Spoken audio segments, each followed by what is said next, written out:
Hello, everyone. Welcome to our first ever High Ink. My name is Kraken. And I'm Astro once again.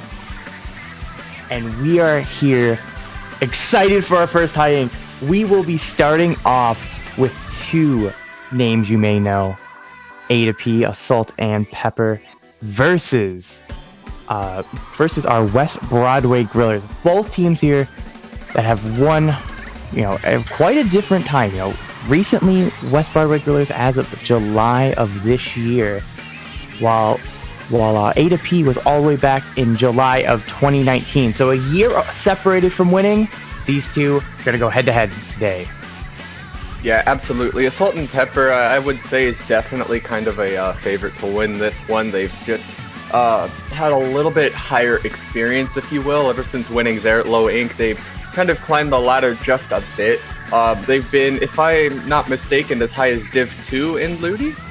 Am I correct on that? Yes. Yes, they were up as high as Div 2 in Ludi Season X. So that whole year since winning their low ink actually has made quite a respectable difference there. The roster itself has barely changed since then. However, you've got Knee on ink brushes, Dan on different kinds of flexes. You'll see him play things like K-Pro, CDS, Tetras, Flingza, Jeff on frontline with K-Machine, Slosher, Bamboo. Frontline, okay.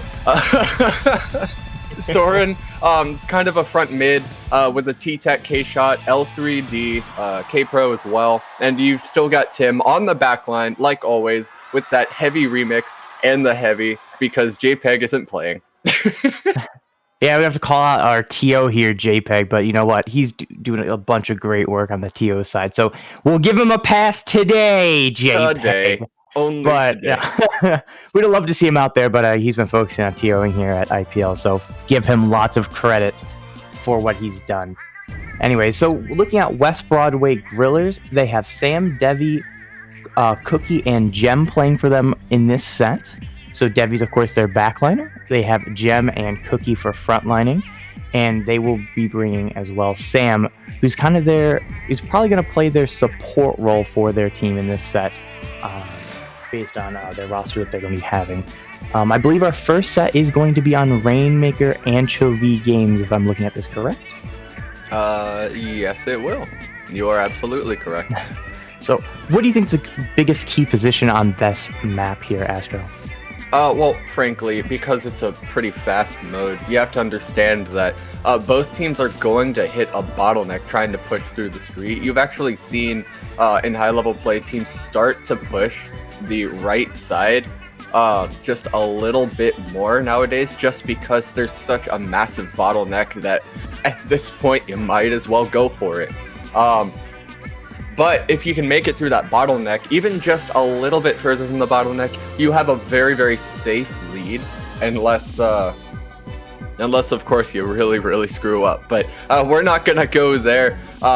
KOs on this map are extremely difficult in Rainmaker, but they do still happen. You'll always have to keep in mind. And don't get me wrong, A2P might be the favorites in this one as far as experience and overall results so far, but you're absolutely right. Broadway Grillers has really been on the rise. They've been Div 4 themselves, and that's definitely nothing to scoff at. They have a lot of work to do, but they've also done a lot of work already, and they're making really, really quick progress as we're getting ready to go ahead and start with Game 1. Yeah, definitely, West Broadway Grillers are on the climb, and in that last season, that was Season X, so that was last season, and they have been climbing since then. So, that is an outdated ranking at this point. So we'll see how it's going to fight out here between the two teams. We do see Devi on that backline as we discussed prior, and we see Cookie on the NZAP. So a little bit different than I expected based on a previous team experience here. But of course, we do see me on that ink brush, a very, very good on this map, a very good option here as a personal experience with vanilla ink brush.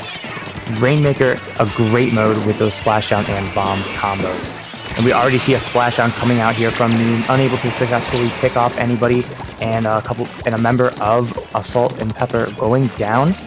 we'll see here if West Broadway Grillers can push up, and Gem is going to attempt to push up, but not successful here this time. Yeah, they are going to start losing the advantage in the fight in mid. It's really surprising, actually, as you see, a nice pick right there. Devi actually choosing the Hydra in Rainmaker. It is a really, really slow backline. It's definitely not a weapon that you're going to see too often in this mode. But they brought it out, and so far it's really holding down mid.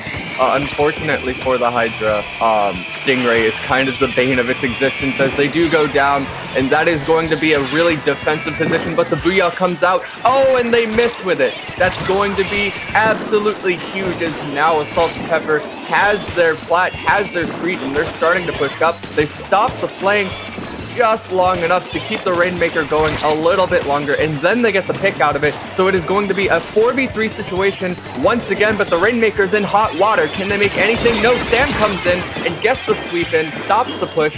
It's a 3v3 situation in mid once again. West Broadway Grillers are still in this. They essentially just kept that push from happening. You know, honestly, here, 2 minutes in, this has been a pretty even match. I mean, only 8 points scored in the first 2 minutes. That is for Rainmaker quite a low score. Both these teams just kind of taking it one down each side. And as I say that, though, West Broadway Grillers goes down 3, and we see that's a full wipe. We'll see a big push here from A to P. Tim holding the Rainmaker, holding forward, trying to get as many points as he can, down to 40 remaining, 30 remaining, 20 remaining, 15 remaining is where Tim will go down to the splash wall, I believe, of Sam. And then 3 members going down on the side of A to P, so that push will be ended. But what a great push here by A to P. West Broadway Grillers getting wiped here. Not something you see very often from that team. West Broadway Grillers is very good at keeping at least a couple people up and playing slow and slowing down the opponent. So a very good job there by A to P, finding their opening and pushing as hard as they can. Yeah, no, A to P actually did a really phenomenal job making the best out of that. In Rainmaker, if you get a wipe, just go. You know, if you just go. Don't worry about painting up. Literally just go. Objective comes first. And that is exactly why. It's the faster that you can take advantage of those situations, the better. Because you're going to have a pretty solid push. In high-level play, oftentimes, if you get a wipe on many maps, that should result in an instant KO for you, or almost a KO. And A2P did a really good job making sure that that was the case for their end. West Broadway Grillers are definitely not out of it, don't get me wrong, but Assault and Pepper have already worked their way right through that first bottleneck on that street, and that in and of itself is going to be massive. It really might be enough to win them this game with 1 minute and 25 seconds left to go. The missiles coming out, so they know where everyone is. So if you're on West Broadway Grillers, this is when you start to push forward in response to that. The special's coming out. The Rainmaker hasn't been picked up yet. The armor is going to come out very, very soon. And and there it comes. And now they're on their way. Did you see that raid coming out, though, from A to P? A good defensive raid, taking down that Rainmaker, allowing themselves a lot of time to breathe, kind of regroup, and get a good defensive position. And so far, it's been working. About even numbers here on each side, though A2P now has numbers advantage. Going to take control of mid. Having control of mid on this map is very key. You know, both of these teams are playing very even. Really, the only unevenness in this entire set was that one wipe. So I think this next game after this one and the rest of this game is really just going to come down to, are you making any mistakes? Because both of these teams have really not made any mistakes other than one big one. So, really great job by both teams. A to P trying to get some more points and push up, put more pressure on West Broadway Grillers. Not going to be successful. Going to go down a couple people. Jeff, though, trying to take somebody down with them. Going to go down as well. This could be West Broadway Grillers' chance to push forward. So they have a couple man advantage. Sam with that Booyah Bomb ready. They also have a armor ready as well for the team. And here we go into overtime. If that Rainmaker goes down, this will be the end of the game. 54 on the clock here for Devi, starting to push forward, knowing that they are running out of time. They do have a Ray ready on the side of A to P. Booyah Bomb going to come out here, trying to do something. Booyah on the side of A to P, going to take down the Rainmaker. This game will go to A to P. Yeah, no, West Broadway Grillers is kind of the Rainmaker found themselves between a rock and a hard place. A lot of area denial going on right there. From one end, you've got the Booyah Bomb just kind of expanding, and the other end, you've got the Stingray just pushing you into the Booyah Bomb. Eventually, you just kind of find there's absolutely nowhere to go. Assault and Pepper had that in the bag from 20 seconds to go, because they were just sitting on those two specials. They knew they would have them. They knew they would be able to pop them in that situation, and it was executed perfectly. It was a really nice play, and it gave them the win. Of course, I do like what you were saying earlier, Kraken. I do feel that whichever team actually makes less mistakes is going to come away with the win. Especially when you have two teams that, as far as mechanical skill, that they are actually rather even with each other in many senses. They're definitely trading blows, and whoever just takes the low or takes the softest blow is probably going to end up winning. Tower control is going to be a much slower mode, however. The Hydra might play just a little bit better in that sense, but it's still going to be very disadvantageous to play a Hydra over something like a heavy remix or something with a Stingray in tower control, where that allows you with that area control to just really focus on tower denial at times where it's really effective to do so. Especially when things come right down to the wire. Sometimes all you have to do is just hit that big red button and deny the other team the tower for a few seconds, and that's all it takes. You really never know, so I'd be surprised actually if they end up bringing out the Hydra again. But also Devi, knowing Devi, I wouldn't be too surprised. Yeah, I'm really sure that Devi might. But honestly, I think the big thing here is, will Sam play that 52 again? If Sam plays that 52, I think they will go to heavy remix. So I think, or Sam doesn't play the 52, excuse me. So I think that's going to be the big key here, is kind of what does Sam play, and that'll be where Devi goes. But either way, really, this match just comes down to who makes the one mistake. Both of these teams have played very clean in this first set. No, very few mistakes. So one game in, we'll see if that continues here. Going on to tower control, Manta Maria. We do see that Hydra coming out from Devi. Tim responding with the remix, so that Booyah Bomb is going to be advantageous. They have two on the side of ADP for that matter. When they're trying to stop the Rainmaker, or the tower, on some of those key checkpoints, especially the one in the street, it is a very good choke point there, very advantageous for the defenders. On top of that, having a Booyah Bomb will completely deny the tower from going anywhere for a little while. We see early on, down on each set, or each team, and still trading blows again.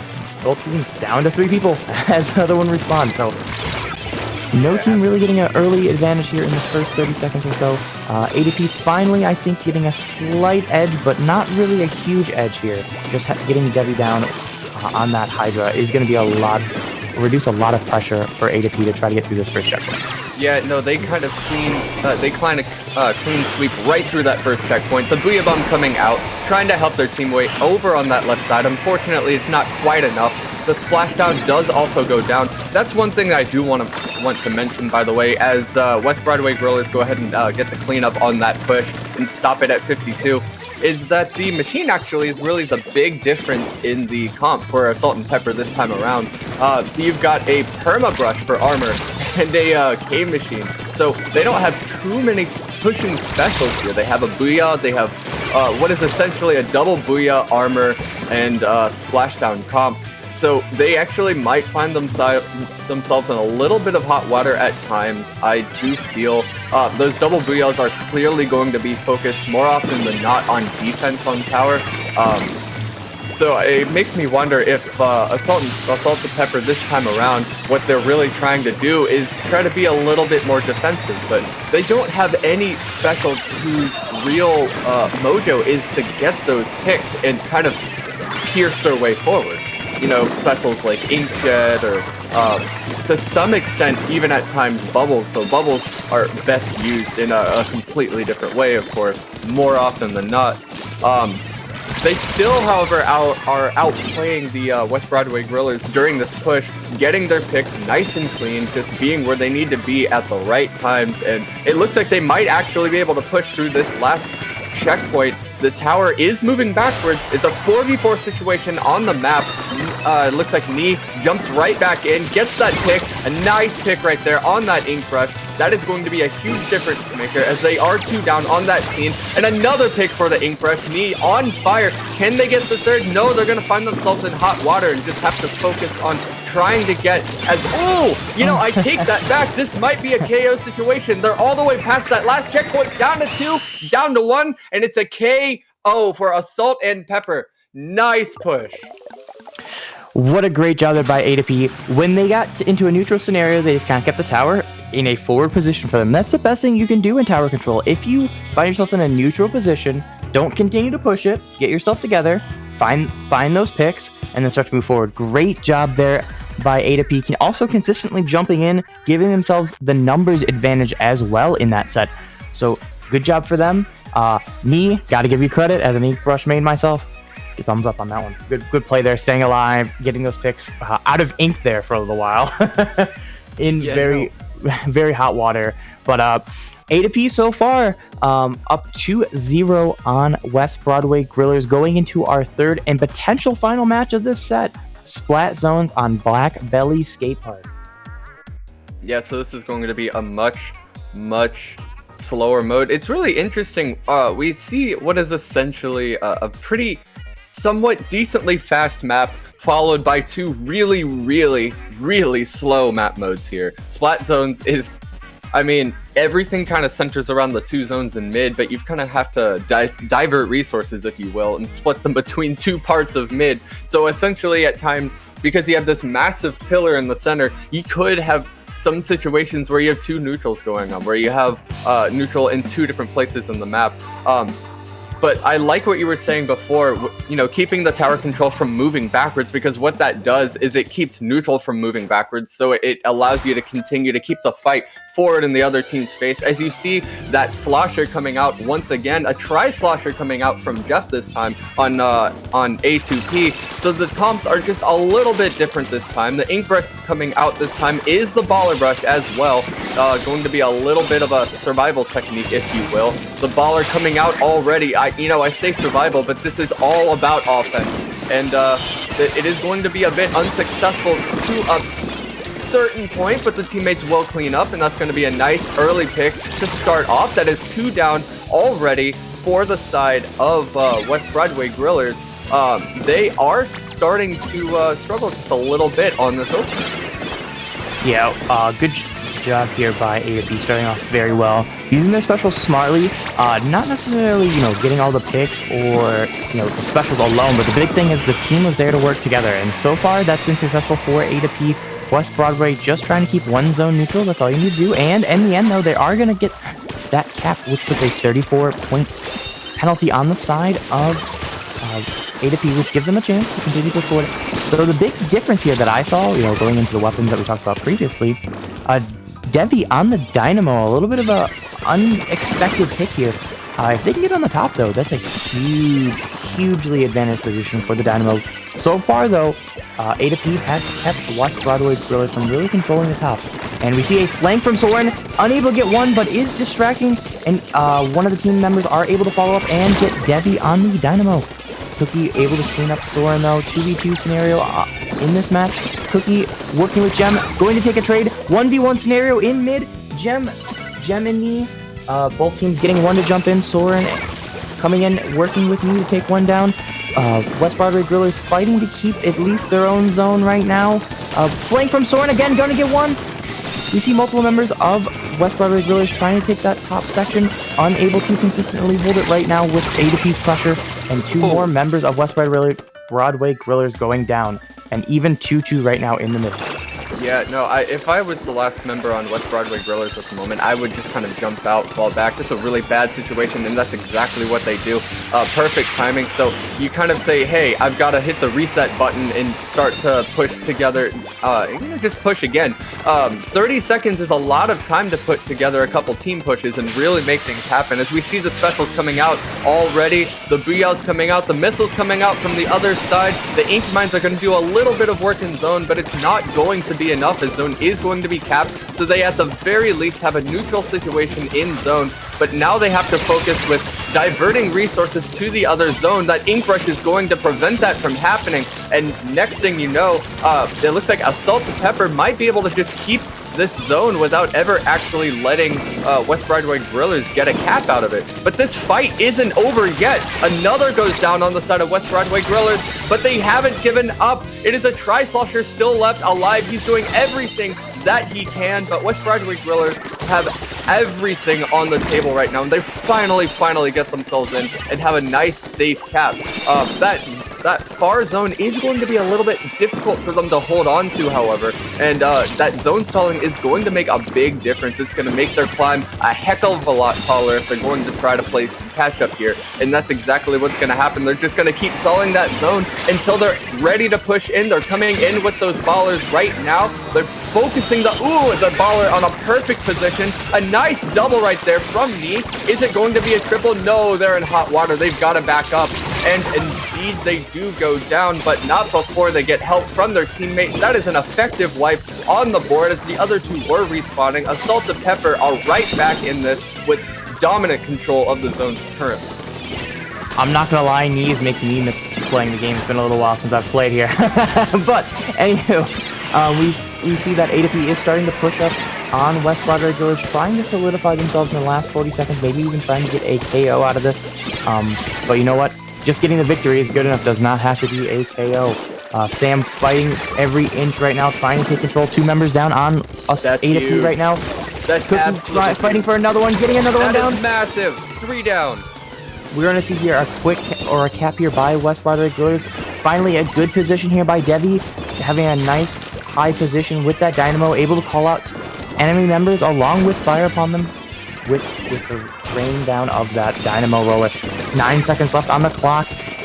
West Broadway Grillers getting close to starting to work down, or penalty almost worked down completely.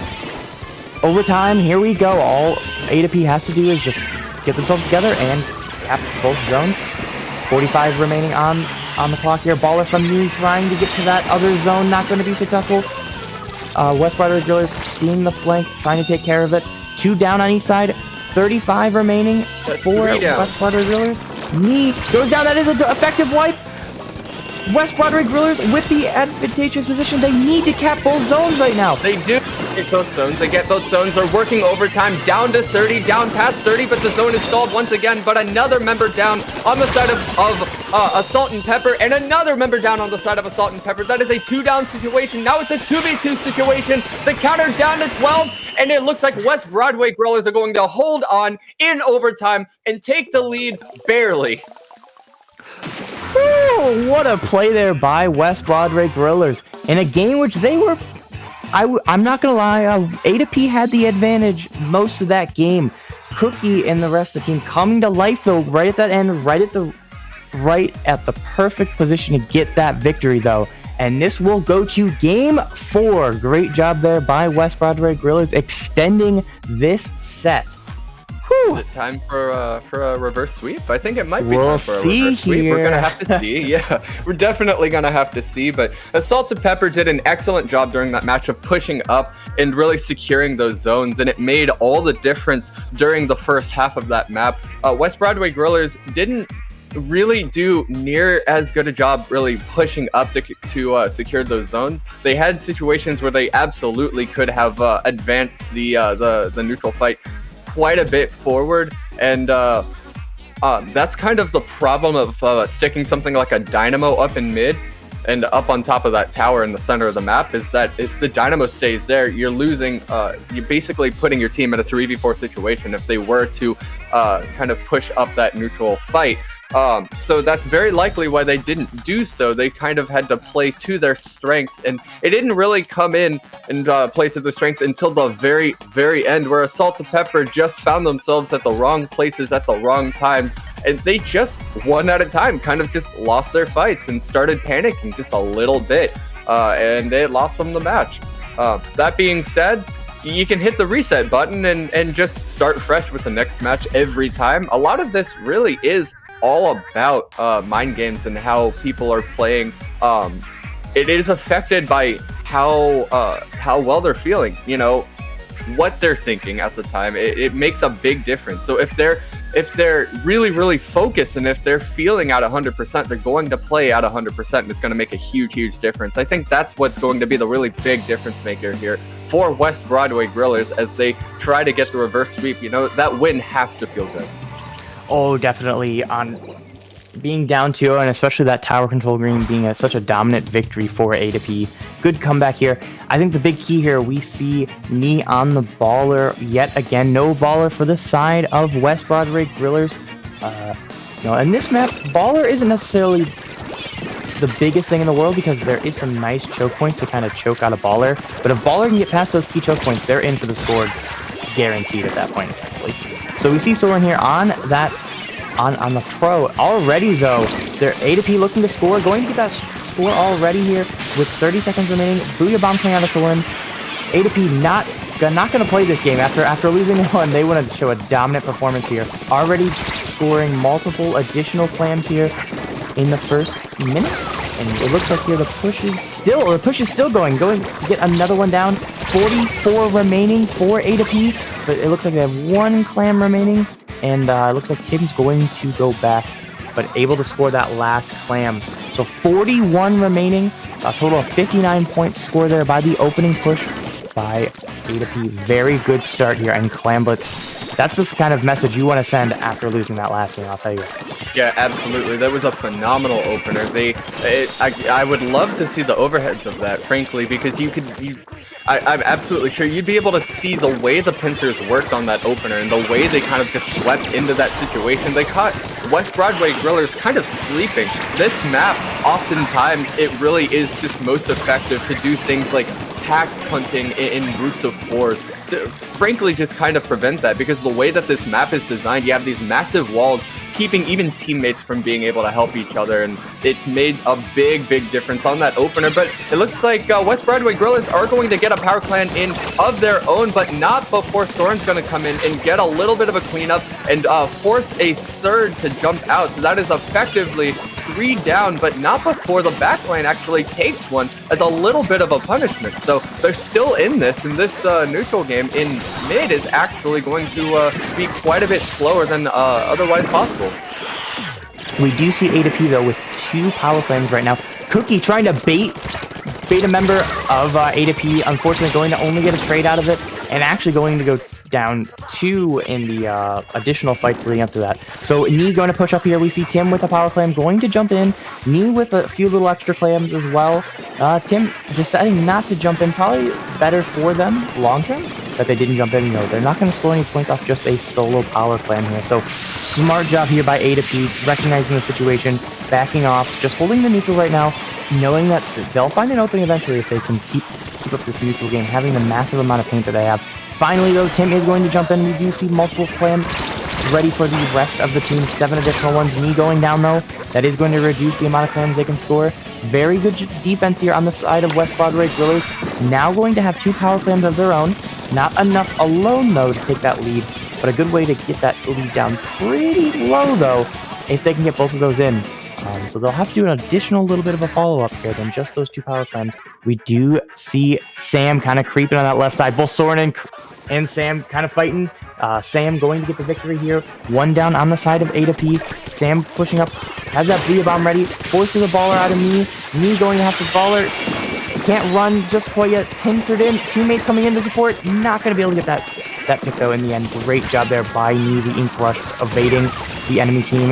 But West Broadway Grillers are not going to stop here. They know they have the slight advantage right now with specials and man advantage. So trying to do everything they can to score, but not successful here. A minute remaining in this game. Yeah, absolutely. You know, you kind of saw in like firsthand exactly why jump-in pushes are not good.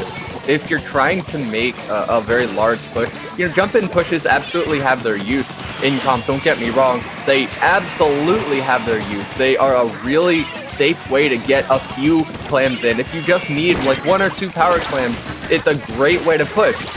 Unfortunately, however, it's a terrible way to make a large push because you are basically immediately putting yourself at what is probably going to be a man disadvantage for the entirety of the push. So you're going to have to fight this 3v4 situation. More often than not, it actually results in a 2v4 situation as well, just because you are already fighting at a man disadvantage, as that jump in is kind of focused and not engaged in the team fight going on. And that's exactly what you saw, and that's really what hurt Assault to Pepper on their second push, and why they only were able to get that power climb in. They just didn't have any follow-up, and nothing was really working in their favor. But as you see, West Broadway Grillers actually have a nice little flank going on. That's going to be absolutely massive. They're going to take the lead in overtime. What again? Again, A to P. Honestly, for 4 minutes and 58 seconds, winning the game. But those last 2 seconds, West Broadway Grillers gets their act together and gets the victory. Oh, that was just a cheeky flank. That wasn't even get your stuff together. Frankly, the backline just didn't pop the map for a split second and watch that and go, uh-oh. What a great job there. So, we have a game 5 in our first set, going to Rainmaker Macomart. And we also have a substitution going on. It is going to be on the side of West Broadway Grillers, if I'm not correct. It is going to be Ninja, who is a support player. He plays Neo Splash, he plays CDS, he also plays Forge Pro, and K-Jinger, which is a pretty interesting pick as well, to be perfectly honest. That actually might play quite a bit in their favor, however, in a mode like Rainmaker, especially on Macomart. This map, I'm going to be honest with you, it's not made for Rainmaker. You have 2 ways to push the Rainmaker, right? You can push it right down the middle on the right side of the map and immediately have the other team just like pouring out of spawn onto you as you try to push forward. Or you can push it the safe way around the left side, and the other team has plenty of ways to set up defensively to stop that push from happening. Either way, it's kind of a lose-lose situation. If you get a KO on this map, it's a pretty big deal. It's definitely not unheard of. They do happen. It's not near as difficult to get a KO on this map as it is on many Rainmaker maps, but this map is actually pretty balanced defensively for the team fighting back against the Rainmaker. I will say one thing, for the team on the right side pouring back in, one of the big basics of comp is don't get too close to a ledge if you're not ready to push back in. Getting too close to a ledge is just an easy way to get picked. And frankly, they've got a very tall ledge over there. Support weapons like a pro, like Ninja, might make a big difference in just kind of punishing people trying to just pour back in straight at the Rainmaker. The real question is, are they going to get 2 shots on the Rainmaker to get the pick, or are they going to get picked off first in that kind of situation? West Broadway Grillers, I think, are actually, with their substitution, probably a little bit better equipped for this map mode, so I can definitely understand why they've made that change. Yeah, West Broadway Grillers is going to be a lot more aggressive with this team comp here. They do have the sniper rifle here from Sam, going to be Rain here, going to be really good in this long area. If you try to push on that right side, the Rainmaker is going to be raided here by Sam here with the sniper rifle. We see them already starting off, getting 1 pick. Great start here by Sam, getting 1 member down, though unfortunately one of his team members went down as well. So Sam here just going to play smart, keep themselves alive, wait for the rest of their team to come in, and that's the best thing you can do here. That's really what both teams have done very well. Just been very patient, wait for their opening, and start to take advantage as soon as they have a man up. And we kind of see A to P doing that right now. Smart play here by the Splash, knowing that their team's at a disadvantage, getting that Rainmaker down, stopping the push, and we do see West Broadway Grillers starting to push back into mid with that 1-man advantage they had. But, first minute here, not too action-packed here in terms of objective play. A lot of 1-to-1 on each side going down. You see right now Ray ready on both sides, Inkjet ready for West Broadway Grillers, and on top of that, they're going to try to start pushing forward. The Ray coming out a little bit early, I would say, by A to P. Unable to get anyone, I believe, though 1 member did go down in the end off that, it looks like. Yeah, West Broadway Grillers, frankly, kind of had a nice defense there. Essentially because during that whole first minute or a minute and a half, I guess, if you will, Assault to Pepper tried to force objective and force the Rainmaker through a push that they just weren't set up for yet. They weren't ready.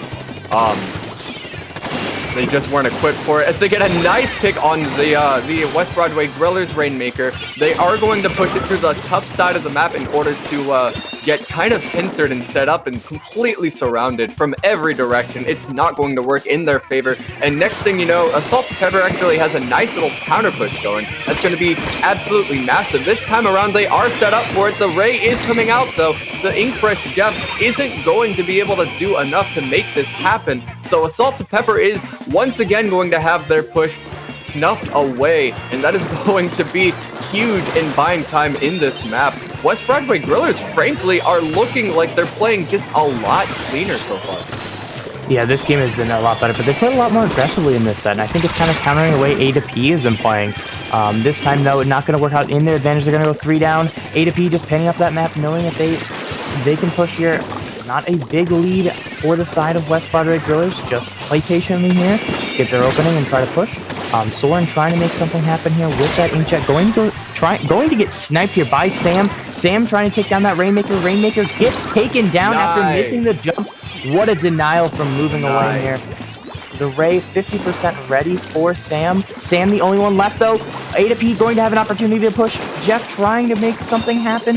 Getting a little bit of a lead on that Rainmaker to try to get him pushed forward. Again though, Sam with the snipe. Denying Assault and Pepper any kind of push.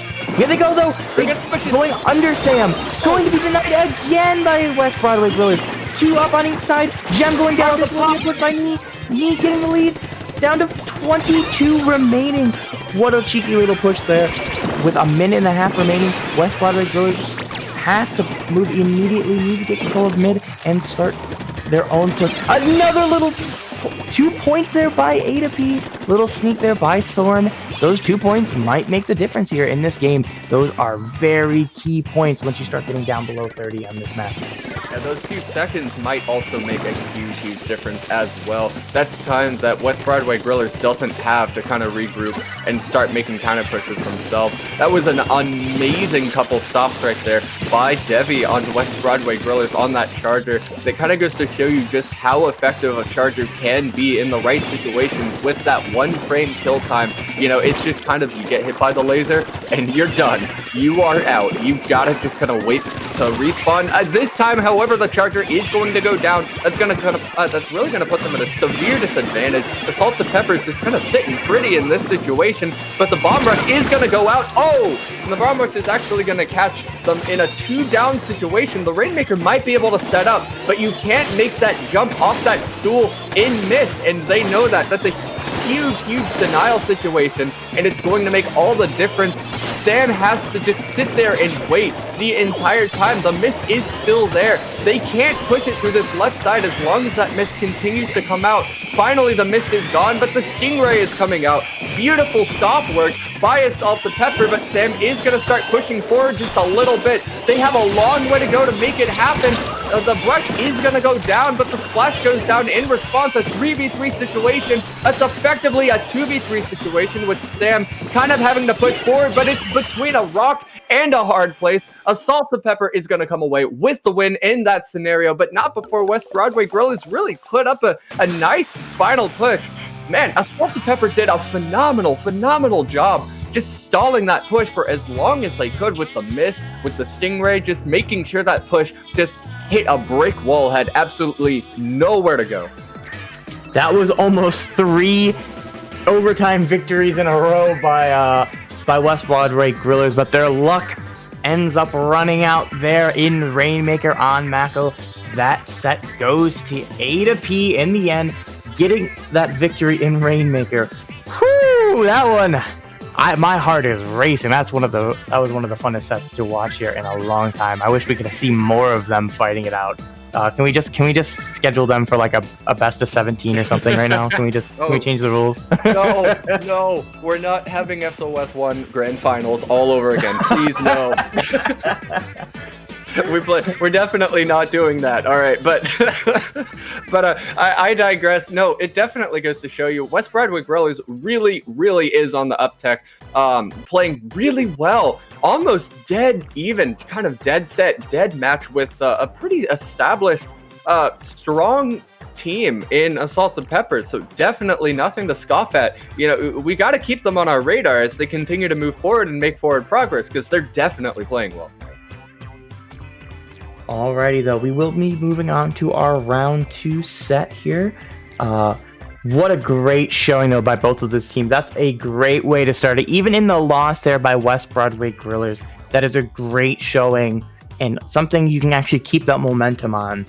When they were kind of the underdogs going into this set, able to take it to a game 5 and almost able to secure that victory. We'll definitely have to watch them from afar here in the future games. So, going into round 2, I believe we are going to be watching Blue Ringed Kraken versus SOS, I believe. Yeah, it's not the tournament this time, I promise. No, it's Splat or Swim.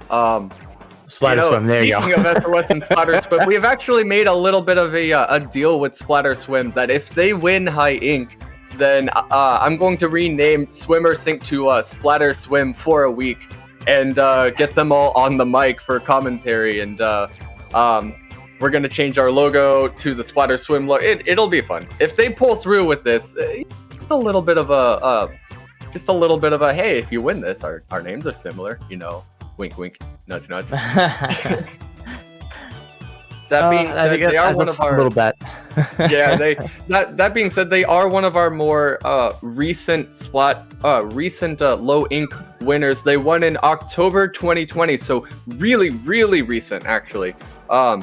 This team is known for their comps running carbon rollers, and they're a team definitely full of lots of potential. They have players that definitely are on the uptick, so we'll definitely have to see what happens. But right now, they've got a long row ahead of them, you know, and they're probably going to have to start playing through the kind of point that most teams find themselves in, where they're starting to achieve some results, but they're really inconsistent still. Every team hits that, and that consistency is just going to come with time. It's going to come with hard work, and Splatter Swim, I've definitely been putting in that work, because you can see the way that they're moving up in the ranks and really kind of just starting to establish themselves as one of the up-and-coming teams in the scene. Yeah, definitely. You know, Blue Ring Kraken, though, this is a battle of our October and November winners here in this set. SOS versus Blue Ringed Kraken. Blue Ring Kraken won in our last month, I believe. So this is a nice battle of the recents here. You know, the last one was kind of an older face versus a newer face. These are 2 new faces of the graduated class here, so to say. Great job by both teams winning those sets. They were both months were great to watch here. So we'll see here what Blue Ring Kraken, what they're able to do here as the newer of the 2. If they're going to be able to hold it to SOS, a team that have been fighting for a long time, slowly grinding up through low ink. We watched them for many months go from teams that weren't making cuts to making some of the more mid-tier cuts, and then finally making it to the victory. So a great job by them. Blue Ring Kraken coming on and just destroying the scene here. I feel like, you know, Kraken, you might be a little bit biased. What do you mean? I'm never biased. What do you mean? The team named Kraken. But, you know, they're definitely a newer team. Definitely a newer team, but they're made up of familiar faces. They did win the latest low ink, but lots of sudden attention has fallen on this German-based team very recently.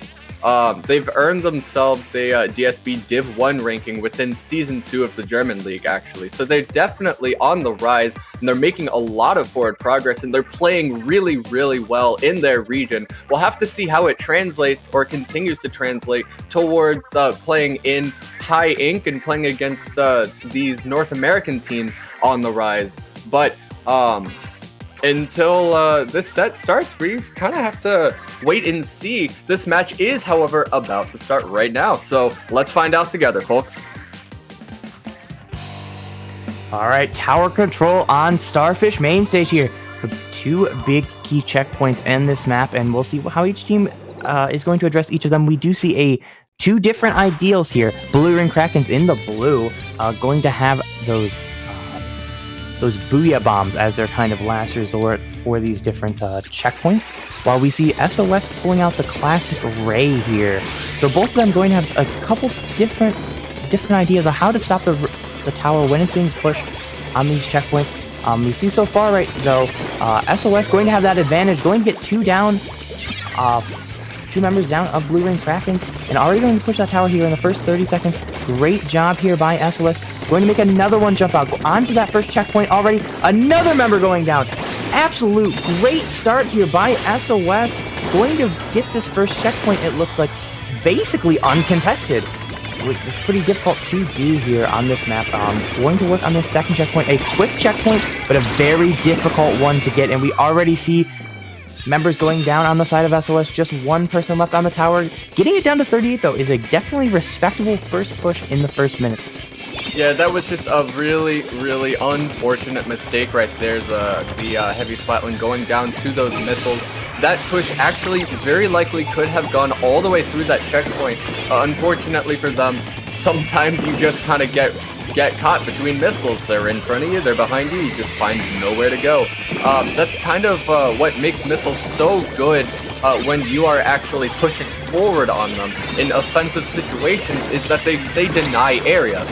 And you yourself can also continue to deny area and use those missiles to help work that pincer effectively, because it tells your opponents where they can't go.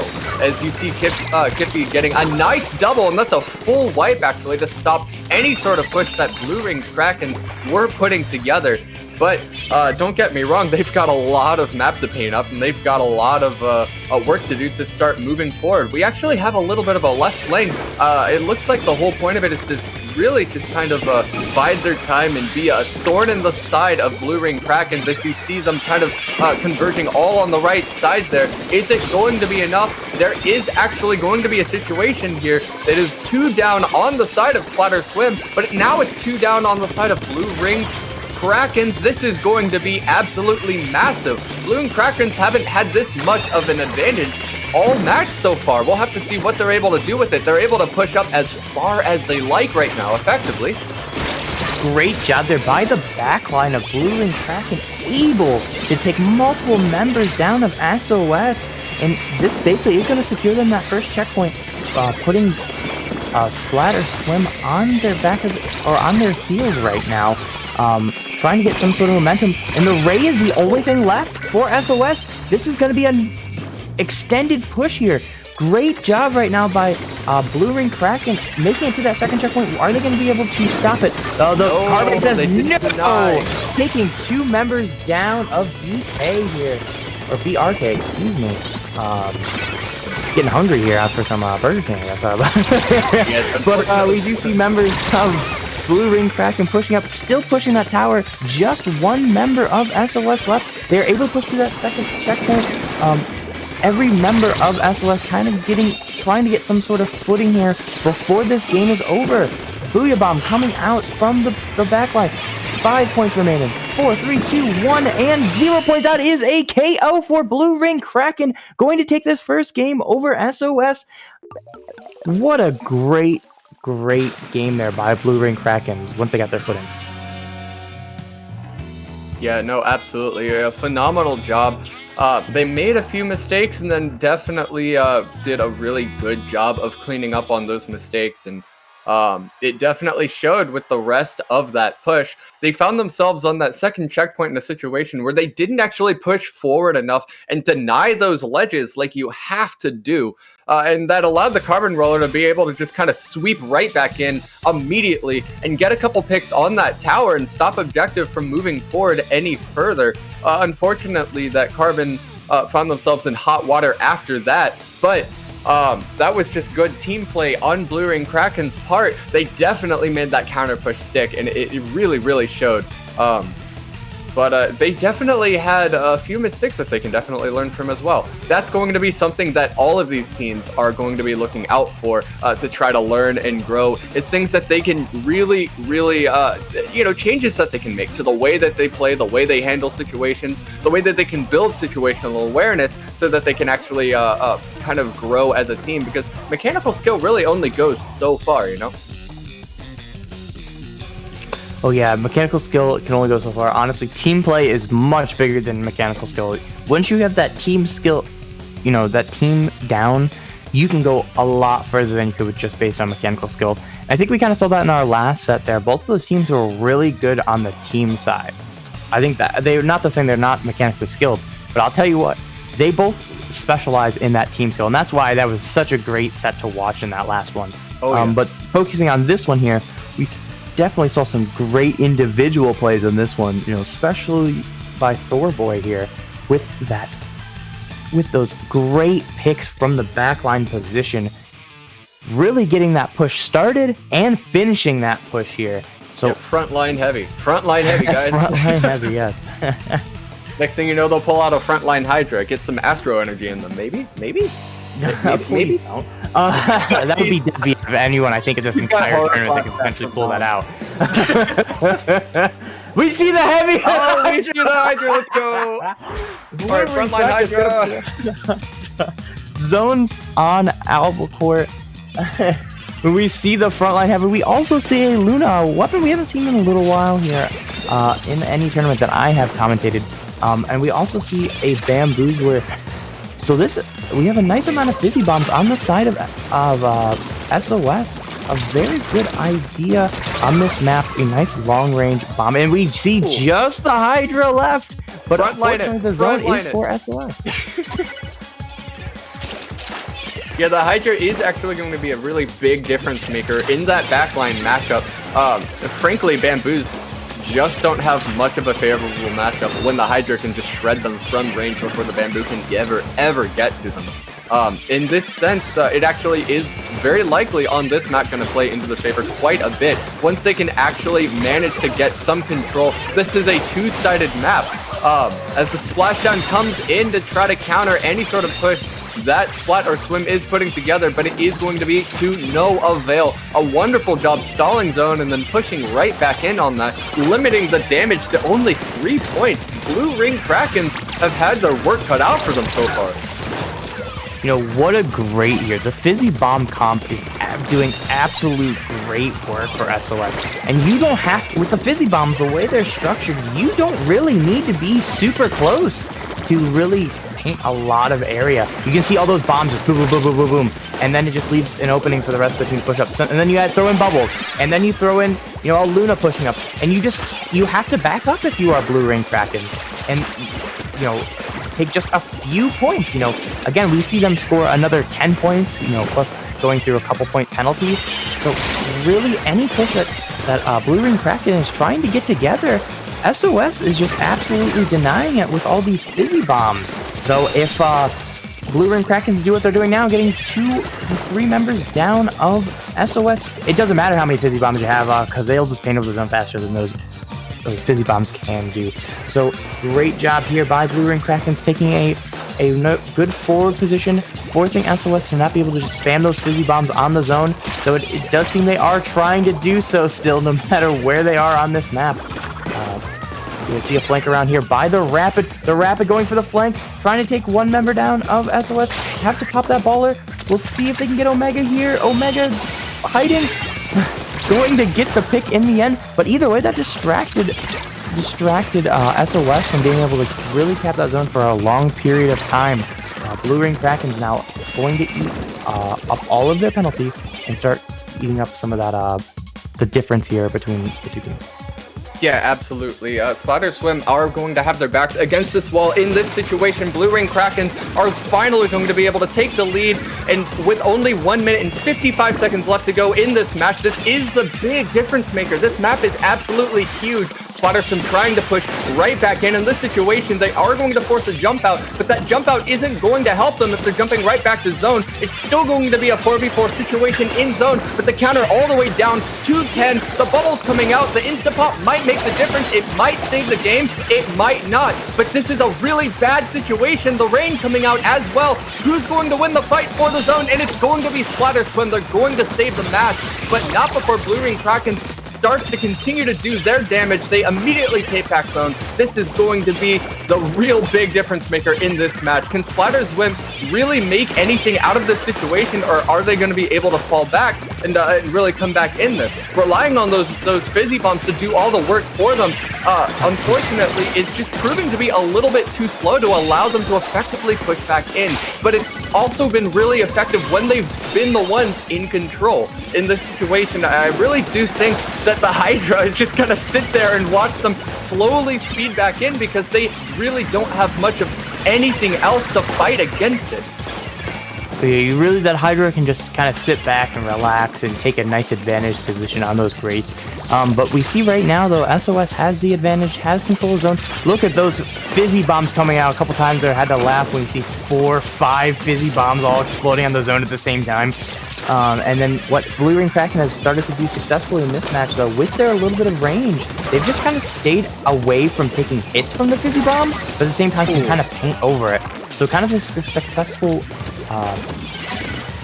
change in plans here by Blue Ring Krakens, and right now it gives them the lead. Bubbles coming out, Splash on coming out. This is going to be an insta-pop, going to hold the zone, not going to get any picks, so Blue Ring Krakens are just using their range advantage right now. We finally see though. Push.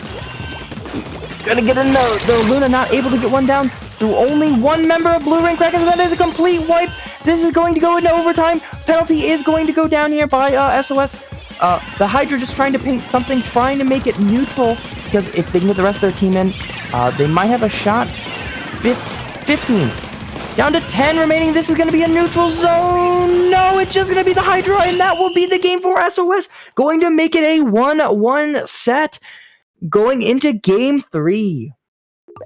Yeah, no, absolutely. Blue Ring Krakens definitely did a really good job during that game, but Splatter Swim came in at the end, and exactly as I said before, honestly, they're going to have a really tough time pushing back into zone, but once they're in zone, they're going to have a really tough time being pushed out. Just absolutely. How are you supposed to push into zone where every area of the map that you would effectively use to every lane that you would use to try to make that push happen is being denied by 3 fizzy bombs at the same time? Yes, three or more fizzy bombs at the same time. Yeah, at the same time. Like, it's massive area denial. It was a pretty good. It's definitely a viable strategy. It really seemed to have caught Blue Ring Krakens off guard. But the problem is with that strategy is that if you continue to play it multiple times, teams are going to know what to expect, and frankly, teams know how to play around it. Yeah, we kind of saw their Blue Ring Krakens for at least a good chunk of the game after the initial push. Did some good adjustments, though. In the end, though, not enough to get the victory, but we kind of saw them use that range advantage that they had. And that's about the best thing you can do with the comp they had, not being prepared for it. In the end, though, it wasn't quite enough to secure the victory for them. But here we're going to go into Clan Blitz the Reef, a map where you have multiple angles, and I think those flanks that we've kind of saw so far in this game, in this set, excuse me, I think that's going to be a huge key in this one, using that alley successfully. What do you think about that, Astro? Yeah, no, absolutely. I actually would be pretty surprised to see something like those fizzy bombs come out again. Clan Blitz is a much faster mode, and when you speed up the game quite a bit, strategies like that start to work a lot less. They work fairly well in zones in certain situations if you're able to do them correctly, but unfortunately for this case, it's just probably not going to play into their favor. They're definitely going to have to bring a comp that's just a little bit faster, and they're going to have to bring some sort of strategy in and of itself that's a lot faster. We'll have to see what they bring. Yes, both teams actually bringing a very fast-paced comp. You see one team once again coming with the Booyah Bomb, but the other team is actually coming with the Bubbles Heavy. That's a pretty interesting situation. It does make sense for Clan Blitz, however. Those bubbles, you don't just pop them for paint. That's almost kind of a waste of a special when they have so many more uses. If you're inside the bubble and they can't get to you, you're a nuisance. You're doing the same thing that a tent does. You know, you're essentially basically forcing the other team to have to focus on you because otherwise you're a threat. Oh, definitely. You really do have to focus yourself, or then you have to focus those bubbles. And the great thing is if done right, you can have the bubble just sit there right by the basket and just score big points off that. Speaking of the basket, we already see Blue Ring Kraken scoring early. Not many points so far, but we do see that ends up coming around with a lot of clams. 9 regular clams. That is potential 27 points, and they score all of them down to 35 remaining. 2-2 down on each side. We see more clams there for the ends up. It's a 1v1 scenario trying to score the clams. They do score one more, but the L3 going to deny any more points, but getting down to 32 remaining is a great initial push and really setting the tone for this game here. Omega going to try to paint up the map and push forward after denying the ends up any more points, but man, what a massive push here. Yeah, that was a nice opening push. Frankly, they could have done a little bit more damage. Unfortunately, they just went down at the wrong times. And being able to clean up on those pushes is a trained skill in and of itself that I'm sure, give this team a week. That's something that they can work on. They can really play a lot of clam blitz and really work on cleaning up those kinds of situations. We see the jump coming in from the side of Splat or Swim, so we've got a jump push. So this push very likely isn't going to be very large, but there's going to be able to put something on the board, and that's definitely better than nothing. The bubble's doing their job on the left side. Unfortunately, no one's there to make a whole lot of use out of them, and for that reason, they are going to essentially just give the other team a pity. Now, in that situation, that's actually, on an opening push, you really want to make a large push in clam blitz. More often than not, that's what you have to set up for, because if you're not, you're essentially just giving the other team a free pity. And that free pity clam is it's very possibly an extra 20 points that you're just giving up by not making your push as large as it otherwise could be. Making small pushes in Clam Blitz ends up being, if both teams are doing, just kind of a back and forth game, and whoever gets the last pity clam ends up winning. So in this case, Blue Ring Krakens did a wonderful job putting together a nice, smart, large push. They have 2 power clams on their side. They have 2 specials on their side, but they don't have a very advantageous mid situation. The Booyah Bomb is going to come out, and the Tetras are going to start to push forward off of it. The missile's coming out and playing a little bit of cleanup. Now everybody has to scatter, and finally, it looks like Blue Ring Krakens have been able to push forward through mid just a little bit, but they're not able to push near as far forward as they would have otherwise liked to, because they didn't get near as many picks as they like. See that, but in comes the Tetras with a nice double. Is that going to be a triple? It very well might be. The last one looks like they're going to run away, but these clams are finally going to start to come in, and this is going to be absolutely huge. Now their lead is down past 20, down to 14. They have no clams left, though. It might be best to just get their team right back into mid and make sure that neutral does not advance any further than it is right now, because Splat or Swim have their backs against the wall here. Yeah, with just a minute remaining, being down almost over 60 points is a huge number to overcoming Clam Blitz without having a good team push here, like we saw Blue Ring Kraken do successfully in the beginning. But either way, it's still a very difficult thing to do, no matter what level of team play you're playing, especially when both of these teams seem to be decently evenly matched, no overwhelming one side or the other so far. Though I will say in this game, Blue Ring Kraken has had the advantage. But we already see Blue Ring Kraken with another power clam, though they are down 2 people, so they are not going to push quite yet, but still able to hold the map pretty neutral in that 2v4 scenario, which is huge in the last minute. Huge to hold that map somewhat neutral in their advantage. It really prevents Splat or Swim from being able to collect a lot of clams in this last 30 seconds. Another member of SOS going down. We do see going to be another one on the side of Blue Ring Kraken. We see a 3v3 scenario with 10 seconds remaining. We see a flank coming potentially from the shot. Yes, we will see that flank coming around, trying to get members of Blue Ring Kraken down. We get 1. Can they get 2? No, they are not going to get 2, but they are going to get a jump in, and that will make it a 2v2 scenario. Can we get a pick here from the L3? Not going to happen. Still points going up on the board for SOS, but right now they have a man disadvantage with just a few seconds remaining on the timer. Omega trying to do everything they can. Fighting, getting 1 down, going to trade in the end though. Just the heavy remaining, trying to score some points, and that basket will close. This game will go to Blue Ring Krakens. Nice job there. Blue Ring Krakens, frankly, it wasn't a difference of which team was mechanically better. It wasn't even a difference of which team was playing together better. It was a difference on, frankly, basics.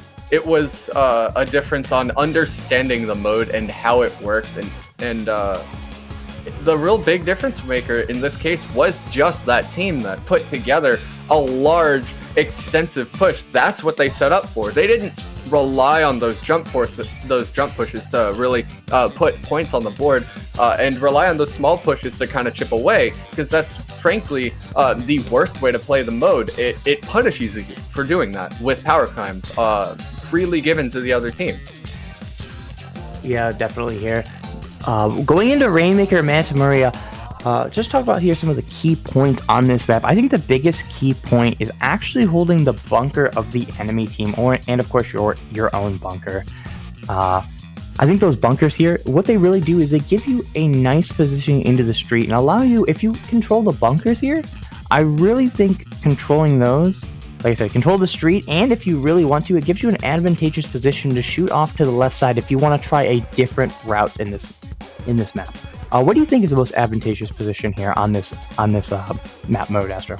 Well, I mean, it's kind of difficult to call this map a two-sided map or kind of a three-sided map. In Rainmaker, when you're pushing forward, you can rely on that left flank in certain situations. You can rely on that right flank if it's just the quickest way to kind of shoot through and get some points on the board. But this map has an absolutely enormous wall, and by wall I mean quite literally an enormous wall built into it to stop Rainmaker pushes. Every Rainmaker push that you try to make, if you're going for a KO, you are actually going to run into a wall with a small opening that you have to squeeze through and drop down 15 feet from. And it just does not work in your favor more often than not. That street is going to be the big difference maker. Whichever team can kind of push through with a lot more momentum through that street is going to be the big difference in this match. I think, frankly, I'm kind of not expecting to see a KO. Well, 3 splooshes on the side. On the side of SOS, they're trying something here. So 3 splooshes, 2 sploosh 7s. Those sploosh 7 hammers are going to be great in the street. You know, you just talked about how important street is. Holding that street is a lot easier to do with that. And we see an autobomb going to get one down here. But those hammers are absolutely huge in clearing out the street. So we see those splooshes all over the place, trying to take members down of Blue Ring Kraken. But in the end, 2 of them are going to go down. 3 of them, all 3 will go down. Just the Tri-Slasher remaining, going to have to jump out. This will be a push here from the side of Blue Ring Kraken with just a 4:15 on the clock. So plenty of time here for both of them to push. Right now, the Blue Ring Krakens having the man advantage and the paint advantage, going to fight the sploosh here. Good job here by Noodles, getting 1 down. Going to push into the street, trying to take down another.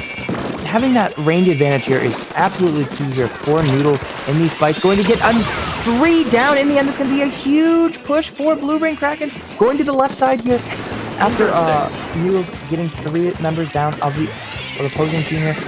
Down to 23 remaining on this push. Great job here by Blue Ring Krakens in this first minute and a half.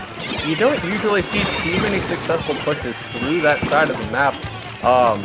It's a much more easily defensible side of the map. Strangely enough, the way that this map is designed, there's a heavy splatting in your spawn. What? Yeah, that's something you don't see every day. You don't always just see a heavy splatling and spawn. That is a lot of guts there. Just kind of sitting there. When you have such a range advantage in this comp that they do, you can do that almost successfully. You know, anybody trying to rush you, I know. You can kind of just shoot them down. And we see a wipe here for SOS. This Blue Ring Kraken is going to push really hard here. All of the SOS members going to spawn. Down to 10 remaining. Great here. Push here by Blue Ring Kraken. Great denial, though, by those splooshes using that slight height advantage and raining down those those shots on the enemy. Going to get another member down of Blue Ring Kraken, but right now the paint advantage is hugely in Blue Ring Kraken's favor. I mean, we see SOS all the way back to their street, and there's still a ton of purple paint behind them. So even with the pushing up, they have a lot of turf that is just not covered in their favor. Yeah, absolutely. Well, you have to understand that, it's not necessarily even right now about the paint output of these weapons. Frankly, it's that Splat or Swim are just getting outranged, and they can't exactly paint while they're not alive on the map, We see a nice little trick to jump around the right side of the map. That is a little trick for those of you watching who have never tried Rainmaker on this map before. That's a great way to not have to swim off that ledge. You can just kind of swim right around and have a kind of a sneaky little juke push. Good teams are going to be prepared for that. Good players are going to be prepared for that. And it's also that is also a type of push that can be very easily stopped as well. As we see a nice double on this map here by the Tetras, possibly a triple, and they do because it's a sploosh, and the sploosh can't get that splashdown.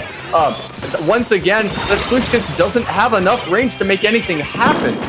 Noodles got the quad there, actually. They ended up cleaning that last one up, so a great quad here by Noodles. Absolutely shredding SOS right now, basically single-handedly right now.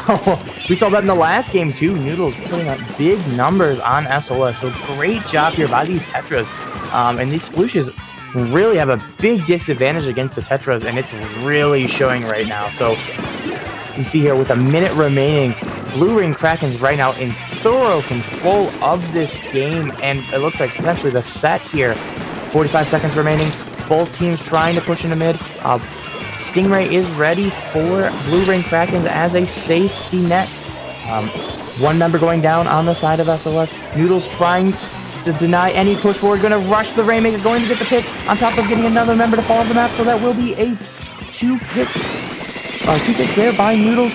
Going to go down themselves though. 20 seconds remaining. Slight advantage still for Blue Ring Krakens right now in mid. Going to get doubled by the Rainmaker. Great job here by the side of SOS, trying to push forward with that hammer. Unable to successfully get a third. Just 10 seconds remaining with SOS having control of the Rainmaker, trying to get something done here. But it might be a little bit too late here. Two members down on the side of Blue Ring Krakens.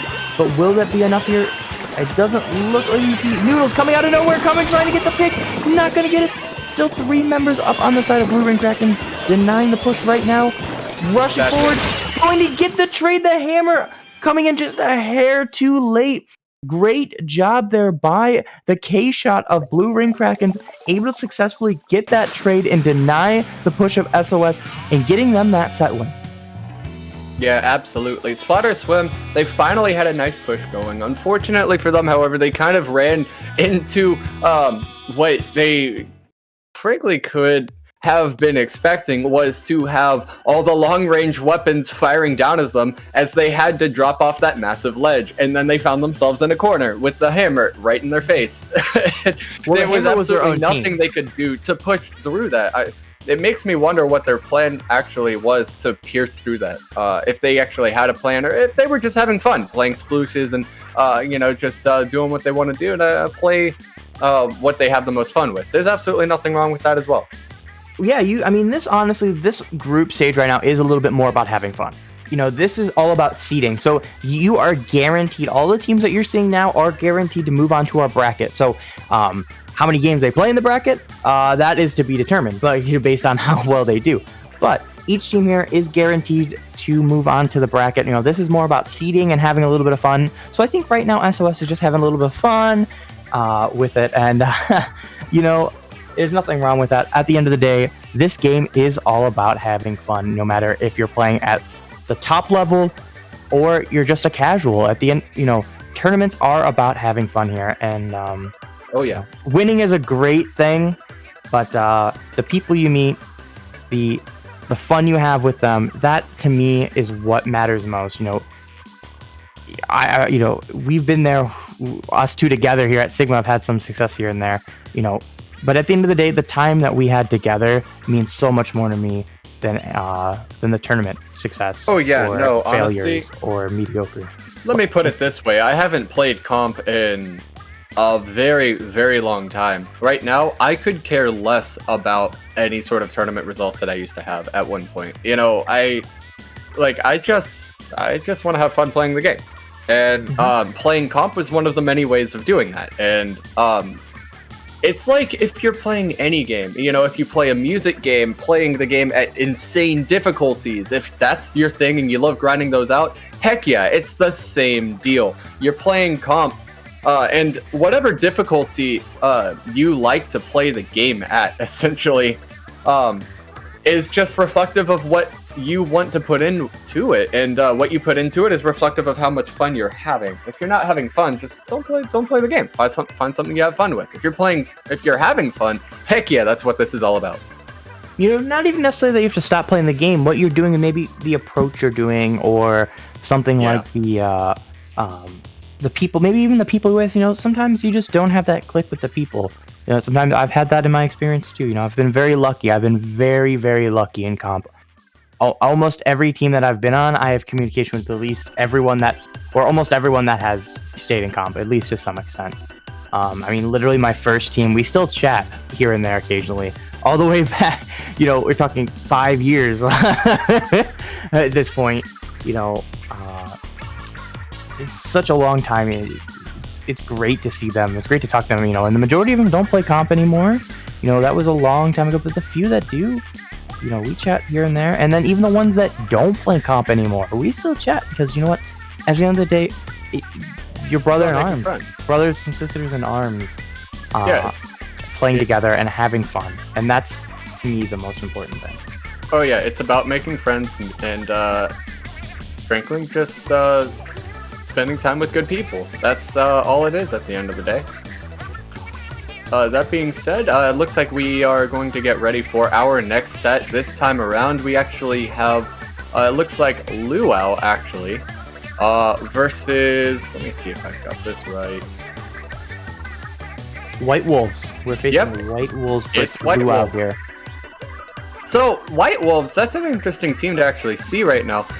They're actually a disbanded team, but they're returning to playing together for High Ink. They won Low Ink in April of 2020, but haven't really had much activity as a team since the win. So seeing them come back and play in this High Ink is actually, you know, it's a lot of fun. They earned their way into this Invitational, and heck, they're here to play too. Whether they've been grinding the game out for the past half a year or not, as a team, they still play the game. They still have fun. And that's what they're probably hoping to do today as well. They're actually a mostly German team, but they do actually have a Dutch player as well. And Luau, on the other hand, is a team that is very, very current. They won Low Ink in August of 2020, and they've proven to be really, really strong on a very, really fast uptick since their recent win. They've landed as far up as 32nd in the monthly Splatoon rankings in North America. So they are officially top 32 in North America in the official rankings. But they also have been proving to have really strong, solid, albeit not top-end tournament results in the other tournaments that they're playing. But it kind of feels like with this team, every time that you see them play, they're just slightly better than they were the week before, every single week. I'm kind of seeing that running SOS every time they sign up. They just do slightly better every single time. You know, and that's very key. Just kind of that growth. You know what? You don't have to go from the bottom to the top in a night, because you won't. And you know, let's be honest here. There's very few people that can make that jump. Where they were just, you know, there's only a few individual people circumstances that's happened. So the big thing is just grinding your way to the top. And we definitely are seeing that with Luau here. They've been grinding their way to the top. You know, even Low Ink, they had a couple tough losses, but they finally grinded their way until they got that victory. And we see them continuing to grind and push forward as a team. And you know what? From what I hear, they have a great time doing it too. So here we go into a Splat zone on Piranha Pit here. Yes, and we see an H3 coming from Drift, and as well as a Glooga, Glooga's here. So a little bit of a unique comp here by Luau. White Wolves having a more standard comp here with a Junior, T-Tech, Pro, and a Firefin. So not too crazy differences here between the two. But we'll see here how it's going to start out. But Luau able to successfully in the first 30 seconds take both zones and have a pretty demanding position, using those conveyor belts very well, and that's exactly what you need to do on this map. We see Baller and Booyah coming out from the side of Luau, going to push very heavy and going to get 2 members down. 3 members down of White Wolves. Absolute domination right now by Luau of White Wolves. And we see a consistent, every point of entry just getting absolutely denied by White Wolves here, needing to regroup and try to get something together here with just 40 on the timer for Luau. Well, Luau is actually, they're actually the ones in green. White Wolves have their backs against the wall here. The Inkjet's coming out, but you saw the beautiful team push. Wonderful area denial with the Tetris to come in and push in and clean up on the rear of that push. That makes an absolutely enormous difference. That was just a perfectly executed basic area denial team push. They did a phenomenal job with that, and it got them so many points on the board because White Wolves just couldn't clean up afterwards, because then they just kind of switched right to the left side, and they had players falling right into the pincer on the other side of the map as well. They were prepared. It looks like Luau they're doing their homework. You're right. They're absolutely grinding this game out, and they're playing really well as a team. It's very clear that they're starting to really understand the game.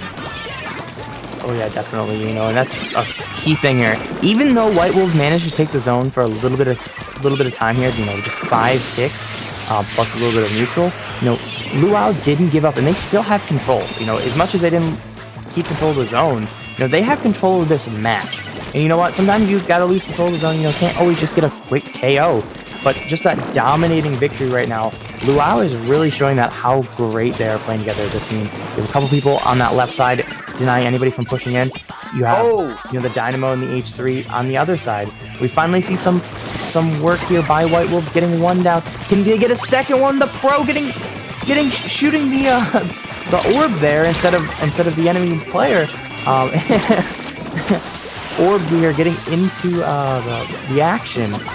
In the end, though, the Dooley is going to take that victory, and Luau again going to take those key positions, and it looks like they're going to take the zones and start taking down on their penalties some more. Yeah, as you saw, once it was one man down on the side of Luau, they found themselves in a really bad pincer situation, but the Tetris was able to make a really, really important play to keep the team in the match, and next thing you know, White Wolves had to just reset and make another push. That is exactly what they did, however. They've now got the timer counting down to 70 finally, with about 1 minute and 35 seconds remaining. Luau know this, and they're going to start putting their resources into stalling zone. As they stall zone, that actually gives them paint and gives them specials to push back in as well. It's kind of a win-win scenario, and that's exactly what's going to happen. Is they're going to push over this right conveyor and work in pairs. They're going to make a nice little shift in the pairs. The Tetris coming in and putting a lot of pressure on the Charger. They are going to get the cleanup, and that is going to be an effective full life for the side of Luau tonight to do a little bit of work and just kind of cap those zones finally, and have kind of a nice, safe, hey, it's a minute left in the match. White Wolves have to do something here.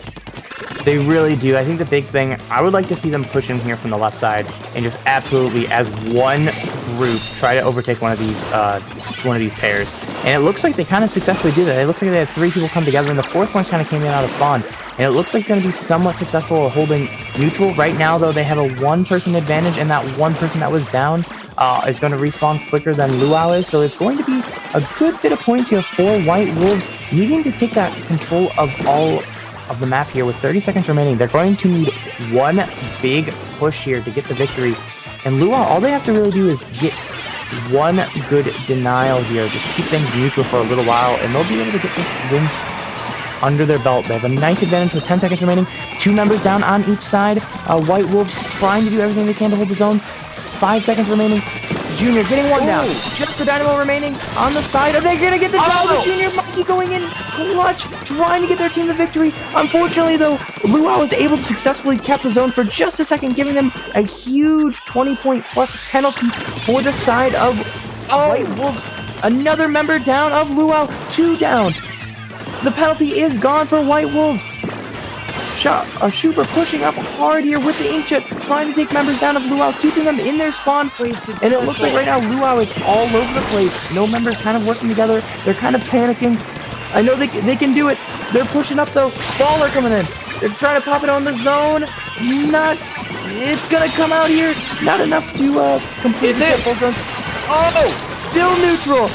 White Wolf holding onto one zone, trying to get the other one. They get the other one. This game will go to White Wolves in the end, taking a 1-0 lead over Luau. Wow. Luau just blew a 70-second push by White Wolves. White Wolves did an amazing job coming back on that because Luau, having the awareness to sit back and go, we've got so much time here. Let's just make sure we don't make any mistakes because we're going to set up for one big push with enough time to set up for a second if we have to. Unfortunately, when Skit went down while he was doing a little bit of a cheeky flank there, he was found.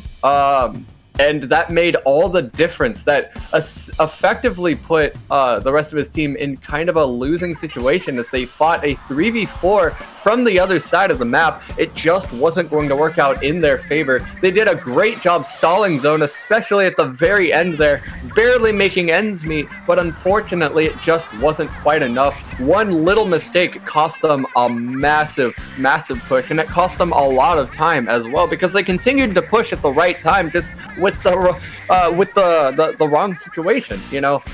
They had to be a little bit more patient and just push in. Yeah, I mean, what a great job here, though, in the end by White Wolves getting themselves together. They were honestly dominated for most of that game. They got to get themselves together, just kind of how West Broadway Gorillas did in our first set. Got themselves together at the right time, and you know what? That's all you need to do to get victory sometimes is just get yourself together when you need to and get those one big massive push for massive amounts of points. New Albacore Hotel Clam Blitz. We could see that again here from either side. If done right, Clam Blitz, you can earn a lot of points all at once. So Luau, though, losing that first game, that is not what you want to see there. A little bit of loss of momentum, but they can definitely get themselves together here. Going right now 1-1 in their groups. I believe White Wolves is also 1-1 in their group here. So actually no, White Wolves is actually 0-2 and they're looking for their first win in this group. I'll tell you what, if they can beat Luau here and get the victory, it really shows how close that group is. As I believe we'll have 2 2-1 teams and we'll have 1-2 teams. So that group B is quite close here. With some nice close sets. So right now, though, we do see 3 down already on the side of Luau. That is a wipe for Luau. White Wolves with an early wipe. The unfortunate thing is it kind of came when they weren't ready to push. So they aren't going to get a lot of points out of this unless they can quickly find some clams.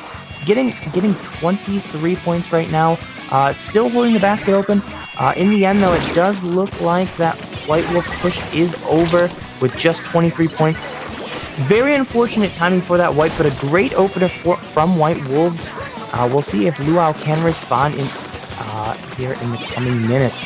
Yeah, that's a perfect example of getting the picks at the right time and then doing the wrong thing afterwards. Pushing for just a few points afterwards is not what you want to do, because what they just did, once again, is just give the other team a free pity clam. That's they throw that pity clam in, and the game's nearly tied again, because you put so few points on the board that it's not going to make too much of a difference. They could have taken their time and just...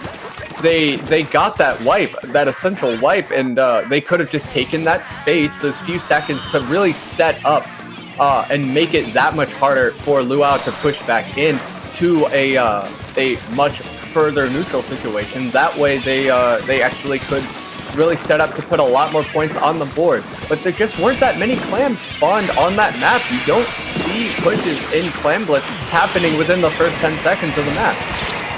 Yeah, say it isn't necessarily against White Wolves there. They just didn't have the opportunity to. It wasn't their fault. We see Luau trying to push forward, going to get denied. One member going down of Luau. They're going to be able to still score in the end, though. Can they get that second ball? And they will. They will just take a very small lead and get wiped in return. This will be an opportunity for White Wolves to take control of mid here. And they actually already have the majority of the map control because that was a flank push. So White Wolves can get set up pretty far forward after losing a lead here, potentially able to kind of just punch them right back here and take that lead if they can get a pick or two. We see a ton of auto bombs coming out from Luau, able to just kind of disengage two members of White Wolves. White Wolves, though, are going to go with the flank around as well. In the end, though, it does look like they are going to get picked by the Tetras. Another member going down of Luau is going to be a 2-2 on each side. But the big thing is here, the White Wolves are respawning while Luau is already out there. Trixie going to get another member down, but the ball is going to despawn. That was near them.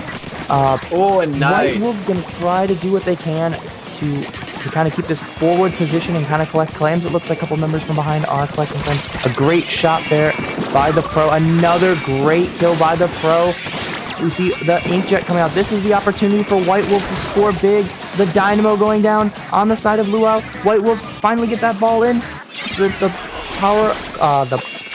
The junior having more clams to follow up, and that will be a 2-down by the Booyah Bomb. They have enough clams to take the lead. Here comes the clams slowly coming in. Smart job here by White Wolves, trying to extend this barrier open as long as they can. But at the end of the day, unable to score one of those clams they had by the Squiffer. But either way, a 10-point lead right now on the side of White Wolves with 1 minute and 20 remaining. A power clam alone will not be enough for Luau to take the lead. They will need at least an additional power clam, or they will need 4 regular clams on top of opening the basket. So we'll see if Luau can do that here. Trixie, I believe the name. I missed that there. Just Trixie. Kind of, yes, thank you. Kind of camping the basket, able to get their team to jump in, get more points, down to 34 remaining on the side of White Wolves. Luau going to get another member down. More points on the board for the side of White Wolves. Might be able to get a trade here. Very key trade. And the last member of White Wolves having to back up. Baller not going to be able to take down that pro, but able to push him in a corner where it looks like he'll probably have to jump out here, or take a trade in the end. I thought they were going to get 2. That was going to be quite an impressive play. But either way, extending that lead for the side of White Wolves with just 20 seconds remaining. This does give Luau a power clam with this little bit of time remaining. They'll have to start building clams and see if they can get themselves a big push. So they're going to need multiple people coming in with lots of clams to get this victory here. But in the end, White Wolf still having an advantageous position. 3 seconds remaining in this match. Yeah, 3 seconds remaining. It is overtime, but that is going to be a nice full wipe situation. Luau have to get to the basket, and they do. The bubbles coming out. This is what bubbles were made for. They can get the rest of their team in if they're just inside those bubbles. This is where you make jumps in Clam Blitz. The clams coming in. The Junior unfortunately not able to make anything happen, and Luau going down in a full wipe in their side as well, and that is going to decide the game. You know, the real big difference maker this time around was that second push by White Wolves. They did such a phenomenal job holding out and cleaning up and just like they did great work just making sure that push was followed through perfectly and executed perfectly. You know, that push lasted a really long time because they really set up that push and then kind of executed it, installed it as long as they could to keep the basket up in as long as they could. The only thing that really could have made that push even better is if they were more prepared for it, if they'd had even more clams, because when they made that push happen, they had a power clam and 5 small clams on their team, and that's it. With how long that push was, had they actually been able to collect a few more clams, and of course this was entirely situational, there really weren't very many clams on the map at the time, but had they been able to collect a few more clams beforehand, that push really should have been a KO. That was a really, really well executed push. Oh, definitely. You know, as much as they would have wished to keep that basket open, but instead of having 2 quick back-to-back pushes, it was successful enough for them to get that massive lead and really put Luau in the corner of that match, and in the end, they're able to successfully take that match, going into Rainmaker Black Belly Skate Park. Oh boy, a lot of people have memories of this map, I'll tell you what, though, especially before the changes of this map. But nowadays, we're looking at the renovated Black Belly Skate Park here. A nice, large, open map with lots of ups and downs.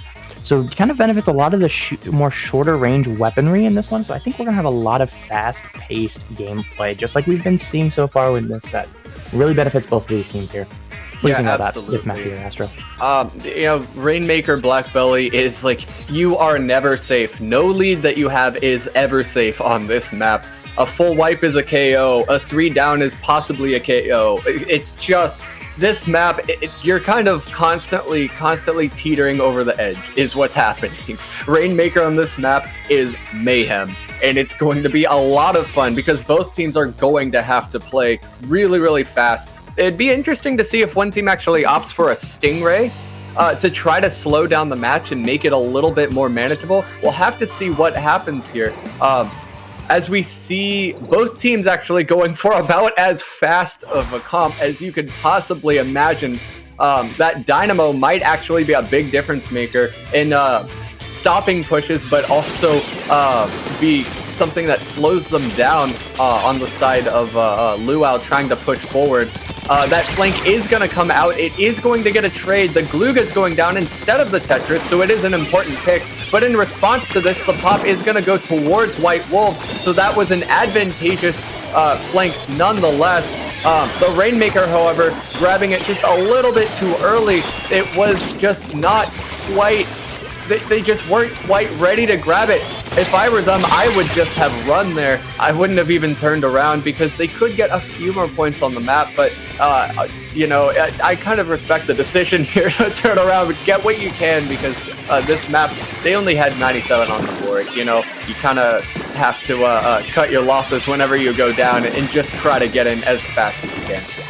Yeah, I think honestly that trade is the best thing. They weren't going to get a ton of points. There was another member of Luau ahead of them. So taking that trade is the best advantageous thing they can get because the points, getting 10 points isn't that big on this map. So it wasn't at the point they were at getting those key points. So smart play there by the member of White Wolves taking that trade. And we'll see here if Luau can respond. Right now, though, taking the lead here in the first minute and a half. Booyah Bomb coming out, bombs coming out. White Wolves doing everything they can to slow down the push here from Luau. Luau still actually right now kind of going backwards a little bit with that Rainmaker. Members of White Wolves are doing a great job on defense. But it looks like finally Luau here is getting members of White Wolves down on 2-down situation here on Black Belly Rainmaker. Not a great position here for White Wolves. This is a great position for Luau to score a lot of points, down to 30 points remaining. Another member going down on the side of White Wolves. And here comes the points. 22 remaining. Oh. The Rainmaker falls though. Another member of White Wolves going down to 15, 10, 5. Just 5 points remaining for Luau. A very great push here by Luau. Unable to successfully add any more points to that. But great job by Luau nonetheless here. With about 2.5 remaining. Able to take 95 points. Down to 95 points here. That's absolutely massive. And it really can just be tiny little things can be the difference maker. There was a bomb that was so perfectly placed that it pushed the Rainmaker off the ledge and forced them to have to take those few seconds to climb back on and go for that KO. And that was the difference maker that gave White Wolves just enough space to get the pick on the Rainmaker as it tried to climb that pedestal and allowed them to stop that push from happening. As we see 1 down on the side of White Wolves to that Booyah, make that 2 down actually. So Luau, kind of pack hunting right now, are actually in once again a really advantageous position. They can make something happen out of this. Oh, definitely. We can see this happening. Drift going with the flank, the H3 flank, boys and girls. Who would be expecting that? It was not me. Eyeing up that Inkjet. Inkjet's going to go down, not to the H3 though. The machine going to get that pick on the H3 once you kind of close that distance. Unfortunately though, the H3 at the disadvantage, unable to get that one burst on the machine. The machine pushing up with Fizzy Bomb, and they use their splash a little bit early. Able to give themselves some paint to retreat, which is very good for them when in that position. 2 members going down on each side. Mikey trying to get some sort of position here. We do have an opening on the left side for White Wolves. It's gonna close on them. Another member going down the side of Luau. 2 members down. Mikey and the rest of their team pushing forward. The Dynamo's going down. Just the Gloogies left. Coming out of spawn. Ranger pushing as hard as they can. They're going to get down to 8 remaining. That will not be enough for the lead. We don't have any specials for the side of White Wolves. They're able to quick pop it here. They're going to try to fight the pop, but the members of Luau coming out of spawn are going to get the pop here in the end. So just the machine is remaining in the spawn of Luau, getting another pick, but in the end, 40 seconds remaining. White Wolves unable to get this lead here. Whew. White Wolves trying to end it right now, but unable to with that push. They'll have to come into one more additional push if they want to get that victory. You know, just what we were talking about, no lead is ever safe on this map. Had one pick not happened at the right time there, that would have been a KO. Once again, it really came right down to the wire, and just the tiny things make the difference. Those tiny little mistakes make the difference as well. Things like flanks not being as fast as they need to be, or, you know, and putting your team in kind of a disadvantageous position. Those can make all the difference as we see Luau kind of clean up and kind of rest the Rainmaker there for the win. So they are able to take a match here in this set. We might be able to see a reverse sweep, but the big fault for Luau right there, and the reason they really, frankly, didn't get more off of their opportunities was just those flanks were not fast enough. You know, when you are making a flank like that, you have to put pressure on from 2 sides. You have to work a pincer, essentially. Because at the end of the day, it's so much easier to defend from one direction than if you've got someone in front of you and behind you, or people on 2 sides of you. You can only defend from one direction. So those pincers are going to be really, really effective if you are fast enough to make them work, because you have sometimes only a split second to make it happen, because people are going to be smart. They're going to position themselves in ways where they can back off out of those situations if they realize them, or they're going to put themselves in situations where they counterplay those kinds of pincers with their own. And that's where kind of coordination and team play really starts to come in on this, and Luau are definitely making that kind of forward progress and starting to understand that, it seems, but they're going to have to work on really speeding up those pincers if they're going to want to execute them, especially in modes like Rainmaker, and especially on maps like Black Belly. That could have been far, far more dominant for them than it actually was. Yeah, great job there in the end, though. We're going to go to Tower Control Sturgeon Shipyard, which to me is quite a different map. You know, everything here so far has really been advantageous for whatever team has been kind of more aggressive. This mode really stops a lot of aggressiveness because the objective can be 1.5 miles behind you while you're trying to push up. It's not like Rainmaker or Clemblitz where the objective can basically move with you. And this one, you know, tower kind of lags behind. So I think this one is going to be quite different compared to the other maps we've had so far. And we do see that Luau here with those Dynamo, and I think the Glugas, honestly, I think their comp is built a lot more for TC here than the White Wolves comp, and we'll see what they're going to be able to do here with this comp. First 15 seconds though are going to go in advantage of White Wolves, getting a complete wipe of Luau. Great job the wrong way. Oh, he wasted his special. The box coming in for the clutch for Luau. Box coming in for the clutch stop. What a great job by that box. Anywho, Luau getting past that first checkpoint here in the first minute is absolutely key. Gonna not be able to get past that second checkpoint, or even to the second checkpoint, which is the more difficult of the two. And the one, honestly, once you get past that, you're most likely going to get that victory. Very difficult to stop once you get past that second checkpoint. Usually it's a sign that one team has a complete rout. But we do see Luau is responding already, able to get to that first checkpoint. Going to be shot at from multiple angles though by the White Wolves. Bombs coming in. Booyah bombs coming out from Luau in response. The box not coming in clutch this time for the White Wolves. Drift Wizard trying to put out bubbles for defensive purposes, and successfully looks like getting a pick off them, I believe, too. 2 down on each side. We see the pro denying the tower from moving much further, but in the end, Luau is going to get the lead here in response to White Wolves' early push. So great job here by Luau in response push. We'll see here if White Wolves can counter respond here and get the lead themselves. Dynamo coming in top mid, able to get one member down of Luau. White Wolves 52 gal responding, 2 down, 3 down on each side. That is going to be actually a wipe for the White Wolves. Going to start moving that tower here. 3 minutes remaining on the match. A lot of action here on this tower control game. Defense positions coming out here by Luau, trying to do whatever they can to stop this tower. 40 on the remaining, 35 remaining. Tower is going to be stopped temporarily for the side of White Wolves. Going to get pushing. 31 remaining, 30 remaining. That is the lead for the White Wolves. 2:30 remaining on the clock. 2 down on each side. Right now the tower in advantage position for White Wolves. White Wolves able to keep that tower right now right around that second checkpoint. Another member going down to White Wolves. I think here that what they're going to probably try to do here is push back, hold that mid control as much as they can. Luau is going to respond by pushing in as fast as they can, along with riding that tower.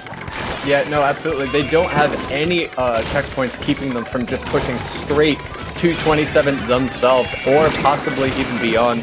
White Wolves are going to find themselves in a little bit of a disadvantageous position at oftentimes, because they are just flat out going to be outranged. They're going to have to work on ways to speed up the game and get around that. They do actually get a pick out of this, but the Booyah Bomb does come out, and it forces one into Calamity. That is going to be really, really bad for them, but the counter Booyah coming out on the tower, jump coming in, it was just not quite timed enough. They had to pop that Booyah on the checkpoint, as scary as that might be, but you just have to take those risks to reap the biggest rewards. Fortunately for the side of White Wolves, however, they are able to continue to push off that and pincer the tower, as it just kind of has to sit in one position, and they are going to get the cleanup, but these specials just coming out a little bit too early. They could actually make more out of this.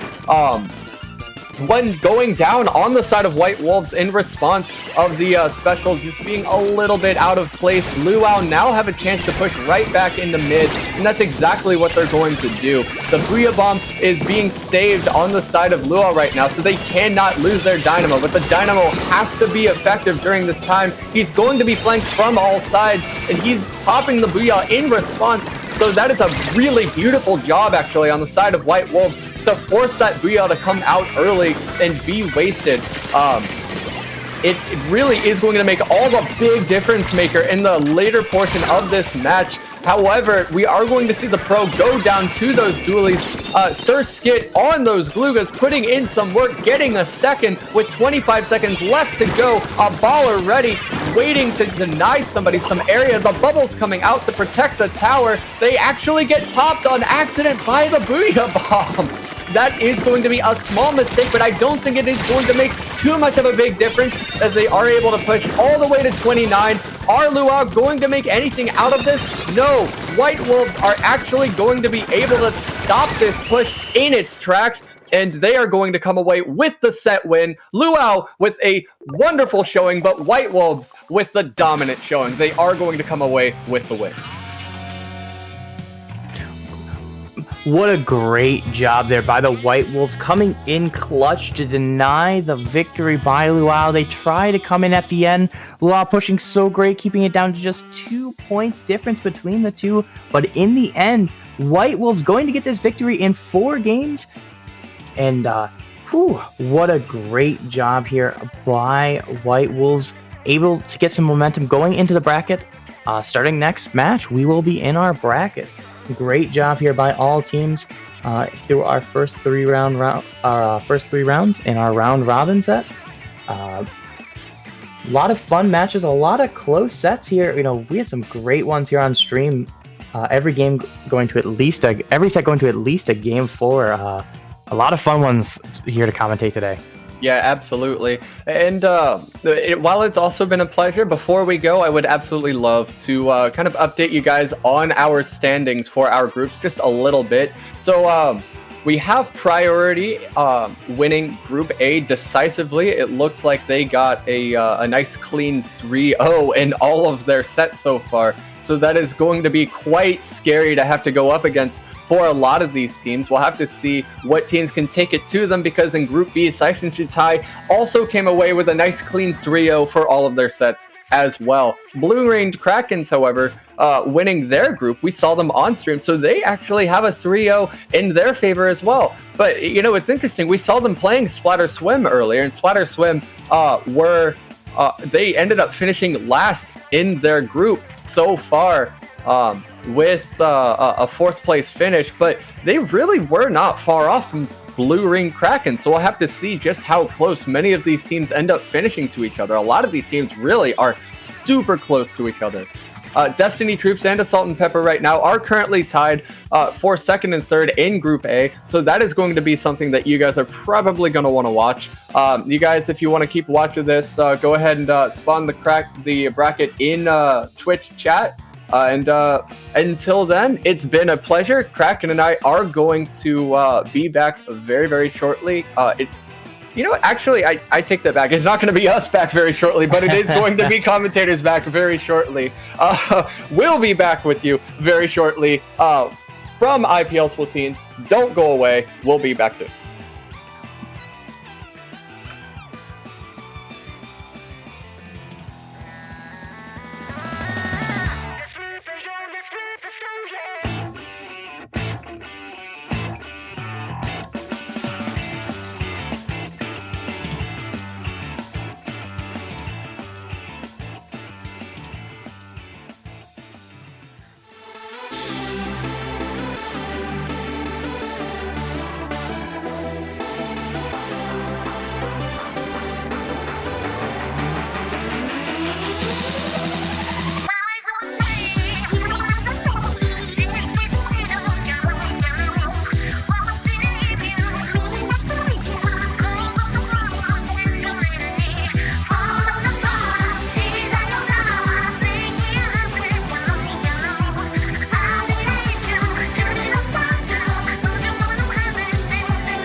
go. Let I don't know if it I'm a piece of show the way.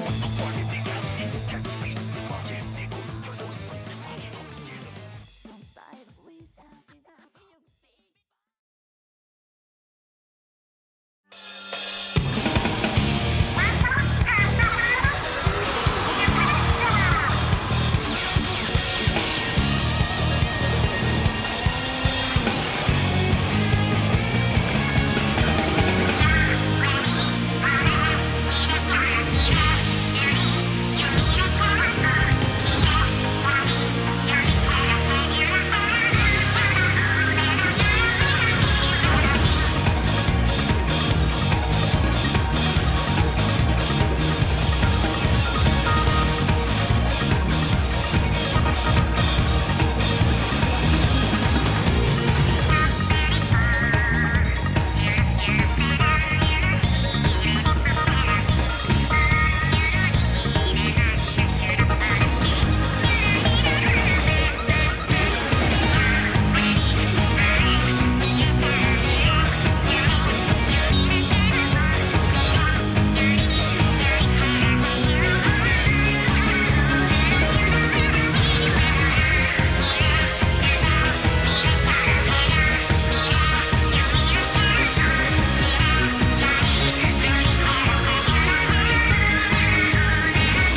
And we are live. Welcome back to High Ink, Inkling Performance Lab's first invitational tournament featuring the winners of many of our low ink tournaments. I am Adam, and I am here with Magic 8 Ball. Magic, how you doing today? I'm doing wonderful, Adam. How are you?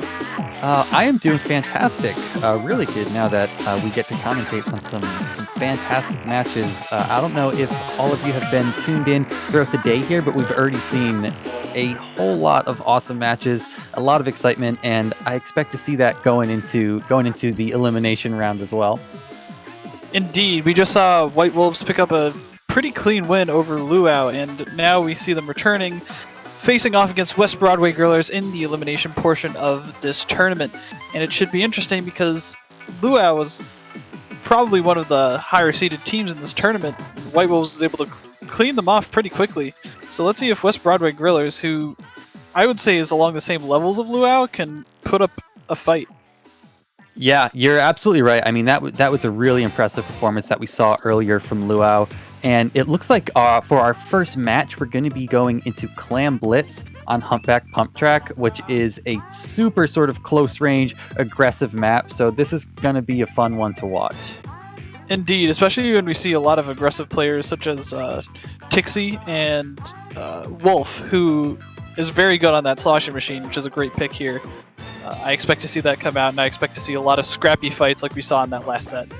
Yeah, absolutely. I'm interested to see on the side of West Broadway Grillers if we see the Hydra come out from Devi. That's always an interesting pick, especially on a map like this. I almost expect it. I'm just so used to seeing it. Absolutely. And this is interesting. We have the Heavy remix coming out. Oh, Debbie's not playing today. No, Debbie's not playing. So we have Sam on the Heavy remix. That's interesting. And then on the side of White Wolves, we're seeing the 52 Gal going down already. The T-Tech and a lot of map control coming out from West Broadway Grillers to start off the match. And they have those two high-painting weapons in the Zap and the Junior here, but it seems like they're able to transfer that into a couple of clean, team-oriented plays, picking off Tixie there and able to really put a lot of pressure on this mid area. Armor going absolutely. up. And we have a Booyah Bomb on deck. We'll see if we're going to see that come out, push into this basket. I don't know if they have the clams yet to get something ready. Cookie able to get a clam ready, but it's looking like they're stopped at the gates. A lot of mid control still in the presence here, but let's see if White Wolves can transfer this pick into a wipe of their own and get this push off the ground. Yeah, absolutely. We are seeing White Wolves with just the slightest lead on clams, now evening it out, and yeah, White Wolf again with the lead on clams, looking like they're trying to make a push happen, but neither team able to push in just yet. We're seeing quite a stalemate in center here, really. You're seeing a lot of scrappy picks, it looks like. One or two picks here and there just to shut things down and keep them from really getting too much control. But it looks like there's a lot of ping on this map. There's a BL bomb coming out. There's K-Gal able to get a pick.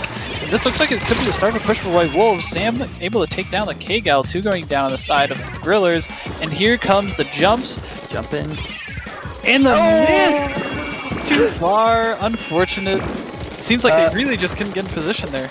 Yeah, absolutely. Right now, over and over, we're just seeing these two teams try to get into position to start something, and then the other one just absolutely shutting it down.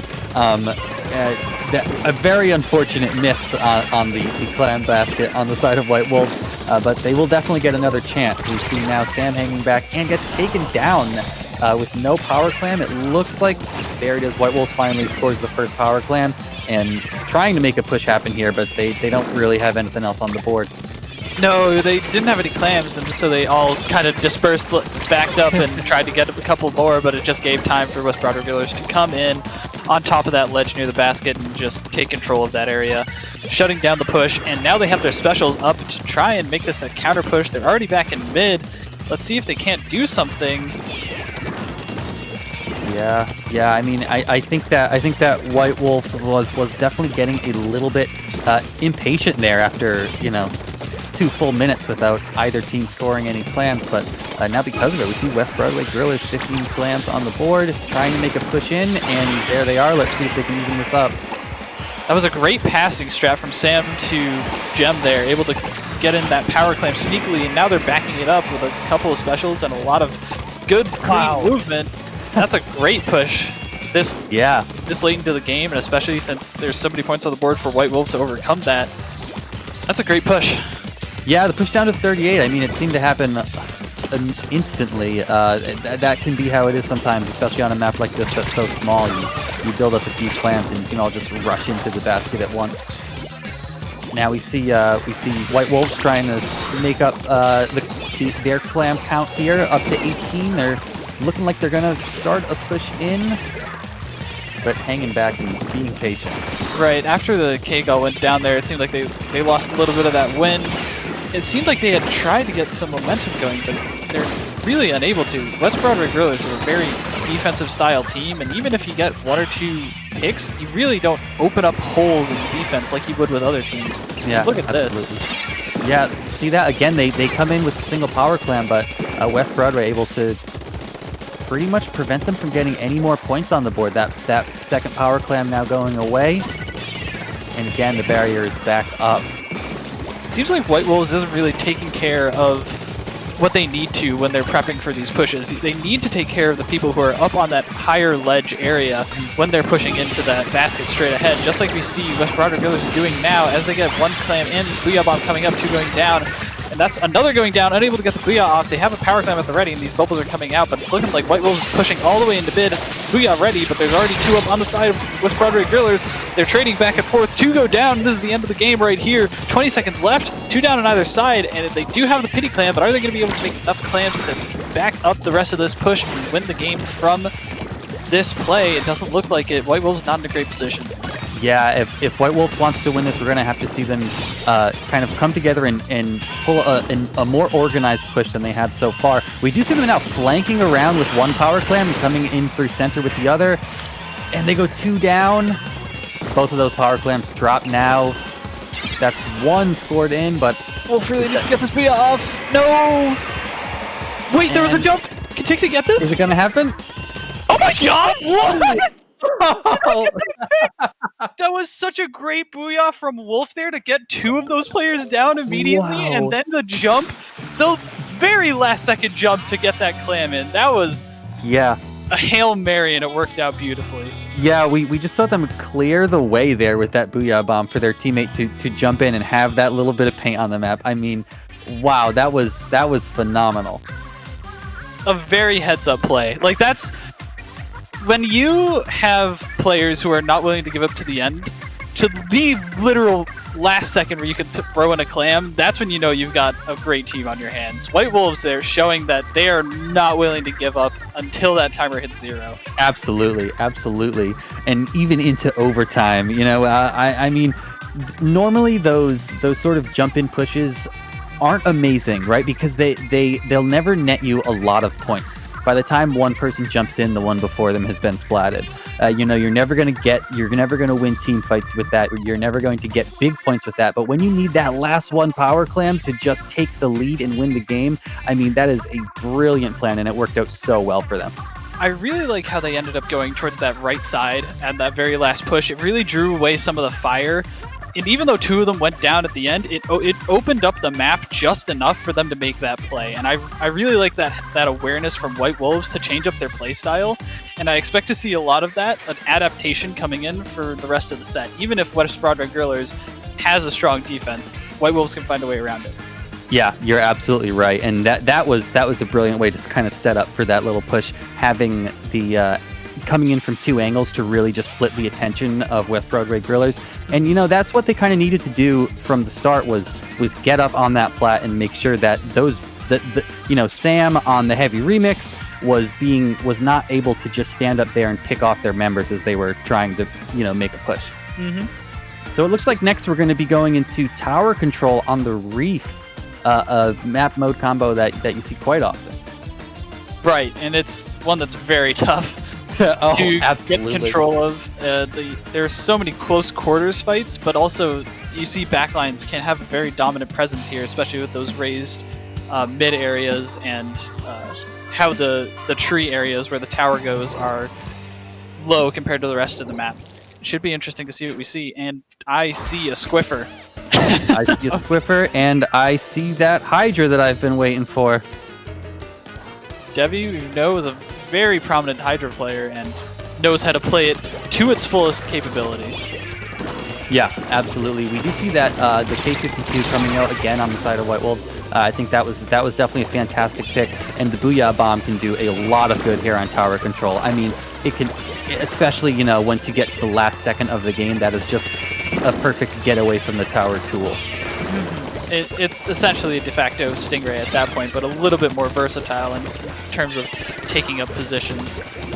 So we're going to have to see how these teams use their specials, especially when this push is starting. An Inkjet coming out from the tower, but there's already 2 down, 3 down on the side of White Wolves. Booyah Bomb coming out, going to be camping that jump, and that's a T-Tech going down. 2 down to start this push for West Broadway Grillers, and good amount of specials coming in already. Yeah, and there it is, West Broadway taking the lead.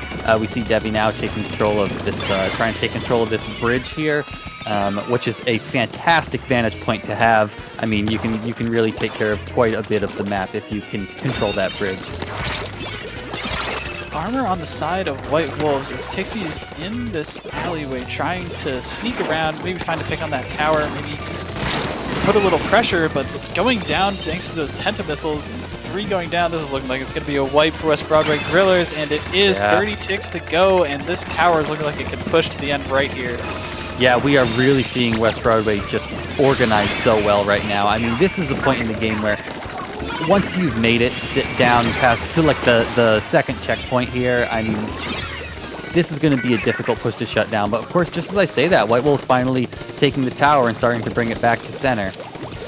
What I really want to see from White Wolves, as we saw with that last push, Tixie going down on that side alleyway, they're really making a lot of forced single plays, forced one-on-ones where they're really not winning, and it worked well against Luau, is what it looked like, but it's really not looking like they can match up because they're running into a lot of 2v1s with West Broadway Grillers playstyle. So I want to see something different out of White Wolves other than taking a couple of fights. Like right here, ganging up on this Hydra is a perfect example.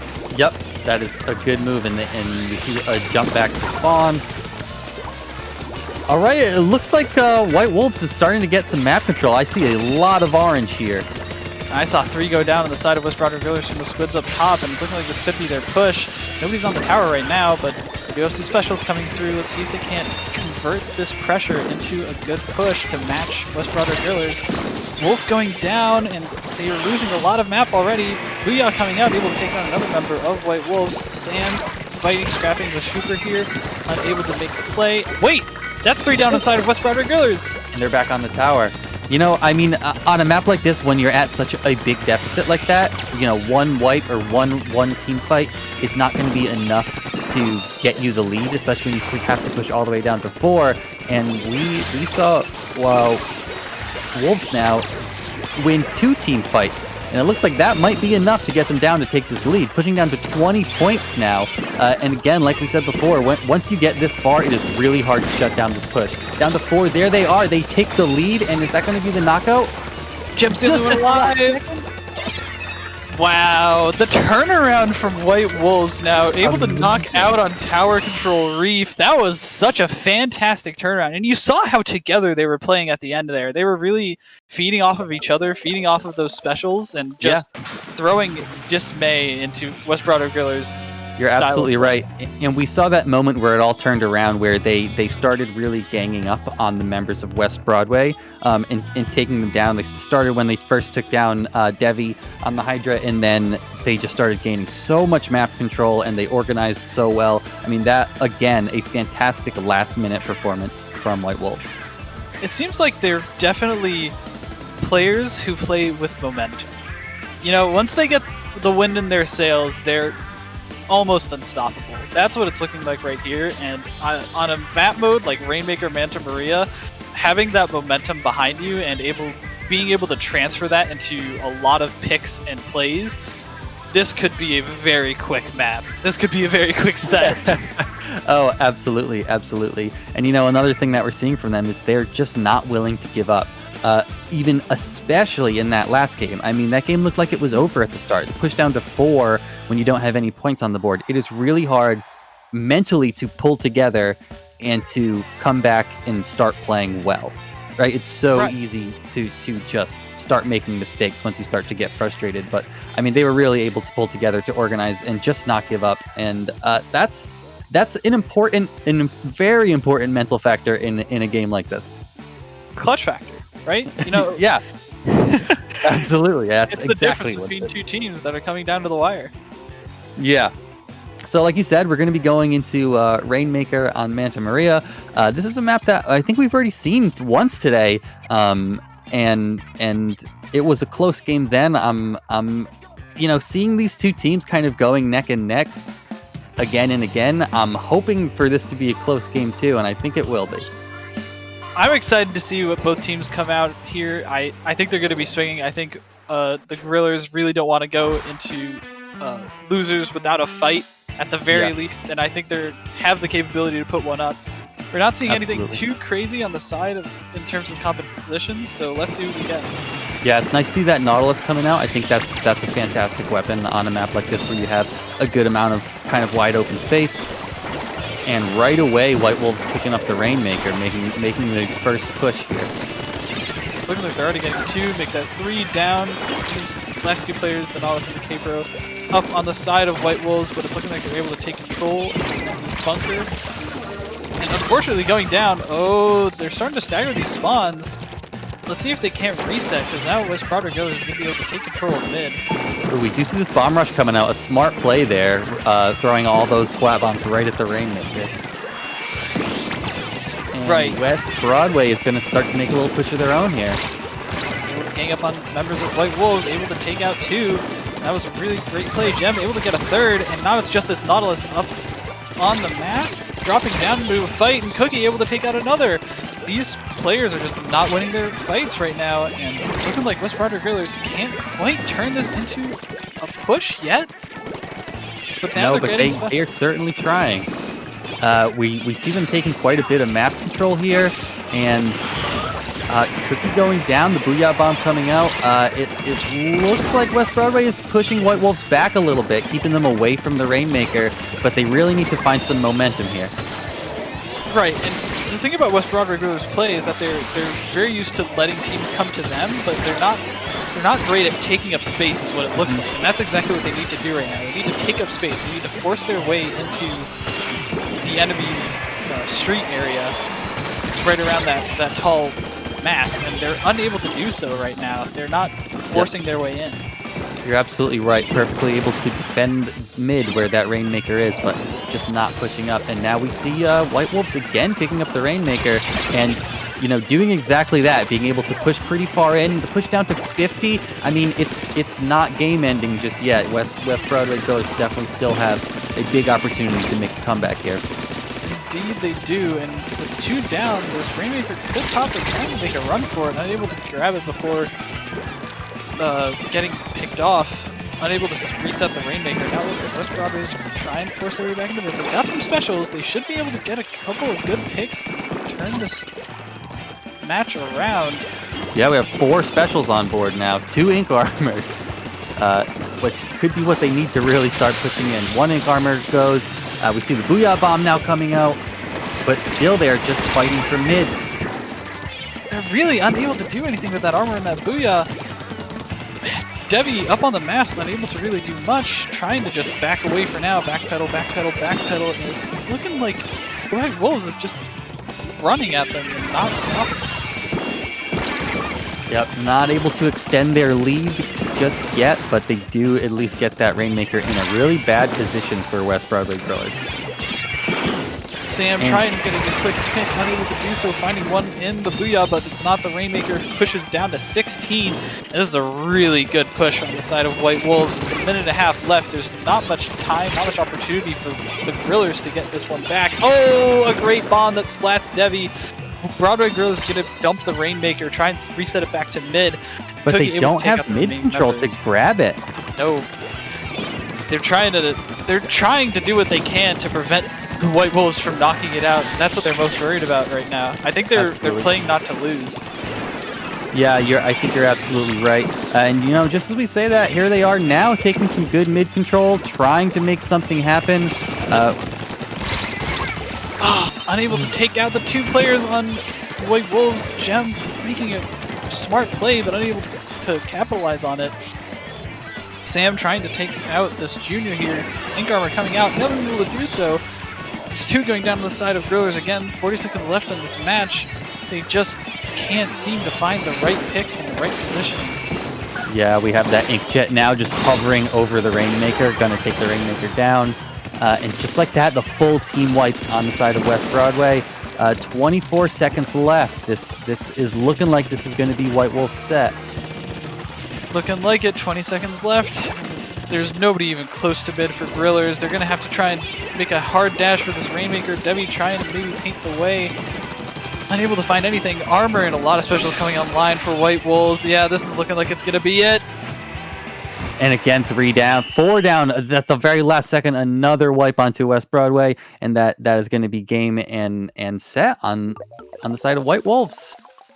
This is a double elimination bracket. Grillers played very well this set, but unable to clutch it out.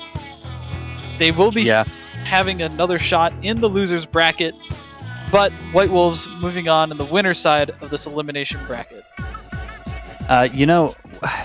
It's after seeing, both of the first 2 games, well into overtime, I thought that the game was going to the side of West Broadway. So I mean, to see White Wolves make those big comebacks 2 times and then pull out that fantastic game 3 was just a really, really impressive performance. I agree completely. It seemed like they sort of didn't have their footing quite right in that first match, and then as you saw the set go on, they started getting more and more confident with their plays.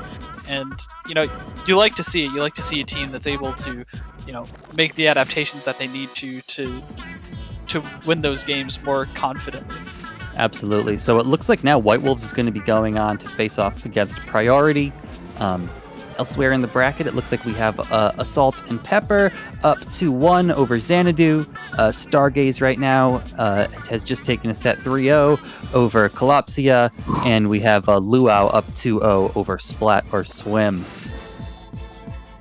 Nothing crazy there. I mean, the Stargaze Collapsia set was played in the group stage, if I remember correctly, and it seemed like it was the same song and dance there. Nothing too crazy in terms of the bracket yet, but it should be exciting in the next round. Absolutely. So it looks like we have Stargaze now is going on to face off against Seishin Chitai. Am I saying that right? Yeah, I think that's about right. All right, so they're going off to face off Stargaze against Seishin Chitai, White Wolves against Priority, and then we're going to have the winner of Assault and Pepper versus Xanadu against Destiny Troops, and the winner of Luau and Splat or Swim up against Blue Ringed Kraken, another team that I'm really excited to see. Blue Ringed Kraken being the most recent winner of Low Ink November, and a fairly new team as well. Indeed, and they're already making a statement here in High Ink, going 3-0 in the group stage over teams like Splatter Swim, Stargaze, and Collapsia, which are very strong teams in their own right. And if they can make it far into this bracket, they're really going to be able to make a name for themselves and prove that they belong with those teams that are punching in the higher weight classes like Chitai and Priority. Yeah, you are absolutely right. So while we have a few minutes while we're waiting for the next set to start, I think this is a good time to remind everyone that Inkling Performance Labs Patreon is now active. So if you're enjoying the streams, I certainly am, that happen all the time over here. We have weekly streams with Swim or Sync. We have the bi-weekly tournament, Testing Grounds, of course the monthly Low Ink, and now the Invitational High Ink as well. You can support that over on patreon.com/IPL Splatoon, and of course keep tuning in every Wednesday for Swim or Sync, which is a really, really fantastic weekly tournament featuring some of the best teams in North America right now. Indeed it is. And if you're a team who is coming over from the Smash community who wants to get involved with the scene, the tournament to do so is Low Ink, an event for newer, lower level competitive teams. It's going on a week from now, this Saturday the 19th. of December. Signups are open, and there's more info in the IPL Discord and at iplabs.inc/discord. Yeah, and we've really seen a lot of fantastic teams in the Splatoon community come out of playing in Low Inc. I mean, just look at this tournament right here. All of these teams, except for Stargaze, of course, is here because they've won a Low Inc., which is just such a fantastic tournament to get your start at. Indeed it is. I've seen so many strong players come out of tournaments like these over the years. I mean, even other lower level tournaments such as Young Inc. back in the old days and the Splatoon amateur circuit. So any of those are great opportunities, but if you're looking for one supported by the people right here who make great tournaments like these and great streams like these, next weekend is your best bet. Yeah, absolutely. So it looks like we are just waiting on one last set to finish up. We are going to take a very short break, and we will be right back for some more of this fantastic Splatoon action.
Welcome back, everybody.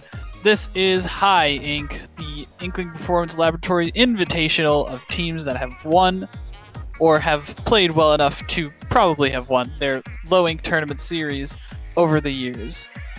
I'm here with Adam. Say hello, Adam. How are you doing? How we doing? And this is the second round of the winner's side of the elimination bracket. We are seeing Destiny Troops facing off against Assault and Pepper. Oh, I am so excited for this set. Both of these teams are teams that I absolutely love to watch. Especially Assault and Pepper is a team that I'd love to see on stream. With Knee on that ink brush is always just so entirely entertaining.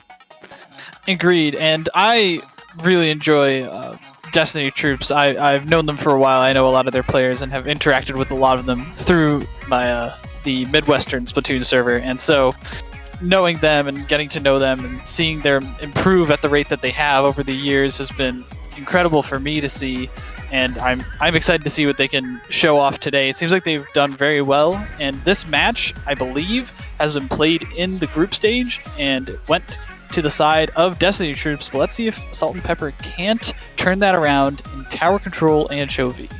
You're absolutely right. Destiny Troops has been playing completely out of their minds all day. It's been really phenomenal to watch. Like you said, going into Tower Control Anchovy games. What do we think about this map and mode matchup here? It's going to be interesting, to say the very least. I'm going to expect a lot of aggression from Tofu on Destiny Troops and Zone Inc. They're very high aggressive slayers, and they're going to be able to really put the pressure on A2P. Yeah, you're absolutely right. So we see Tofu bringing out the NZAP. So we have an NZAP and a Junior on the side of Destiny, which is interesting to see. And of course, Knee bringing out that ink brush, which I think is going to be an interesting pick here on Tower Control.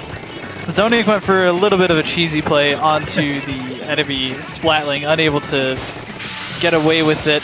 One more going down on the side of Destiny Troops, and this it's going to be a start of the push for A2P, but Tower going down. It's looking like a lot of scrappy fights are breaking out all over the map. Jeff in this corner, running out of ink, unable to go anywhere, and it's the bomb. That's going to be taken out. Destiny Troops looking like they're cleaning up the place, and this is going to go green, and they're going to start their push. Yeah, we see them starting to push up now, pushing down to 90. Most likely going to take the lead here, and of course, there it is. Wow, we see now Popkin coming out with Booyah Bomb, going to help them push forward. Destiny Troops is really doing well. Only one team member down as they start to push up onto Splat. And it looks like they're getting a lot of map control pretty deep into Assault and Pepper's territory. It looked like they really staggered their specials well, which is what you need to do on Tower Control, especially if you want to keep the push going for a high-octane push that is able to take you all the way down to a low score that's hard to beat. Absolutely. And look at that, the two Booyah Bombs staggered one after the other. I mean, the push all the way down to 28. What we saw there, Assault and Pepper was really kind of making the mistake of pushing in as they were spawning, and they were kind of just being picked off one by one rather than really organizing and coming in together. A wise squid once told me that is called a meat grinder, and God bless Bleck, he helped us out a lot when he coached for me. But especially when you're going in like that one by one, you're part of the meat grinder. It's hard to break out of that cycle. And It looked like we're seeing Destiny Troops fall into that same pattern here, trying to take out these players and turn in hero plays, but not really getting anywhere. You're absolutely right. I mean, it can be very easy to get impatient in that situation where you see the enemy pushing forward, and the tower is so close to your spawn, you just want to run in as soon as you're up. We're seeing Destiny Troops able to stop the bleeding before breaking that second checkpoint, which is very important because that could really open up your base once that plat waiting spot is beyond important for maintaining a good hold of your base. But it's looking like Destiny Troops is all the way into their base already. One going down, but it's not stopping the pressure. Ink Armor and Booyah Bomb coming out both sides. Yeah, we see me trying to make a cheeky play here, coming around for the flank, and but that tower is finally starting to push back to mid. Here we are. It looks like they've Knee was successful in that flank and pushing off Destiny troops. They're starting to retreat a little bit. I like that we see Destiny troops pulling back, not because they're all being splatted, but just because it was tactically correct in that situation. They want to pull back and wait so that when Assault and Pepper tries to push up, they can be in a good position to shut down that push and not be caught in the meat grinder. I really liked Destiny Troops' play there. They were able to pull off a really smart pincer onto their own fan area. One going down from that flank position, one coming in from the other side. And because of that, they were able to draw away the aggression from A2P. They were able to clean up that push. One going down now, but it's looking like they have the momentum here. Yeah, the tower back in mid, we are seeing A2P start to take a couple picks. Both teams, one member down, and it looks like this is just kind of a stalemate at the moment. But of course, Jeff trying to push up, getting one pick, and Destiny Troops do push back just a little bit. We see Me going down. A lot of these are trades, no clean kills coming out on either side.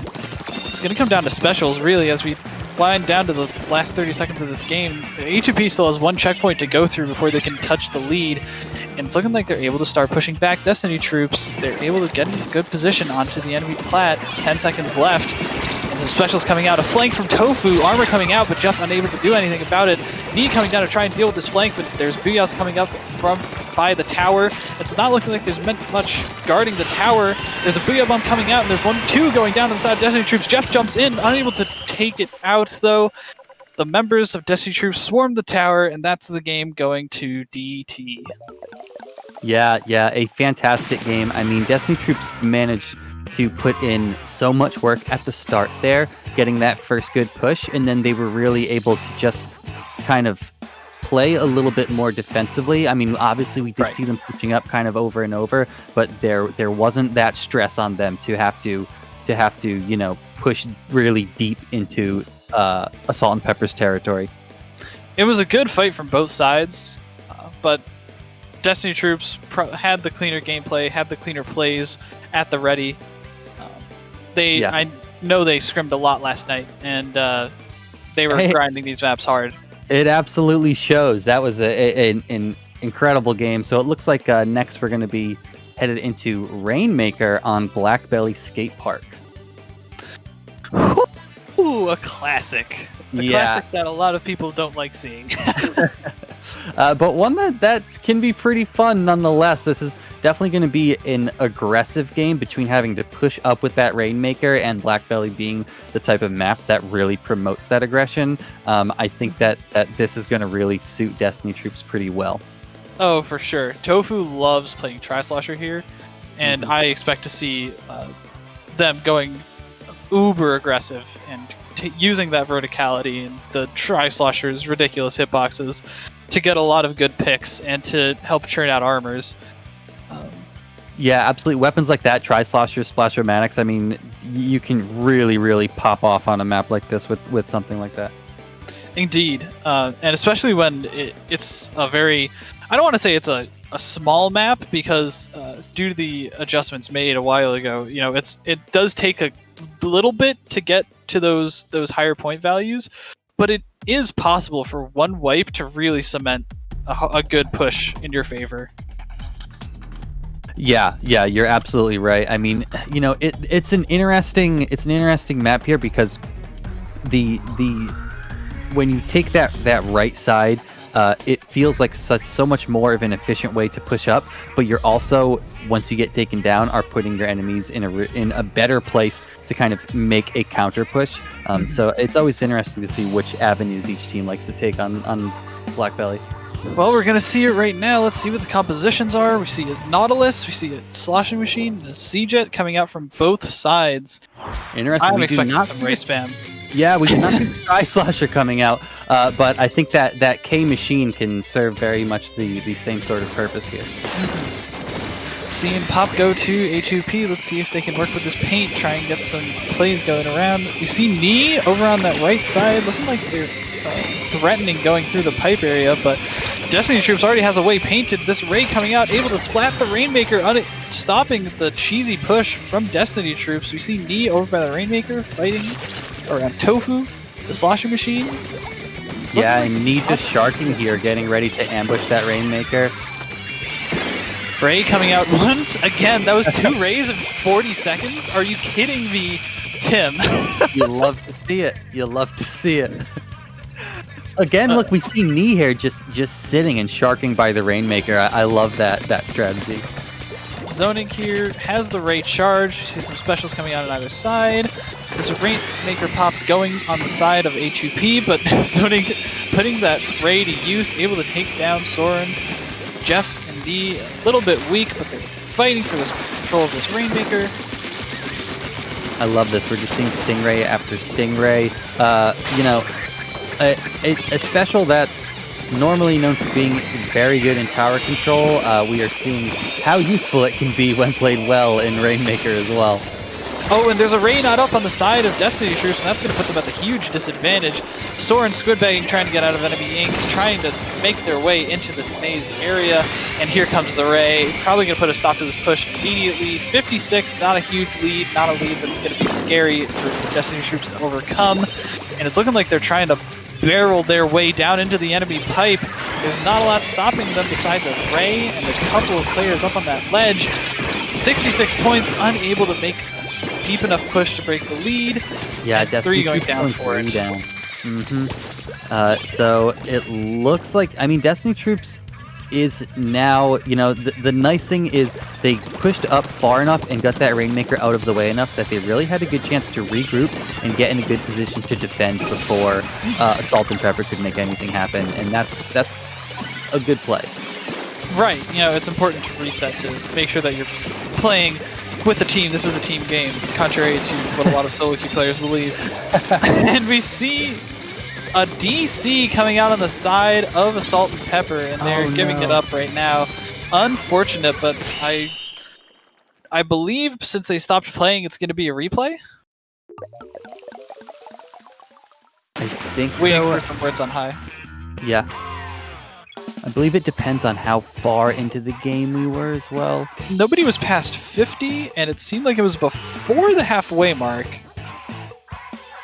Yeah, I'm assuming they're gonna gentleman's it and just give it a replay. Yeah. Yep. It looks like we are going to see a replay. All right, and hey, that's okay with me. I could watch a Destiny Troop and Assault and Pepper play Rainmaker on Black Belly for the rest of the day and be pretty happy about it. I'm not sure I would be happy with it all day, but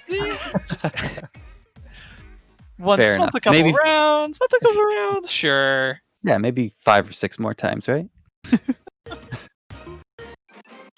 So teams are readying back up. Yeah, in just a moment we'll get right back into Rainmaker here. I'm interested. We saw that Destiny Troops was on their way to making that comeback right before the DC happened. So we'll see now that both teams have had a chance to kind of download each other a little bit, starting over. I'm very interested to see what happens. I am too. There's a certain mentality that comes in after you replay in a tournament, and it's probably going to show when we see this from both sides. You know, people are more hesitant to make their plays, you know, that their strategies have been revealed, now that their compositions have been shown. People get a bit more sluggish on their pushes, especially because, you know, like everybody hates seeing a DC. Yeah. And especially since we see these Rays coming back out, it's going to be tough. Oh, it's especially difficult, right, for the team that was winning. You feel like you had so much momentum and it just gets pulled away from you. Right. And right away we see Destiny Troop pushing up into mid. Looks like they're going to pick up the Rainmaker. Pop Gun going for it and making the first push here. Tofu's in deep and took out the custom Jet Squelcher on the side of A2P. Booyah comes out, unable to stop the Rainmaker. They're pushing all the way down to 40. They got it to jump on the box. That's a 10-point push. Oh my! Right from the start. Wow. Destiny Troops just had a great play with Tofu going up flower right and able to flank early on and able to open up that map. That was a great stuff from Destiny Troops. That was fantastic. We now see Assault and Pepper regrouping and trying to push back here. We do have Destiny Troops going 1 down, 2 down, but the Rainmaker goes down as well. We see Jeff trying to pop the Rainmaker again and continue this push. Tofu goes down, and it's looking like Jeff's not going to be able to make this out of this one alive, but Klang's all the way on the other side of the map. It's only Falcon and Sam between him and the Rainmaker, able to take it out, and there are jumps coming into mid, but Klang's able to clean it up. 2 going down to the side of Destiny, Assault and Pepper, excuse me, and this map is turning blue. Yeah, absolutely. You know, we were just seeing pick after pick after pick there for a moment, and Destiny Troop was able to really pull it out and take that team fight. You know, they're in a good position right now. The Rainmaker's in a spot where it's pretty defendable. Gonna let it reset. I mean, they don't need to be nervous right now, right? If you're on the side of Destiny Troop, you don't need to be making big pushes. All you need to be doing is making sure that Assault and Pepper is not in a good place to push all the way down to sub 13. But just as we saw Destiny Troops do it before, I expect Assault and Pepper to be able to explode at a moment's notice. It looking like they're going to take the Rainmaker over on the left side here. Assault and Pepper is also a team that has the potential to just explode in terms of point values, and Rainmaker pushes, playing able to take down the Rainmaker, unfortunately stopping it here, 2 down on either side. But this map has pushes that are never safe unless it's knocked out. And I just want to be very clear on that. You're absolutely right. I mean, even though that Rainmaker went down, it looks like Nee is back up and has the Rainmaker once again. They have a good space cleared right in front of them. They're trying to push up, but being kind of intercepted right there. Oh my goodness, Nee, how are you still alive? I mean, he's still alive, and this could be the push that we're talking about. Unable to do it. Sonic is able to put a stop to this push, but this Rainmaker is going green. They're trying still to pay going. Their Destiny Troops is up and alive, unable to finish it off. There's no members of A2P there to sneak the Rainmaker away. Great stop from Destiny Troops at the last second when we thought it was going to be over. Oh, absolutely, absolutely. I mean, that was a phenomenal push, but like, yeah, for a Destiny Troop to really pull together and stop that at just the last second there. We see them now trying to take some initiative and pushing the Rainmaker up themselves. Ooh, and just like that, we have Assault and Pepper going 3 members down. Here comes the Ray. It's probably going to put a stop to this push. 1 going down. Wait, Popgun's dipping and dodging. There he goes down. Okay, I was about to say, is he about to call out this Ray? If he was, I was impressed. Zoning has the Ray, has the return Ray, and there's only 2 members up on the side of A2P. Ray comes out, and this map is still looking like it's pretty much blue. Nee trying to paint up this left side of the mid area. Some specials coming out. Soren trying to see if he can make some work. What? Oh, wait, what is this? Soren DCs again, and this one looks like it's going to be past the DC rule. They're going to have to play this 3v4. And this is looking very, very tough for A2P. Yeah, you really hate to see that. 2 DCs in a row. Unfortunate. You know, it's I would have to say it's hard to believe this game isn't going to go in favor of Destiny Troops at this point. No, I agree completely. It would take a miracle, especially when you're down 1 player and you don't even have the lead. Yeah, that being said, though, I mean, Assault and Pepper is a fantastic team. Maybe we'll see the miracle happen. It doesn't look like it. It doesn't look like it yet. The game's not over, but it might as well be. 10 seconds left. There's already 2 people going down the side of A2P. Unfortunate. Soren, if you're in the chat, please fix your Wi-Fi. And that is going to be game. So Destiny Troops now up 2-0 over Assault and Pepper.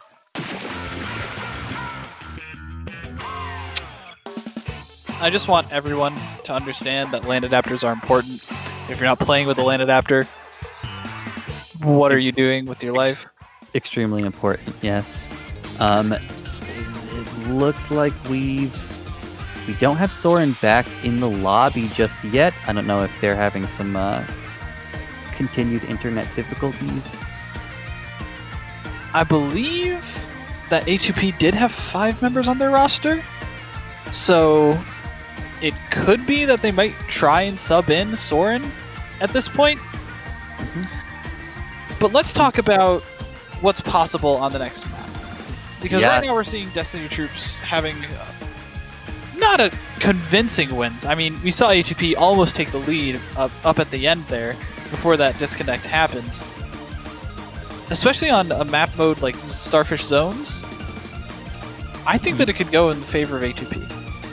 You're absolutely right. I mean, one thing that we've seen so far, playing on Tower Control and Rainmaker, these are both modes that really favor teams that are able to push up. And with members like Tofu rocking that K machine, I mean, Destiny Troops is really, really doing a good job of pushing forward. But now going into Splat Zones, Assault and Pepper, a team that really has the capacity to band together and play a phenomenal defense. I think that we're going to be in for an exciting match. Especially since we see Nee, that Inkbrush player. These are maps which are very good for Inkbrush flanks. With those gray areas which can't be traversed very easily. But with an Inkbrush, you can get around that spot very quickly and make some pretty gnarly plays. So absolutely. I'm expecting to see that. Yeah, I'd be surprised if we don't see Nee sharking around those flanks the entire game. In very much the same way that we saw them kind of sharking around the Rainmaker on Blackbelly, and I think that's a very powerful play here. Oh, 100%.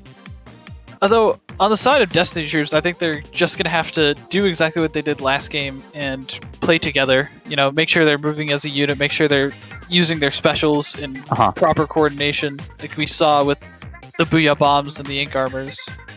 Yeah, you're absolutely right, and that's something that they've proven to be very good at so far. So here it is, we are going into Splat Zones, Starfish main stage.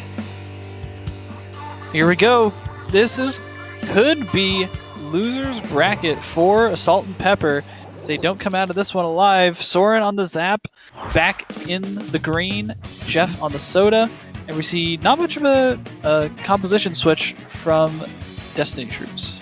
Nope, we do have heavy remix on both teams. That's an interesting pick. I think that the Booyah Bomb is going to be, a fantastic tool here. Oh my God! Already we see me playing with the baller, just playing bumper cars here.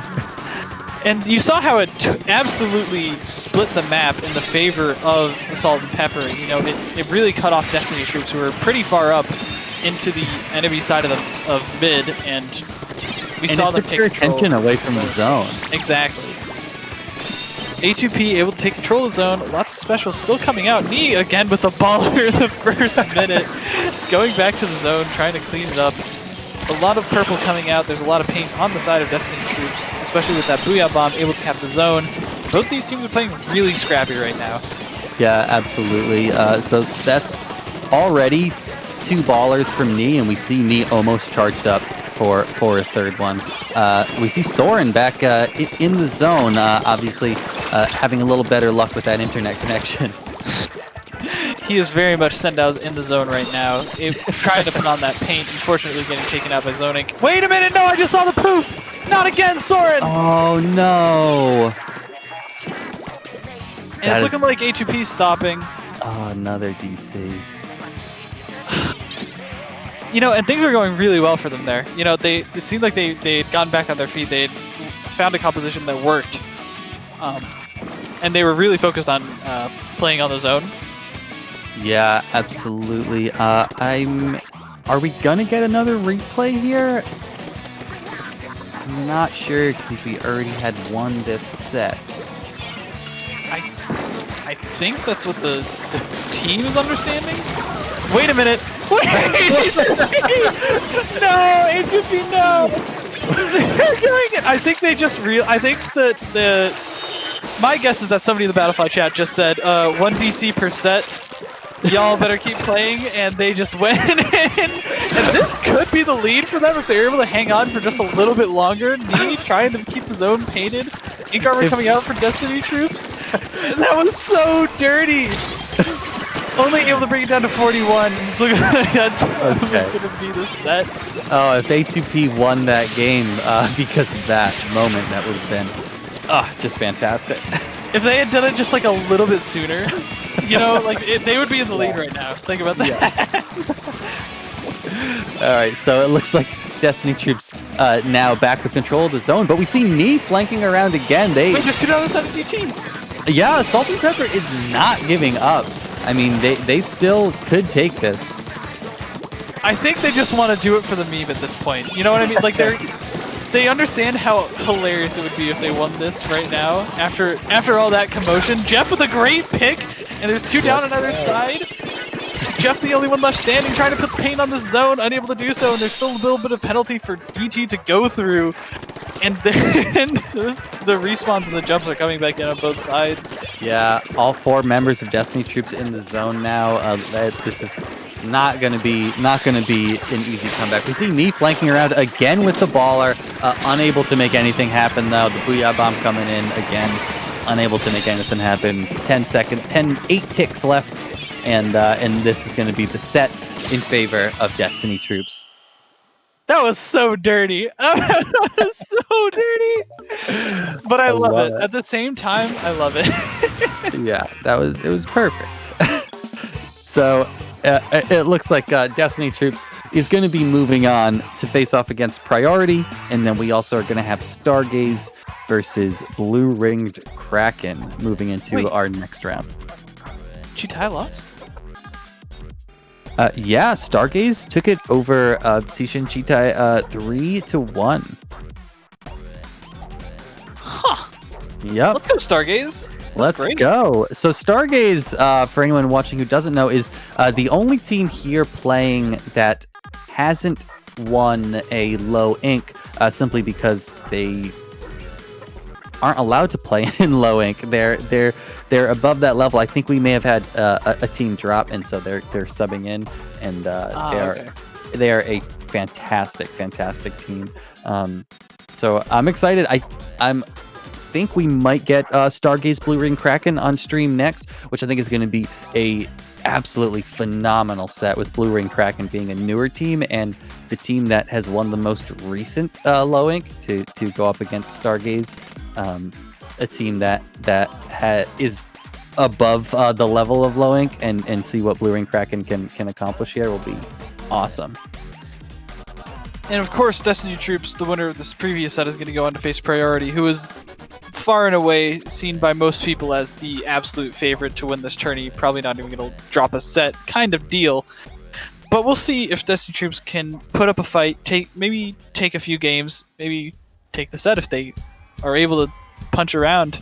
Yeah, it looks like Priority so far has not dropped a game, going 3-0 in groups over everyone they played off against with, and just now having gone 3-0 over White Wolves as well. And we just had White Wolves on stream and saw how fantastic they are playing today. So Priority is looking good.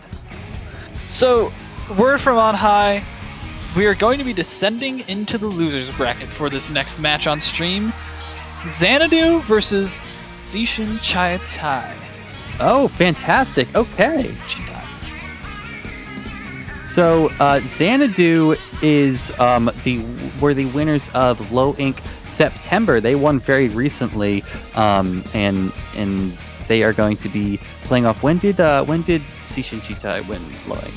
October in 2018. They were one of the first teams to win a Low Ink. You know, they came out of the underground a while ago, and they've gone their separate ways since. But they decided to reconvene after all this time, and they're seen as very much a crowd favorite, part of the Div 2 Easy Clap era of the Splatoon amateur circuit as well. So this is a team that has been through a lot, and they've begun really punching into the higher weight classes. I know Swisher and Kennard are players who are up and around that +2 level, so it should be interesting to see. Yeah, they are just a fun team to watch overall. I mean, everyone on that team is such a specialist. With Swisher just playing all the tents is always so much fun to see, and Spectator on the Rapids. Right. It's it's a comp that, it's very interesting to see a team that likes to stick with one comp or very close to one specific comp, because you get to see the way that they've learned to tailor it to different modes and to different maps, and to find a whole bunch of different strategies with the same weapons that work in different situations. Right, and especially like when you look at this composition, you see the rabbit, you see the slosher, you see the tent, and then you realize that Marcel's on charger, and you're thinking, wait, where's the paint? But they make it work. They really do. Absolutely. I mean, hey, they wouldn't be here if they didn't make it work, right? Exactly. And it's going to be interesting to see.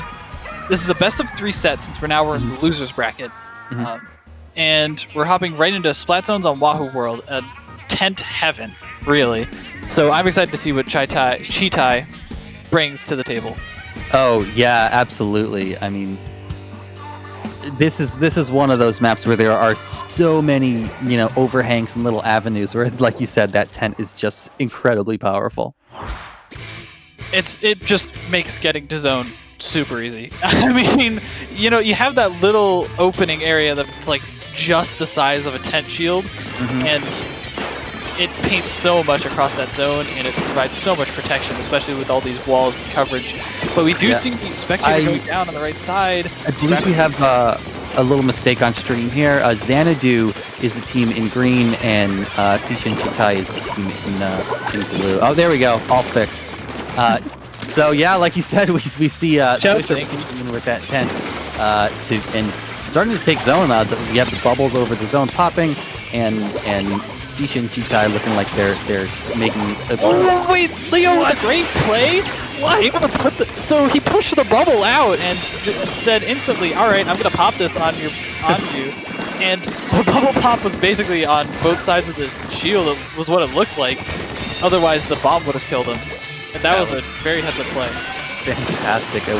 We have specials coming up on the side of Xanadu now. They do have that Inkjet on deck, which could be very powerful for helping to keep them in the zone, pushing down to 60 now. We see over and over Swisher trying to push in with that tent and being taken out. Wait, did Mars look at that splash down cancel? That was crazy. It looks like it. We're seeing a lot of good plays right now. Here we go. Once again, pushing in with the tent. The bomb rush ready. I mean, I think that fire fin is a fantastic pick for a map like this. Those walls are so powerful here, and that bomb rush just being able to take zone in an instant. It's looking like the Tetras are getting ready for a flank here. They've got the positioning, but that beacon was able to call them out. There's 2, maybe even 3 members on the side of Chitai, able to take out and nullify that threat. One going down to the side of Xanadu, and Swisher's hanging around in this bubble, waiting for an unsuspecting victim. This Tetra is able to finally find the zone, and 3 going down to the side of Chitai. Barcel's the only one left alive. So close to taking that lead, but Xanadu at the very last second comes in and scoops it up. They now have the zone for themselves. We are seeing this bamboo here in zone doing such a good job with those bubbles of just being able to play very defensively. You see 4 specials online for the side of Chitai, and 1 going down on the side of Xanadu. Ink Armor coming out. Not seeing what's happening on the zone right now, but it's looking like some really good paint coming out on the side of Chitai. Spectator finally finding the zone, putting out a lot of pressure. Not using this baller, able to spot out a flank, unable to take it out, but nullifying that threat, able to help keep Chitai into this zone, keep their pressure. It's looking like they're kind of backed up right now, though. Swisher needs to find a way to use that tent shield to help Kennard and the rest of his frontliners break in. That's exactly what they're doing. They're able to push the plat area. Spectator with that baller, trying to do what they do. Spectator was holding on to that baller for so long, waiting for just the perfect moment to pop it. Unable to do much with it though, able to stay alive at least a little bit. Able to find some chip damage on a couple of the players of Xanadu. Tetra's going down, bubbles coming out, but unable to be popped. It's looking like the Xanadu's just pushed way too far back. Spectator able to pop a torpedo, able to find a pick, and look at how deep he's going, and look at how much he's moving! Wow. That was a couple of great picks, and Chitai might be able to take the lead off of this. Kennard trying to stall whoever's coming in from the plat area, able to maybe find a pick, able to stop these jumps. He's still staying alive. Oh no, he's taken out. And that's the lead for Chitai. It looks like they're going to be pushed out of the zone, but Xanadu does have a pretty good penalty on the board. Just as we see Chitai get pushed out, they're trying to make that push back in. We have Bubbles over the zone and the tent pushing into Chitai's territory. Now again, Bubbles coming out on the side of Xanadu. It looks like both teams in a bit of a stalemate here, but Chitai takes the zone and is trying to paint it all over and just push up and keep Xanadu from getting back in. I think that they did really well with playing around those bubbles again. You know, how we saw last time how that bamboo using the bubble and fizzy bomb combo really tore apart their offense. They were able to adjust to it, able to stop those bubbles from really making a dent into their team, into their game plan. And as the timer ticks down, swim specials coming out on the side of Xanadu, but it's not able to be stopped. A lot of paint coming out. And that's the first game going to Chitai. And what an exciting game. I mean, that was back and forth quite a bit.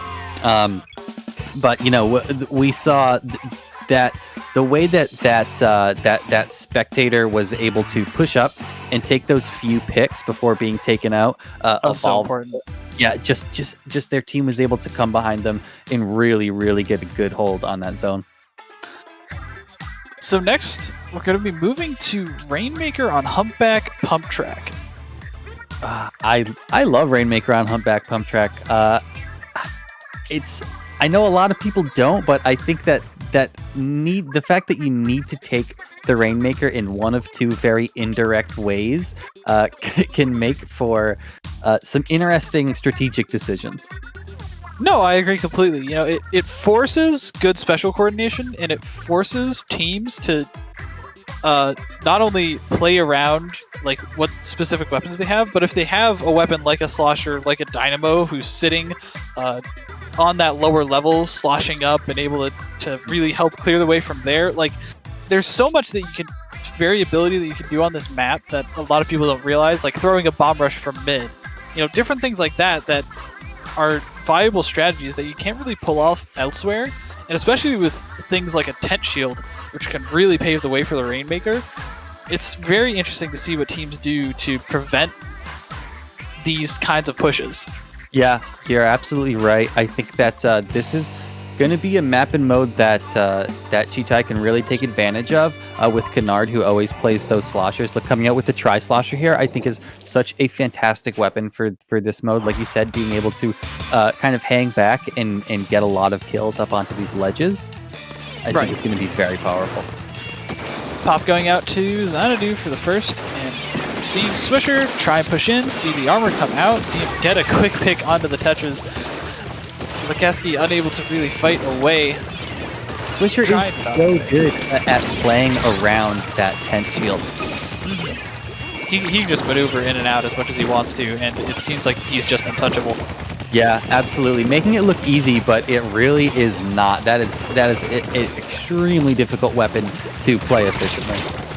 I mean, he's been playing it for years, so at this point, I hope he understands how to play the weapon. You're absolutely right. So we see the Rainmaker still sitting in mid, not being picked up by either team. And now we have Chitai starting to make the first push. Swisher pushing forward with that tent. And the Rainmaker, oh my goodness, pushing up behind that hammer. You love to see that. I was always a huge fan of making those kinds of pushes. Like when you have a baller in front of the Rainmaker, or a hammer in this case, it makes it so easy to make those deep pushes when people aren't expecting it. And that was great coordination on the side of Chitai. Yeah, you're absolutely right. And we had Marcel kind of hanging back and in mid, but getting those picks with that charger is, such a fantastic help as well. Now it looks like we have Xanadu trying to make a push of their own, going the same direction here. Backing up. Bomb rush coming out on the side of Chitai. One going down. Card able to sneak in, get that Rainmaker kill. Two going down on the side of Xanadu. Some jumps back all the way to base, and that's dead push on the side of Xanadu. Yep, unfortunately it looks like Seishin and Chitai able to really take control. It looks like they're going to let that Rainmaker reset. Definitely a smart move. And we have one down on the side of Xanadu. And Now 2 down on the side of Xanadu. This is looking like a good position for Chitai to be in. And just as I say that, they go 2 down now, but still making a push up. Again, pushing behind that Ultra Stamp. Going to be taken out. Both of them taken out. Almost a full wipe on Seishin Chitai, but they were able to push up so far that it doesn't look like Xanadu's going to be able to make an immediate pushback. Spectator's looking like he's going all the way around the map, like ring around the rosy kind of style. Probably finding them in mid right about now. Yep, the armor coming up. See Lakeski trying to dodge roll those Tetras to make sure that the damage is at least lessened. 1 going down to the side of Xanadu, but 2 going down to the side of Chitai. Wait a minute, this could be the push that is able to gain the lead. 1 going down thanks to Barcel, and jumps coming in. There's a lot of bombs, there's a lot of stuff. There it is. Seems like there's the lead. Able to take it is Xanadu. Wow. I mean, we have seen Seishin Chitai pretty much consistently making these fantastic plays, and all it takes, however, is 1 single play to take the lead, which we just saw on the side of Xanadu. And this could be the play for Chitai. Coming back again, following behind that Ultra Stamp and pushing all the way down to 4. Oh my goodness. So, immediately answering back with a push of their own. Seishin Chitai again takes the lead, push down to 4. I mean, at this point, Xanadu needs to pretty much get the KO. Oh, for sure. And it's going to be super hard to do that with how decent of a defense that we saw on the side of Chitai last time. It's going to be impossible unless they get some great picks. Yep, again, that Rainmaker, that's a decent spot for the Rainmaker to be in, for Xanadu at least, I mean, they have to go pretty far around either way to get... Oh my goodness! The splashdown cancel! That was Marcel is an absolute monster. I mean, after years, snaps like that, especially when you have the scope to deal with, it just looks so cool. It looks so clean. It always does. That will never get old. Swisher trying to keep the enemy out of this door choke area. Going down, but not before taking one with him. Spectator trying to get the flank off, but there's 10 seconds left. 2 down on Chitai. It's not looking like it's going to be great here. Armor coming out, and there's a bomb rush coming out on the side of Chitai, trying to get some chip damage so that Kennard and Swisher can close in on this Rainmaker. Kennard going down, the Tri-Slasher, the 10 shield coming out, trying to put some damage down, and able to take out the Rainmaker is Chitai. That's going to be the set in this best of 3 on the losers match. Xanadu played a great set and a great tournament, but that is going to be the end of the line for them. Absolutely. A really fantastic run from Seishin Chitai so far, and they're going to be moving on to continue their run in losers bracket, maybe making it all the way back up to grand finals. Yeah, definitely. So right now, let's take a look at the bracket that we have so far, see what interesting things have come up while we were watching things down in the losers bracket. Stargaze 3-0 over blue-ringed Kraken. Mm-hmm. Stargaze is tearing through this tournament, and Priority taking the 3 over Destiny Troops. You hate to see it. Yeah, absolutely. I mean, still now, we are 5 rounds that Priority has played, has not dropped a single game yet. Dang. That is impressive to see. I mean, even with them being, the number 1 seed for the tournament, it's still always impressive to see a team go through this far into a tournament without dropping a single game. Yeah, for sure. This team is expected to be, in a level... I saw a lot of talk on Twitter about how Priority was going to be a level above most of the rest of these teams. And right now, they're basically proving that point. Yeah, we will see if it continues. Priority, like we said, moving on to play against Stargaze. But Stargaze, to be fair, is also a team that has been performing exceptionally well today. Like we said, they just went 3-0 over Blue Ringed Kraken, another fantastic team. So I wouldn't be surprised to see Stargaze maybe be the first team to give Priority a bit of a run for their money. Oh, 100%. That's what I want to see. That's what I hope to see. And not sure what we will be casting next, but we're so glad to be here casting with you today in this High Ink Invitational tournament. Yeah, absolutely. So over down in losers bracket, we can see Luau took the 2-0 over West Broadway Grillers. That means that West Broadway Grillers has been knocked out of the tournament. Also have Assault and Pepper taking the 2-0 over Calopsia. So they're also going to be out. And then White Wolves taking the 2-1 over Splat or Swim. Oh, interesting. Now this is going to be the round that I'm really interested in seeing. Luau and Chitai are teams that I would expect to be matched up in terms of relative skill level, and Assault and Pepper and White Wolves as well. It's going to be a really interesting set. Yeah, absolutely. And then we'll have the winner of Luau and Chitai on to face Destiny Troops, and the winner of Assault and Pepper White Wolves on to face a Blue Ringed Kraken. I'm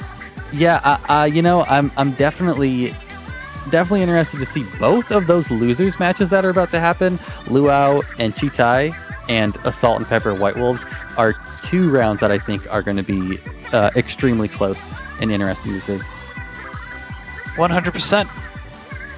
So, where can the good people go to support IPL and all that they do and all of their streaming glory? Oh, that's such a fantastic question. The good people can head right on over to, well, I guess there's a lot of places, right? I'd say the most important one right now is patreon.com/IPL Splatoon, where the Inkling Performance Lab officially now has their Patreon set up. You can help support them in putting on these incredible streams. I mean, what this organization is doing for the Splatoon community has been huge over the last many months.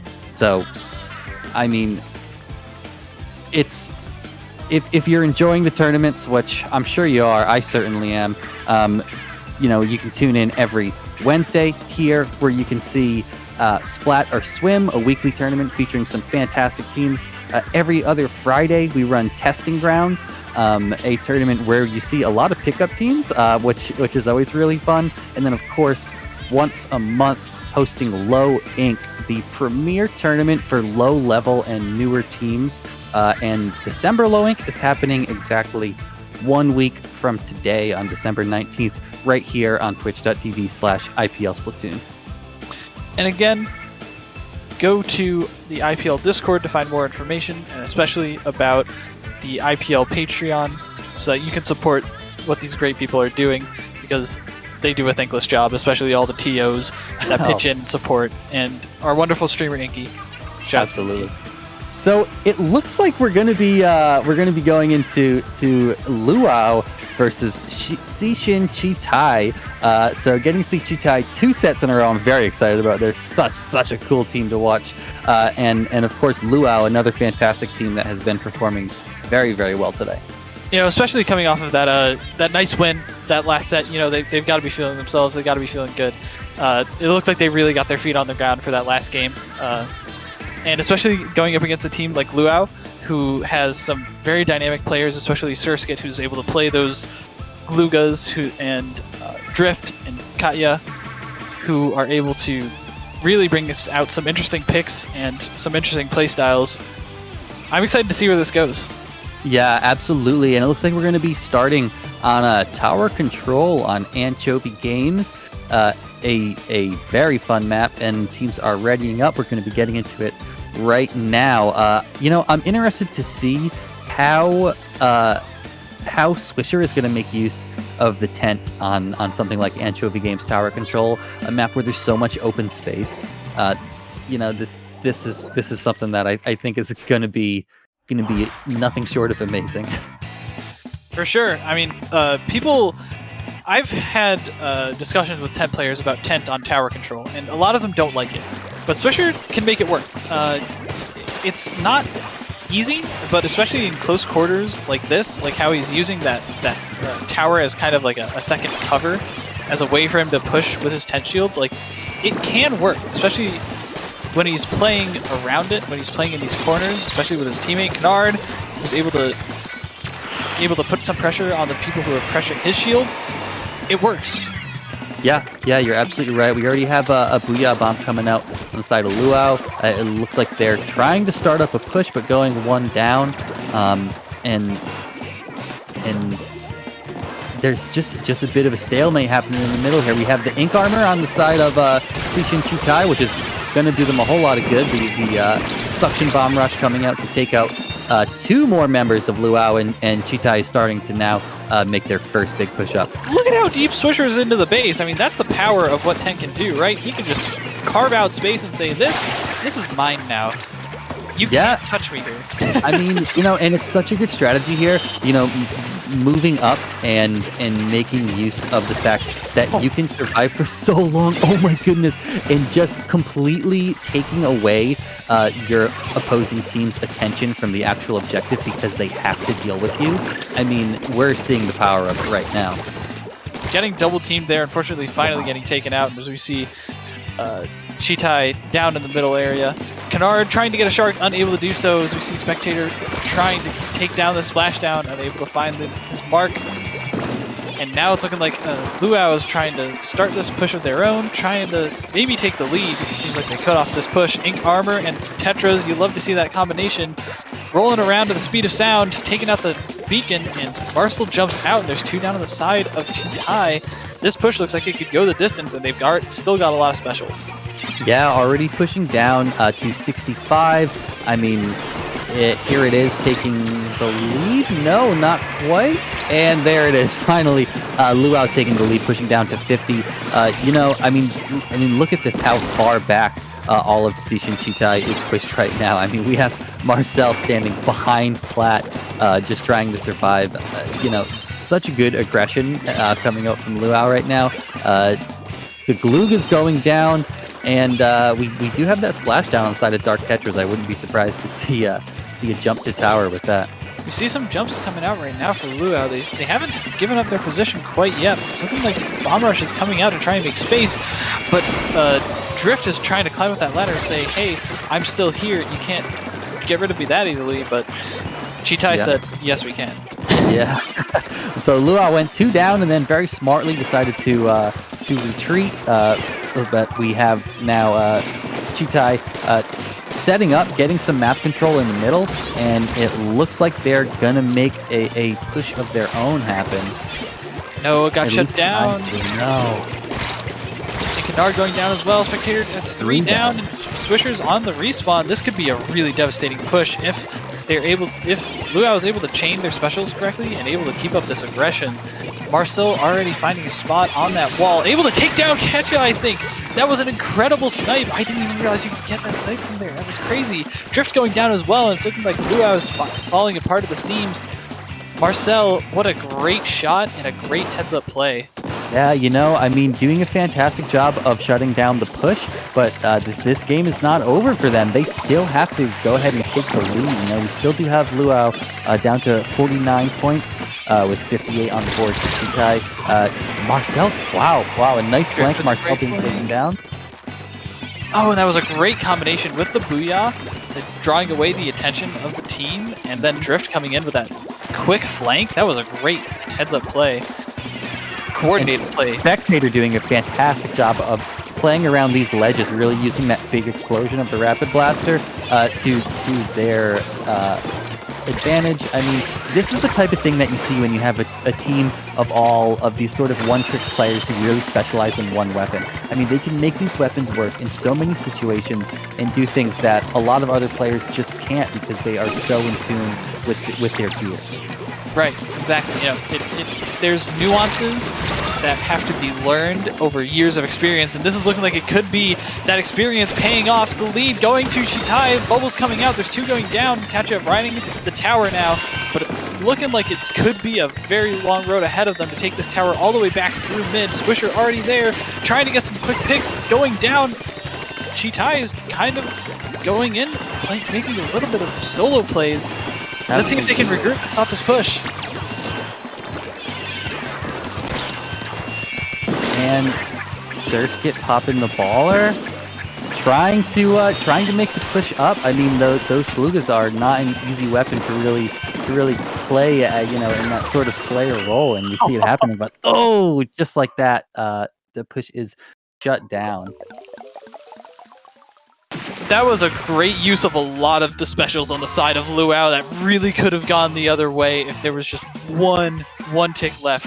But I think Marcel got a clean shot on the tower, pushing people away just at the last second.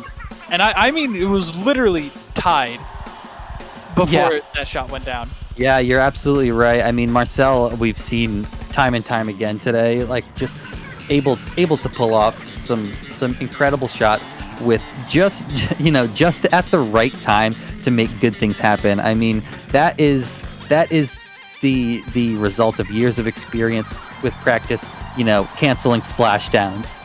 Mm-hmm. I think that what Chitai did well with those defenses is that they kind of just backed up. They didn't overextend when they didn't have to, especially in those last moments. I mean, they literally let it come down exactly to tie, and then they decided, all right, we can win the game from this point.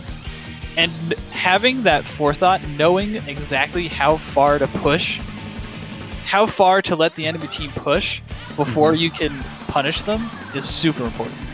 Yeah, you're absolutely right. I mean, just a fantastic performance. And now we're going to be going into Splat zones on Piranha Pit. Another map where, like you said, being able to know when to back up and know when to really play to defense is going to be really important here. Right, especially on a map that's so wide open, so prone to flanks. I'm expecting Spectator and Drift to be everywhere. I mean, everywhere in terms of flanking. Yeah, absolutely, and Kennard as well. Probably pulling out the Tri-Slosher again, if I had to assume. And of course, this is actually a really, really good map with a lot of opportunities to make good use of that tent. So I'm interested to see what Switcher is going to make happen here as well. I'm expecting the bubbles to come out. I'm expecting to see a lot more bubble play. I'm expecting to see the Glorios. That's a lot of people were saying in chat earlier when Luau came on. Absolutely, I'm hoping to see some Glorios pop off. I'm expecting to see. I'm excited to see him because if people can make it work beyond just fizzy spamming, it's impressive. Yeah, absolutely. I mean, to have that ink armor is never bad to have on a team, right. And like you said, that fizzy bomb being able to just control so much space, especially on a map like this where those zones are so small. 2 fizzy bombs and you've taken the zone. Oh, but we do see actually the Gluga Deco coming out again. Opting for the baller makes sense because of the small size of these zones and because of the wall. Yeah. It looks like on the side of Chitai, I believe it's the same exact comp coming out and a very similar comp on the side of Luau as well. A lot of blue going down these zones right now. Swisher in the 1v1 with these Glugas, but dodging away. Surskit able to find that pick. And here comes the Luau lockout. Is what I'm expecting to see. You see some specials coming down on the side of Chitai. You see them dropping on that far left area. And the ink armor coming out. Able to take down Katya is Spectator. Trying to find Drift, unable to do so. But do see some green going down on these maps. But Swisher getting picked off again by Surskit. Able to shut down Swisher's tent completely. This is great play coming out from Surskit. We saw Surskit come around the corner as if they knew the exact location where they were going to find Swisher and just take him down immediately. That was such a fantastic play. Really popping off, going full bloggers on these Gluga Deco. Bloggers in the chat, please. Bloggers in the chat, everybody. We see this lead going down to 40 already, and it seems like Chitai is really not playing coordinated. They have to get something done. This hammer coming out unable to do anything quite yet, and there's still not much time left for Chitai to find the win on this map.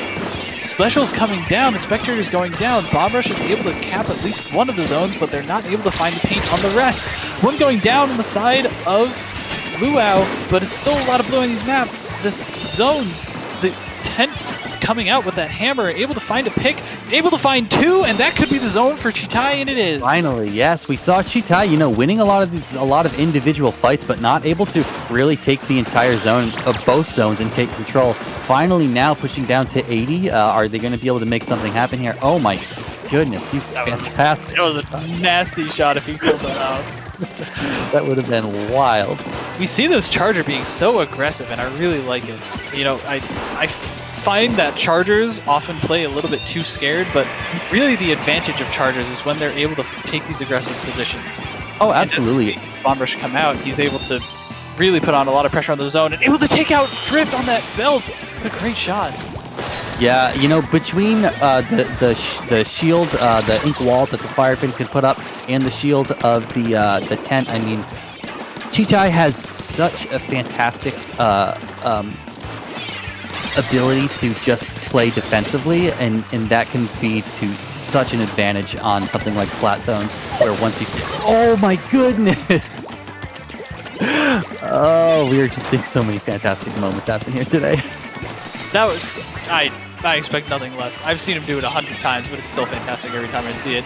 Two going down on the side of Chitai once again. Marcel not finding his mark with that Charger. Swisher trying to make a desperation play into the enemy belt area, but unable to do so. Baller coming out and some backup. Kami jumping out, not feeling safe in that spot, and it's looking like Chitai's maybe finally starting to make up some ground. Spectator coming out, the ink armor, able to help Chitai stay alive for just a little bit longer, but it's not looking like it's able to do too much for them. Yeah, we see Luau again finally losing control of the zone. What we've seen kind of again and again here, Chitai does such a good job of holding that zone once they get it, but it's proven very difficult to push in and actually get that zone. Luau has such a strong presence in mid right now. Yeah, they really do, and they haven't given it up. They're able to move look at how they're moving as a unit. It really is impressive, and even if one area gets taken away by that tent, they're able to have the paint and the wherewithal to move around each other and play together and make sure that they don't lose all of the map. You're absolutely right. Oh, we see that Ultra Stamp coming out, and wow, Spectator really just able to play around these ledges so well with that Rapid.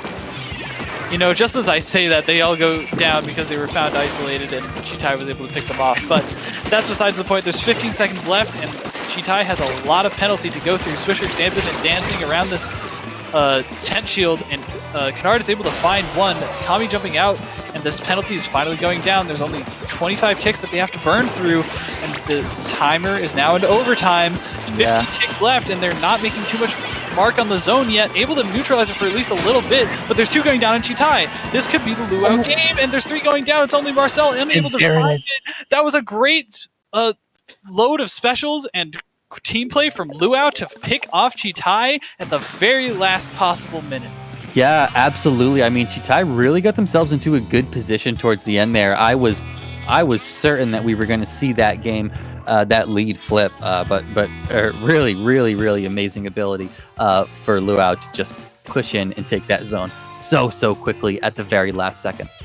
I didn't agree with the Glugadeco pick until I saw Surskit dance around Swisher so many times, and I really think that he was the neutralizer in that game. Able to shut down those tent shields because of using that wall to his advantage, and then dodging around his shots, because when you think about it, Glugadeco really is a good tent counter. Yeah, you're absolutely right. And it's impressive to see a player with enough knowledge and enough wherewithal to make a call like that. Exactly. Exactly. So next we're going to be going into game 3 in this set. This is going to be Rainmaker on Mako Mart. This is an interesting map here because Mako Mart normally being a map that's so very small, having to push all the way up past your opponent's spawn to get to the goal is not an easy task. Exactly. It's hard to really, because the spawn is so close to one of the areas where you're trying to push. Most of the time, teams will take the other route. It's kind of like Humpback in that situation. But because of the different verticalities and because of how walled in it really is, it makes that push so much harder to pull off. Absolutely. And, you have the opportunity, or rather your opponent has the opportunity to flank you as you're trying to make that late push because they pretty much spawn from the flank. Once you get pretty deep, you have to make the last part of that push extremely fast in order to not be taken out. I would not be surprised to see Swisher making good use of that Ultra Stamp again to kind of carve the way for the Rainmaker to make that last part of the push. Right, that Swisher is going to be critical here, especially with this tent, and I think that was a vanilla. I think we're going to see the bubbles come out.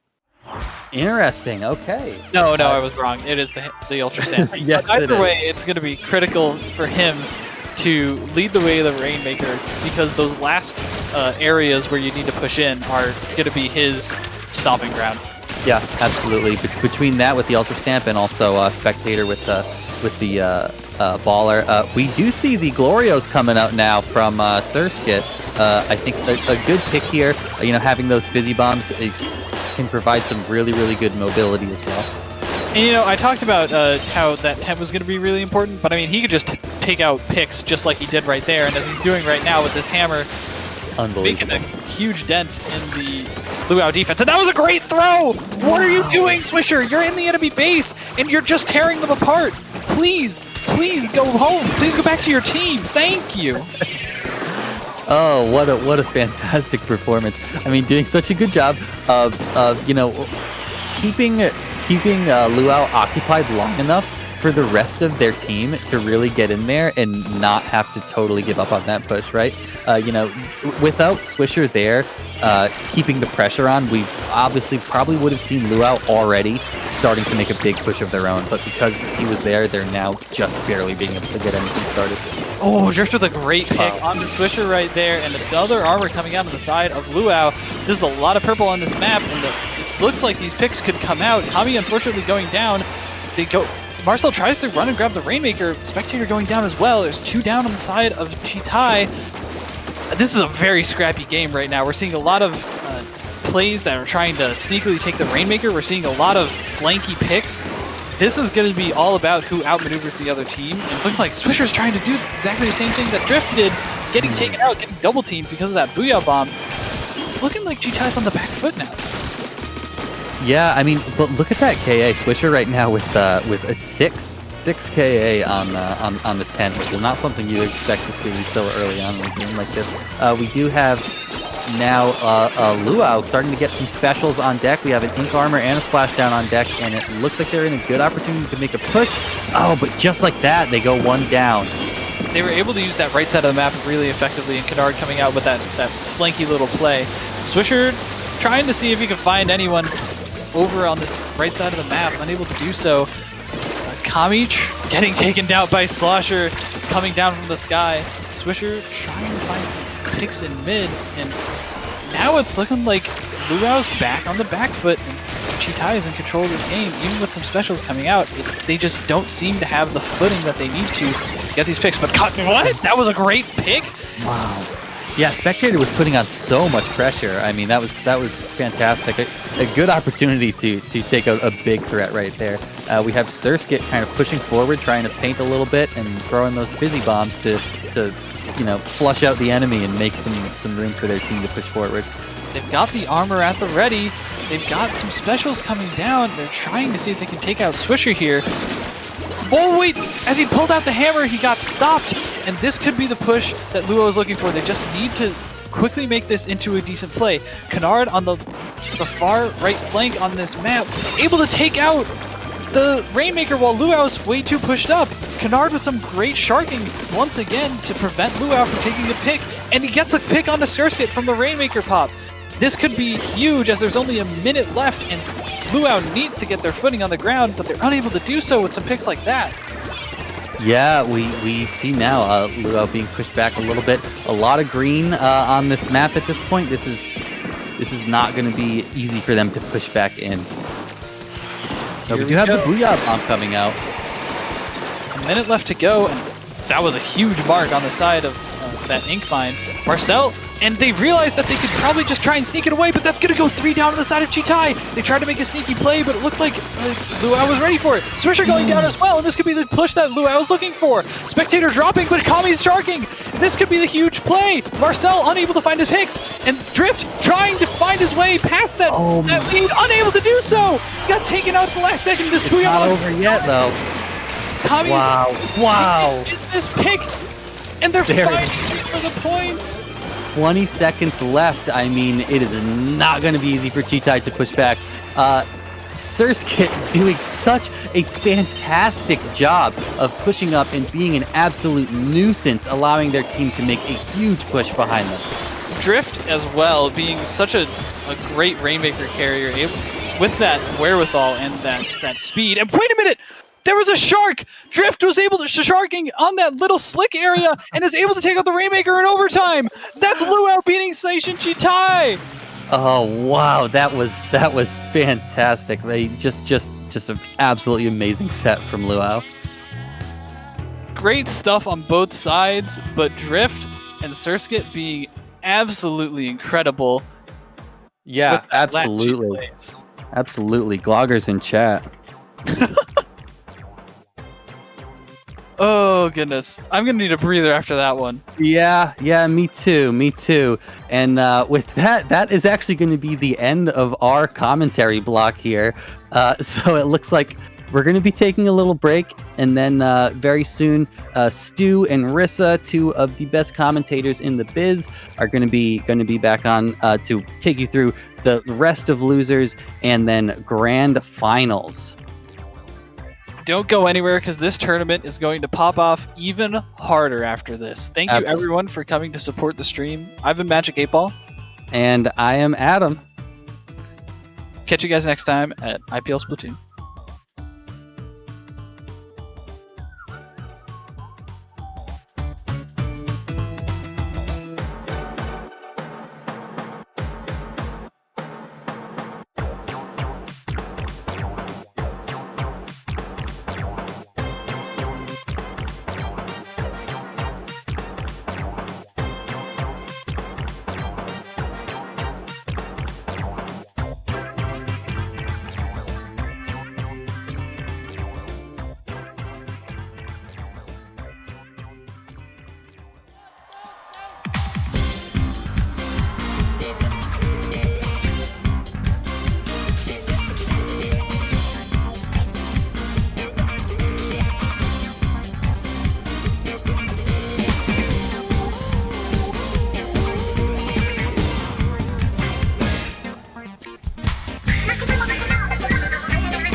And a pleasant good evening to all of you, or morning or afternoon, wherever you might be in the world, coming to you live from the underground layers of the Inkling Performance Laboratory.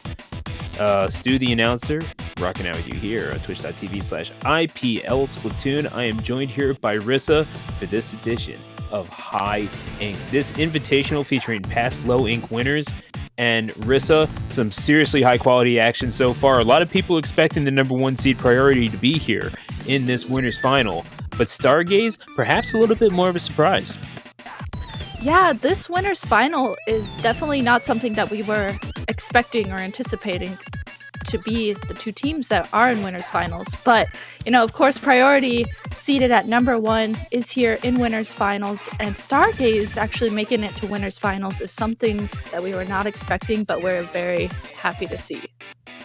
Yeah, and it was on the back of some incredibly competent play, to say the very least. I mean, to win their opening round matchup 3-0, and then taking out the second seed Seishin Chitai by a score of 3-1, then the most recent swimmer sync, excuse me, that we have, do have a few potential swimmer sync winners in here, I will say that. The most recent low ink winners, blue-ringed Kraken 3-0.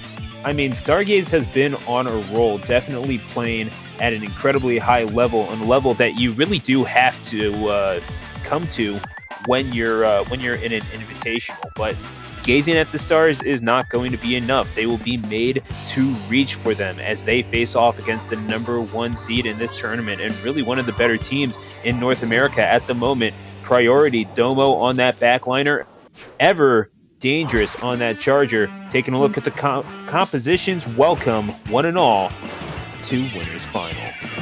Yes, we are going into winners finals here. Remember, this is going to be a best of 5. So right now, game 1, Splat Zone's on Macamart here. Immediately, Priority in control of the zone. And Domo here on that backline, starting to push up. Does get called out there by JB, though. And right now, there's 3 down on the side of Stargaze, and Priority's taking advantage of that and starting to push up. Yeah, immediately, Priority taking control of the zone. Jay on that nozzle nose, shown to be ever dangerous, and yeah, that's why. Getting Yeet, looking for that double, however, falls victim to the Splat Bomb, and Squib more than happy to make their presence known, trying to ink as much as they possibly can, pop in an armor for their team, and they will do so. They're trying to get into the zone and retake it, at the very least get a penalty assessed, because Priority, they're going to push in with everything that they've got, and certainly those bombs going to try to keep them at range. If Domo is allowed to maintain that position, it is going to be so hard for Stargaze to get anything more than 7-8 points at a time, because right now they've only got 11 points on the board as it stands. That's not enough for a victory. You're talking about 2 or 3 total recaps in order to get anything significant to challenge Priority here. Yeah, and definitely, like you mentioned, if Domo, as that backline charger, is able to just sit pretty in one spot and hold it, that's really dangerous for the other team, for Stargaze. So that's something that's definitely going to have to be addressed here. And right now, we're just seeing a lot of, Priority here is holding the zone very well. They're using specials very well. And Stargaze is trying to pull out everything they possibly can to try and get back into the zone. Finally, they get a nice recap of the zone and are able to give Priority that 44-point penalty. So now Stargaze has no penalty here. Yeet getting a great pick on Jay, waiting to cautiously approach Domo here, as Domo does have armor. And that was a great, oh my gosh, a really interesting trade there. But I think that was good that they were able to take out Domo. But, I mean, there's a lot of trades happening here back and forth. Yeah, but I do believe it was the 96 gal that wound up taking him out on the stack. So getting a double in the middle of the zone and allowing Priority to recap and try to cut into that penalty. So a pretty decent point accumulation there. Domo falls victim yet again as Yeet is going to get up onto the stack, reclaim their territory, and yeah, you really don't want to be losing those. That generally dictates who has the zone and who does not. JB taking the disguise on the Inkjet, not finding any picks, but does create a nuisance for themselves as Stargaze cutting into their deficit at 40 points as it stands. Squib getting chased down, and there is not a whole lot of room to wiggle around in those aisles, Rissa. There really isn't, and we saw that exact thing happen there as there's now a complete wipe that first pick that you pointed out in that alley started, a complete domino effect there, as there's a complete wipe now on Stargaze. So now Priority back in control of the zone. Domo here pushed up so far, so aggressively as that charger, and their teammates here like Jay around them supporting them very well. It looks like Priority is really trying to not let Stargaze out of their spawn. And why would they? Stargaze has been terrorizing them as soon as they've been allowed to push up. Priority doing well to recap the zone and try to get that penalty afflicted upon their opposition, but ultimately Stargaze putting the pedal to the metal, and really might just come down to the picks that K52 is able to get and the cheekiness that they are able to play with, because that thing hits hard. Quirk getting chased down by the Booyah Bomb. That thing hits even harder. So they're going to probably push in at some juncture. I'm not sure when they're going to get the Ink Armor up. It seems that it has been indeed popped as Skiddo retakes the opposition stack as they are trying to get the lead, and indeed they will. 3-2 on the map as they're looking to close this one out. May well do so here. They're going to use that Booyah Bomb to keep the zone painted, and that is going to be a KO. Stargaze taking game number 1 against Priority, and you saw how close it was at the end, Rissa. Priority so close to recapping. That Booyah Bomb might have made all the difference. Yeah, it really did, and I love that, when I was talking about how Domo was pushed up so far into Stargaze's base, I feel like Stargaze did a great job at realizing that there's no one watching the zone, and as soon as they realized that, they went around Priority, around them in their spawn, and just took control of the zone, and it kind of just spiraled from there, and Priority wasn't able to get their footing there. So that was a really great win for Priority to have on the first game of the set. Or Stargaze, sorry. Yeah. Well, it's that's the thing, though. We were kind of expecting Priority to come in here and run rampant on this bracket, considering the run of form that they have been on, and certainly their success in Swimmer Sync over the past week would be a testament to just how good they are as a team. But Stargaze, have to say, not making it easy for the supposed favorites. As Jared, Domo, Jay, and company are just all kind of getting taken aback by the resolute nature of Stargaze. Just not able to. They're never one to give up on a game, and even though it seemed like Priority was recapping the zone just a little too easily, able to kind of scramble the Jets in terms of the back line and how Domo was able to set up, and then beyond that, it became how effectively you're able to take your 1v1s. And it seemed like despite Jay's effort leading the field with 14 KAs in that game, never really seemed like there was too decisive an advantage for Priority. Yeah, there was a lot of, it didn't seem completely like one-sided. It felt like there was a lot of trades, a lot of specials from both sides. It didn't seem like one team had a huge advantage over the other. So it seemed like a really evenly placed match, and it really showed us, both of these teams are in winners finals, and they're both here to fight, and it's an even playing field. Don't forget, after this one, we do have losers semifinals, and that is going to be between Luau and Destiny Troops are playing in losers quarters right now. Luau is up 1-0. Blue Ring Kraken and White Wolves playing as well. The winners of those two matches will move on in losers semis, but that double, we're looking at a little too far forward, and apparently so is their opposition. 2-2 on the map, as again on Snapper Canal. Just absolute chaos. That's kind of what you expect when you're playing Clam Blitz on this map. Yeah, Clam Blitz on Snapper Canal so many things can happen. There's, multiple paths you can go for clams, multiple paths both teams can take. So we're seeing a lot of that right now as members on both teams go down here. Domo gonna pop these bubbles here and utilize that to get a pick and help get that clam in for their teammates here. Jay gonna use this Inkjet as well to follow up yet again. Their teammates getting a complete wipe there on Stargaze, so they just need to keep slowly getting clams in. They need to keep this basket open if they want to keep scoring. It doesn't look like they really have anyone in position right now. They're slowly getting these clams in. and Stargaze here trying to get back in to stop them from getting clams in.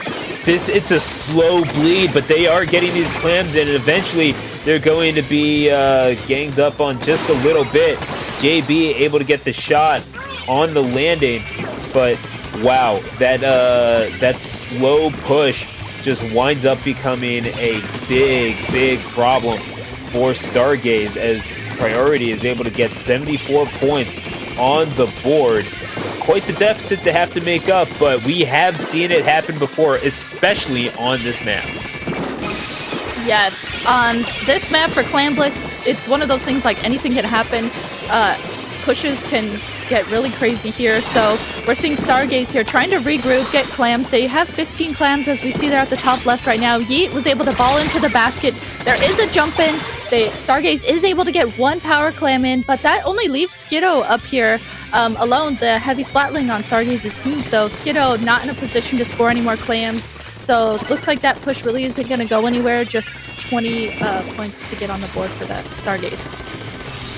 Yeah, and that really is just 20 points. It's not going to make too much of a significant difference, unfortunately, for them, just considering how effective that first push was, and you could not get a handle on what Priority was bringing to you offensively. It's 4-2 on the map, so Stargaze does have an opportunity to push back in, but they're still pushing in on quite a lot of green ink, and Yeet trying to draw a little bit of fire, perhaps a diversionary tactic as JB takes the skies with the inkjet. They'll be looking for that power clam for certain, but still, you're seeing that midfield turn green a little too easily. You have to wonder if Priority has a knockout in mind, especially as we're coming just under 2 minutes remaining.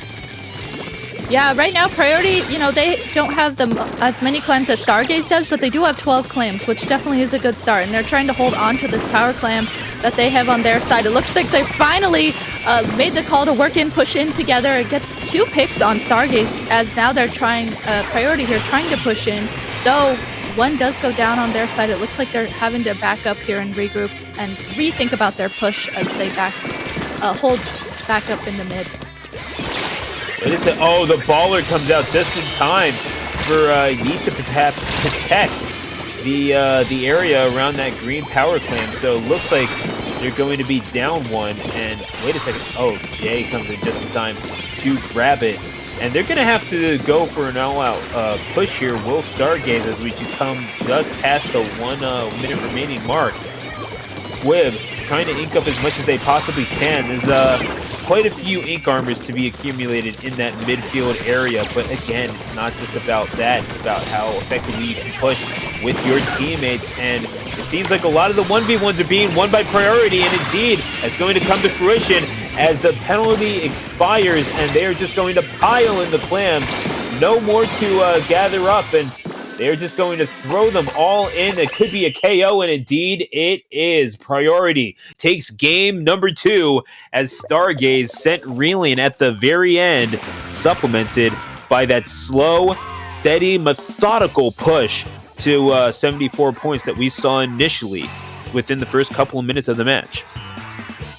Yeah, that push, the view that we had didn't necessarily have the basket, so I was like watching it. I was like, okay, they're slowly getting points in, they're slowly getting more points in, and that turned into a really big push that they, what didn't happen all at once, but it did slowly happen. So that was a really, really strong starting push because Stargaze wasn't really able to follow up throughout the rest of the match. Yeah, Domo leading the field in that match, all the splats that they got. I mean, 26 combined between those between the top 2 on Priority, and just goes to show the quality of play that is to be expected if you're going up against a team like Priority. And it just seems like they really were kind of the big fish in this particularly large pond, if we're being completely honest with you. This is not this isn't really a pond. You know what I'm saying? A pond cannot fit this many absolute predators that are swimming about in it. Stargaze, I mean, not even a low ink winner, but certainly good enough to qualify for being banned from it. And the team that is called in to fill in a bracket spot taking it all the way to winners final. Somehow it makes sense, but at the same time, being called in to perform like this on such short notice, it's still nothing short of impressive, Brissa. Yeah, it really is, and I think it's showing us too that, you know, they knew that they were invited to this High Ink Invitational, and they came prepared. They are here ready to put up a fight. I mean, they won the first game of this set, and they held it down, you know, decently well for that last game that we watched. So, Tower Control, the next game 3 of this set will be Tower Control Schellendorf. That's gonna be Schellendorf is always an interesting map to watch and see how teams like to position themselves. You know, who wins the first fights, no matter what mode it is. So Tower Control is gonna definitely be a good one to watch for these two teams.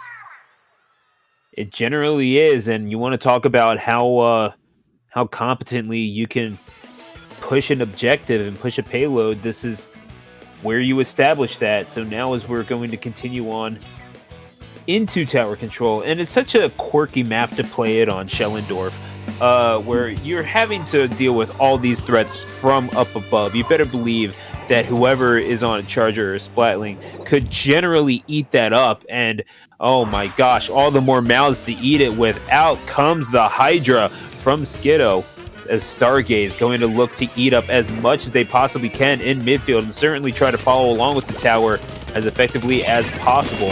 Skiddo immediately goes down, however. Jay headhunting with that K-Pro, as is to be expected from a player of their caliber, but that's 4-1 on the map. Priority takes an easy first checkpoint. Yeah, Priority coming out with these very more aggressive weapons, no charger, no backline this time, and that aggression is really showing through here as we've been watching Jay's perspective. Jay already on Stargaze's roof here, making sure that they work to use aggression, to be aggressive.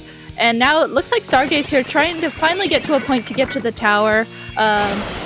Priority Torque here jumping out, very smart play, regroup with their teammates. A few of them went down here, so now Stargaze is going to be in control of the tower, and Priority is in a position now to regroup and use some specials.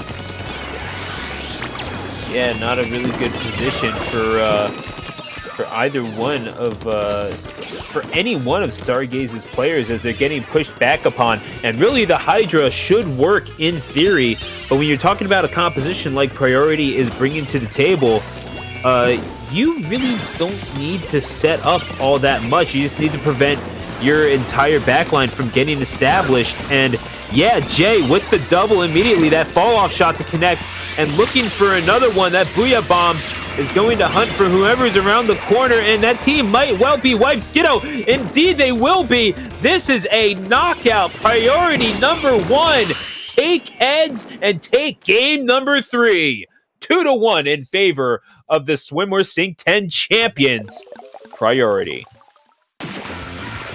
Priority, I think, you know, 4 aggressive weapons here, you know, shorter range, more aggressive, no quote-unquote backline on their team, really was in their favor there and really let them be very aggressive. And Stargaze had a kind of a difficult time finding an answer to that. Yeah, I mean, you kind of have to rack your brain right now if you're not Priority, if you're Stargaze, because you were presented with a pretty blatant statement. If you take time at all to set things up, if you try to slow this game down, we will run you over. And you better believe that that is going to be the case on Anchovy Games as well. You don't really have time to just kind of sit up on a plat and rain your influence down. Priority have the means to get up there and get inside and infiltrate your defenses. I don't really see if this benefits Stargaze much at all, but certainly they have something on the back burner that they could maybe hold on to. Yeah, Rainmaker in itself here is definitely a fast-paced game mode, and Rainmaker Anchovy on top of that just is all over the place. You have to be very mobile. You know, there's multiple paths the Rainmaker can go, so Stargaze definitely have to think about, you know, how they can work around that, how they can build up their mobility, you know, and have to wonder too if Priority is going to come back with 4 more aggressive weapons again for this Rainmaker match in particular. Yeah, so as they are going to get set, we'll see just how aggressive Priority planned to be. But yeah, if Schellendorf was any indication, they're cool with not running a backline. You generally don't run something that's super slow here anyway. We have seen Domo go Jet Squelcher in the past. Instead, we're going to see the Glugas get broken out by Yeet. So Stargaze showing some love to the Glue Gang. Shout outs to them in the chat. As Skiddo is going to go right over to the Hero Splat and reconcile. Look at you finishing up Hero mode. Ain't you special? So 2-1 in favor of Priority in the opening gambit. It's going to be Priority grabbing the Rainmaker, but not taking too much. Oh, wait, they're going the Piston. They're getting cute with it immediately. Yeah, they are. They're immediately going the right path here, Priority. And this is a path that no one ever takes, but immediately Priority said, you know what? We're doing it. We're starting out in the first few seconds with this path. So right now there's 3 down on the side of Priority. The Rainmaker is stuck over here on this left side here for Stargaze. Looks like they did the smart thing here. They popped the Rainmaker. They're gonna go ahead, I think, let it reset. Skiddo's gonna go ahead and grab the Rainmaker just to make sure that they get it out of there and try and get in a position to push it. But Priority here immediately has an Inkjet to counter that. The Inkjet does get called out here. Armor being used on the side of Stargaze. Now the Rainmaker has finally gone down here on Priority's fan, and now it's just kind of a scramble in mid here to see who can get picks first. Yeah, Rissa, who do you think this favors? I mean, you're talking about just purely, comp v comp. I know that there's a lot of theory crafting to be done here as the Rainmaker gets reset. Priority trying to maintain that high line as Stargaze just struggles to even reach midfield. I'm not really sure if there's like a definitive thing that you had in mind in terms of who this favors, as Twerk is going to rush right up and take advantage of the high line of green ink that was pushed up upon. But Stargaze right now, it just seems like they can't get set up. Whatever works in theory, in practice, it just isn't happening for our intrepid heroes. Yeah, I love a classic, backline comp as we're seeing on the side of Stargaze, but when you're matched against a team, that's bringing double splash, a T-Tech, gonna have double Inkjet on their side, on the side of Priority, that can be, a surprise that's hard to counter if you're not used to it. So right now, finally, we're getting to see Stargaze, so get a push in. The Stingray coming out to help along with that push, but Domo dropping down here, using that aggression, stopping the Rainmaker, making sure that their team gets the pick on the last ones there. And I think this aggression that Priority is bringing out for this mode in particular, Anchovy Rainmaker, is really, really showing to be in their favor. Oh, a little bit of a surprise on the Piston, however. Jay goes down as well. 3-2 on the map in favor of Stargaze. This could be the opportunity as we're seeing the Rainmaker get reset to midfield. As, yeah, that's going to be a member of Priority taking to the skies, popping the Inkjet. I believe that was the T-Tech. And yeah, when you're dealing with 2 Splash-O-Matics and an N-Zap, it's probably no surprise that you're going to lose the Ink battle. But man, Stargaze really trying for it. But it's Priority being saved by a lot of good individual brilliance, particularly from Domo. Yeah, that bomb rush going to come in handy and gets a double, surviving a bomb of their own, of Stargaze's. Excuse me, I'm getting a little bit caught up in the action myself. I know, and the Priority does keep taking the Rainmaker on this right side, and that's so smart because it's making it that much more difficult for Stargaze to get in a position to be able to even grab the Rainmaker and push it. It's making it very difficult for Stargaze's favor. So they once again have taken the Rainmaker this left side here, and now it's just kind of stuck in this very awkward position, and Priority is in Stargaze's base here as we're seeing.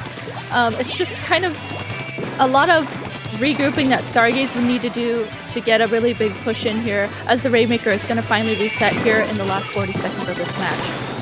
and they need to do that here.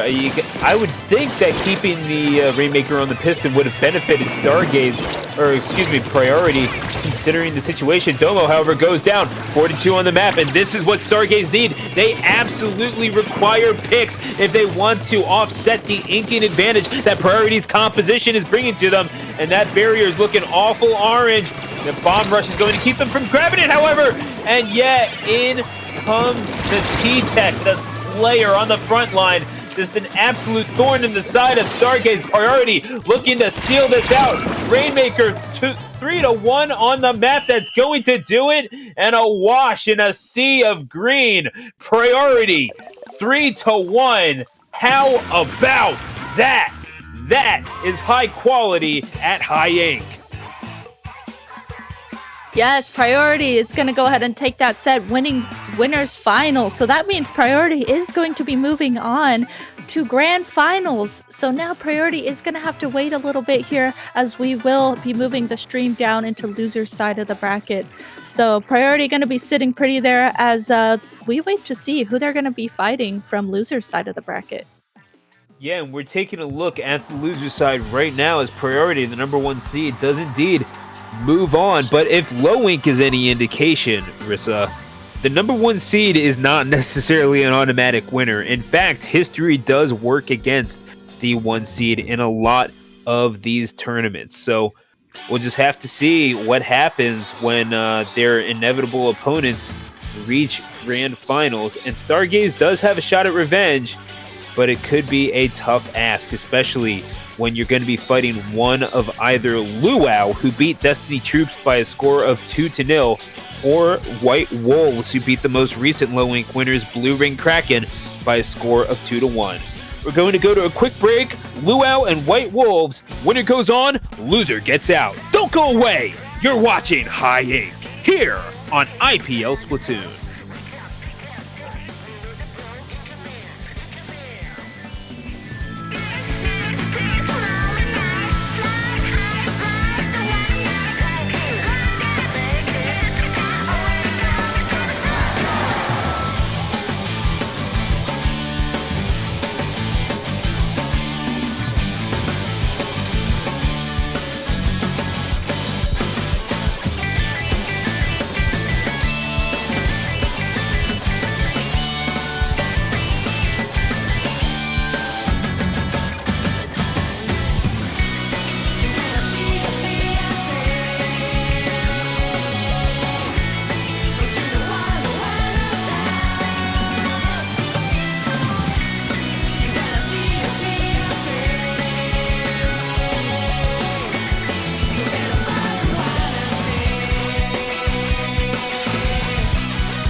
And welcome back to High Inc. presented to you here on twitch.tv/IPL Splatoon.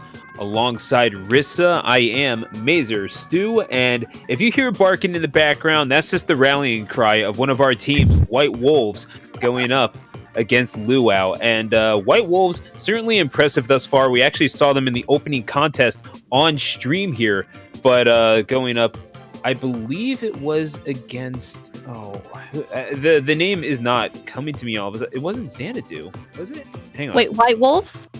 White Wolves. Oh, West Broadway Grillers. That's right. Shout out to Debbie. But yeah, White Wolves, pretty authoritative in their victory until, of course, they lost to Priority. So perhaps a measure of revenge in their mind. But before they get to a potential winners quarterfinal rematch against Priority, they got to go through very stiff competition in Luau. Yes, they do. And, this is really cool to see Luau and White Wolves, two teams I don't get to see around a lot, don't get to see these players too much, so it's really cool that we're getting to see them this far in the losers brackets, because we are pretty far down in the loser side of the bracket. Yeah, I mean, capable competition everywhere in this bracket, but certainly up at this point, you're getting to the best of the best, and to hell with the rest. Winner goes on, loser goes home. And if you want to get a little bit of High Inc. glory, you got to be able to ride the tower, especially on the reef. It's going to be all about controlling that area, especially around the second checkpoint, how well you can lock down that higher ground. And you got to believe that the defensive positioning of both of these teams is going to be tested, especially around this midfield, this expansive midfield area. Yes, it is, as both teams here are rushing to bridge, trying to fight around for bridge. One got to go down already on the side of White Wolves, two go down on the side of White Wolves, and now there's three up on the side of Luau here. So, okay, I really want to point out too, Luau's comp is... It's awesome. It's different from what we see. We have a Dynamo, a Gluga, and a Tetra, an NZAP to back that all up with paint and armor, so that's really cool. And right now, speaking of Luau, they are on the tower. They have pushed it right now. Drift sitting on that tower with that NZAP, getting it past that first checkpoint. And now they are putting more points on the board as White Wolves is trying to figure out how to regroup and get around the tower to get the tower in their position. Yeah, and it's going to be the second checkpoint that, again, is so crucial. Mikey able to get that pick and making sure that they lock out the rest of the team, only able to, not even able to make a dent in that checkpoint. So they were willing to cede that entire first checkpoint. They were totally cool with that. Obviously speaking to their confidence to hang on and to the tower themselves and put some points on the board, which White Wolves will now do. But Schuper, again, as you're rushing up and finally securing these first couple of points, the Booyah Bomb, however, is going to get one. Surskit finding the victim up top and is going to grab Mikey as well. So perhaps it's not going to be as easy an ask as perhaps White Wolves were expecting.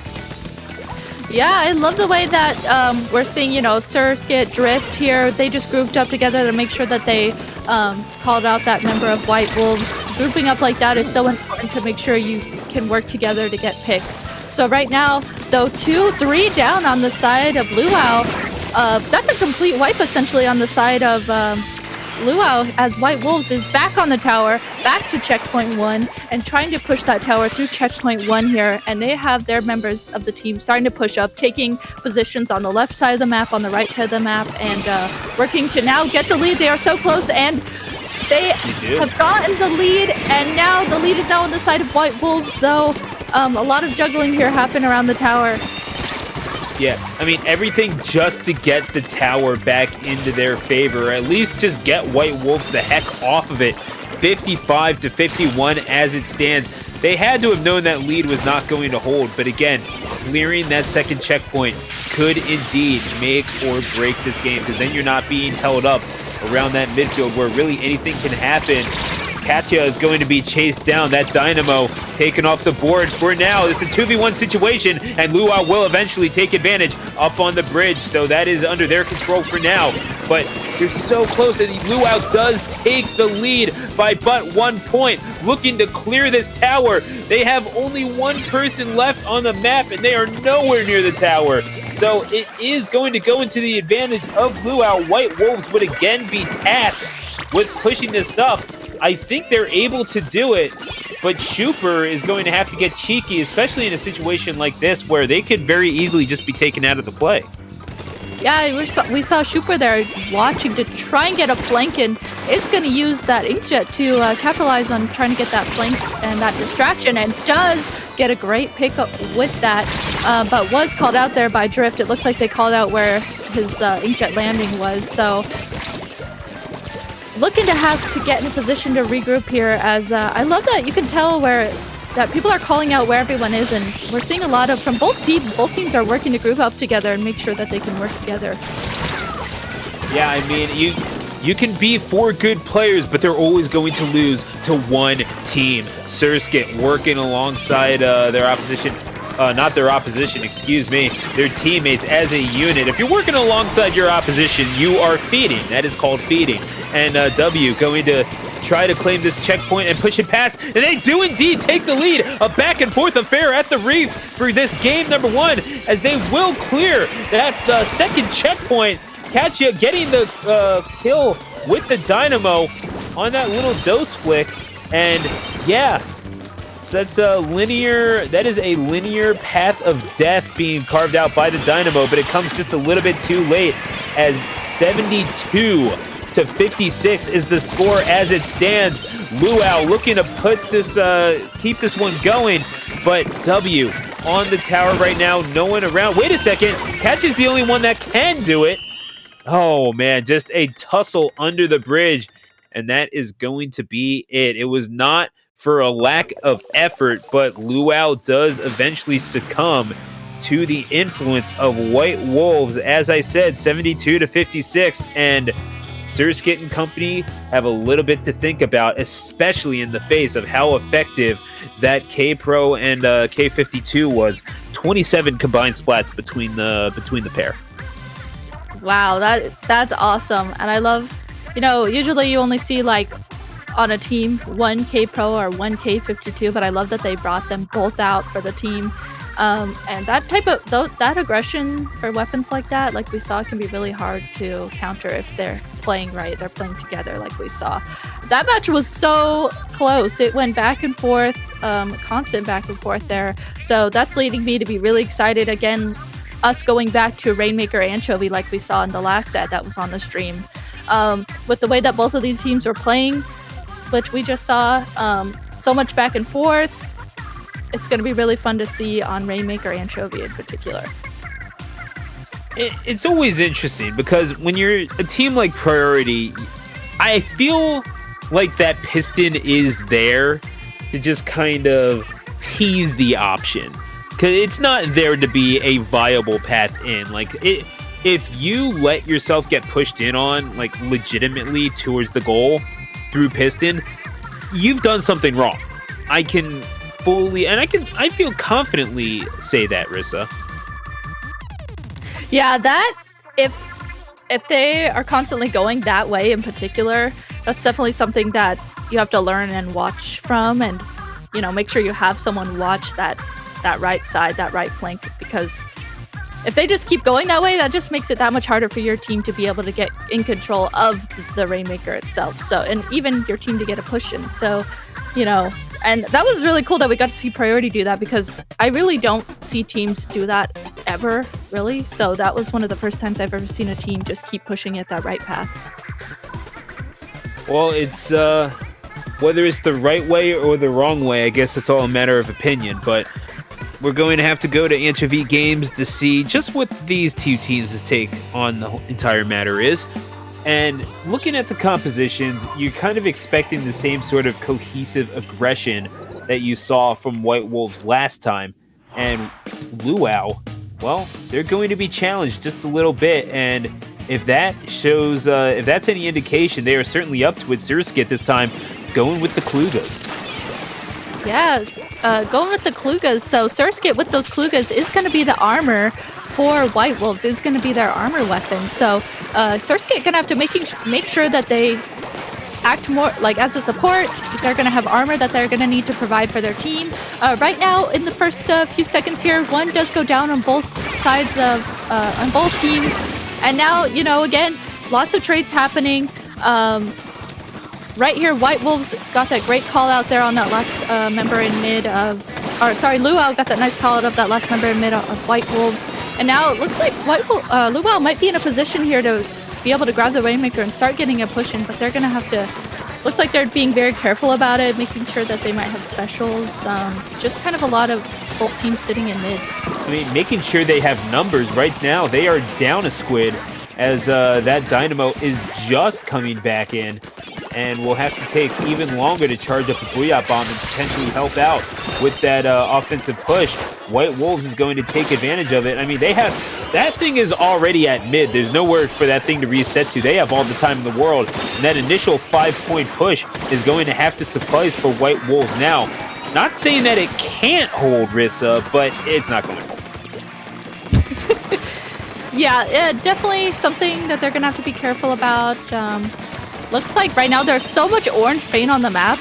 Luau doing a great job at getting control of the map. And what were we talking about? The right side of the map. It almost like Luau heard us because guess what? They just started trying to push the Rainmaker through that.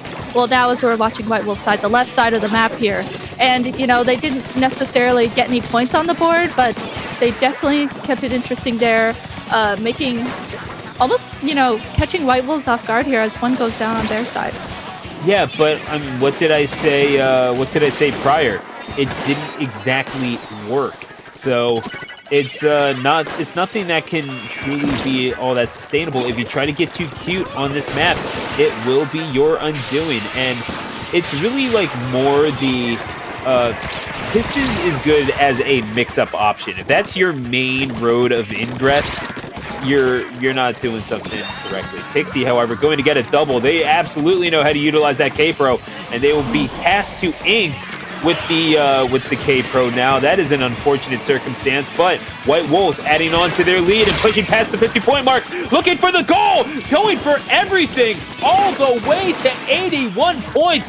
White Wolves with perhaps the game-defining push right then and there with just the help of the K-Pro. All you need is a straight line, and you can follow that to victory. They're going to push up again, and yet more points, 87-4 as it stands for White Wolves. That was great utilization from White Wolves of just capitalizing on the situation that they were in, especially for Rainmaker. And yeah, 13 points on the board. That's a great push for Rainmaker. So now Luau in control of the Rainmaker, trying to get in positions here to regroup and push the Rainmaker. Katra doing a great job at noticing there was someone behind the Rainmaker, got that pick on that Kensa 52. So now, right now, Luau here trying to push up very carefully and make sure that the Rainmaker doesn't go down. The whole team effort, and it is a persistent one at that. They are getting these picks. They could very well do this. That Dynamo providing just enough support, and indeed they do. Well, they get the knockout blow. Luau, in the face of adversity, they rise up and they start swinging back, and they landed a haymaker in Rainmaker. 1-1. We are all tied up. We have ourselves a set, Rissa. Yes, we do. And remember, here in the loser side of the bracket, this is a best of 3 right now. So yeah, so best of 3. So right now it's tied up here, and whoever wins this next game will be moving on within the bracket. So they tied it up here. We are going to a game 3. Yeah, and it all comes down to Splat zones at Mako Mart. Mako, long A, short A, whatever the case may be, however you pronounce it, you know how to pronounce hype. And this is exactly what this thing entails. It's all about controlling the zone, not just the zone itself, but the area around it, making sure that, and it's really to find points on Mako Mart, isn't it? You know, obviously the stack, obviously the area around really whatever I know that different teams call it different things, but the area where the sniper would set up on that flat ground and making sure that they cannot establish themselves as a threat. But I mean, it's going to be chaotic. We know that. It's just a matter of what is it that's going to be that's going to make the difference. I don't feel like it's going to be just individual picks. It has to come down to team coordination. Mm-hmm. I completely agree with that, especially both of these teams have not been running a quote-unquote backline. I feel like Katya on that Dynamo is maybe the longest range that is on both teams. So it's really going to, like you said, come down to team coordination. You know, can these teams get in 2v1s instead of, 1v1s or 1v2s, and making sure that they have each other's backs, especially for something like Splat Zone's Macomart. You're going to have to make sure you're watching the flanks, watching those alleys on left and right side of the map. That's going to be very, very important. The 7th seed Stargaze awaits the winner of this very match. And Stargaze did indeed lose, to priority on this very map. Remember, starting out in game number 1 of Winners Final. So perhaps studying for a read on their opposition to see what they can improve upon. Nothing like a professional consult in that regard, eh, Rissa? As we are going to go and start things out, White Wolves will have it down initially. Drift sitting on that stack, just kind of chilling and looking for their prey, and they will get one. Might have been looking for 2. Drift able to drift on out of there. Deja vu. They have been to this place before, but they do not want to find themselves out of this bracket. And Luau, certainly with the help of Katya, that Dynamo roller, trying to make sure of this. Yes. Oh no, unfortunately we saw that map fall off. You hate to see it on stream. So that now leaves White Wolves in man advantage here as they now get control of the zone. Use that Booyah Bomb to push up. Use that Inkjet that we just saw to push up as well. And right now we're seeing Tixie here working with Mikey to try and push up. And right now it's both teams have, well, now there's 2 up, only 1 up on the side of White Wolves. So Luau here pushing back in, very good, using their specials to push back in together, get control of the zone. Super here gonna have to regroup as it looks like Luau is chasing them down. And now it's really gonna be up to White Wolves here to regroup as the lead is now in Luau's favor.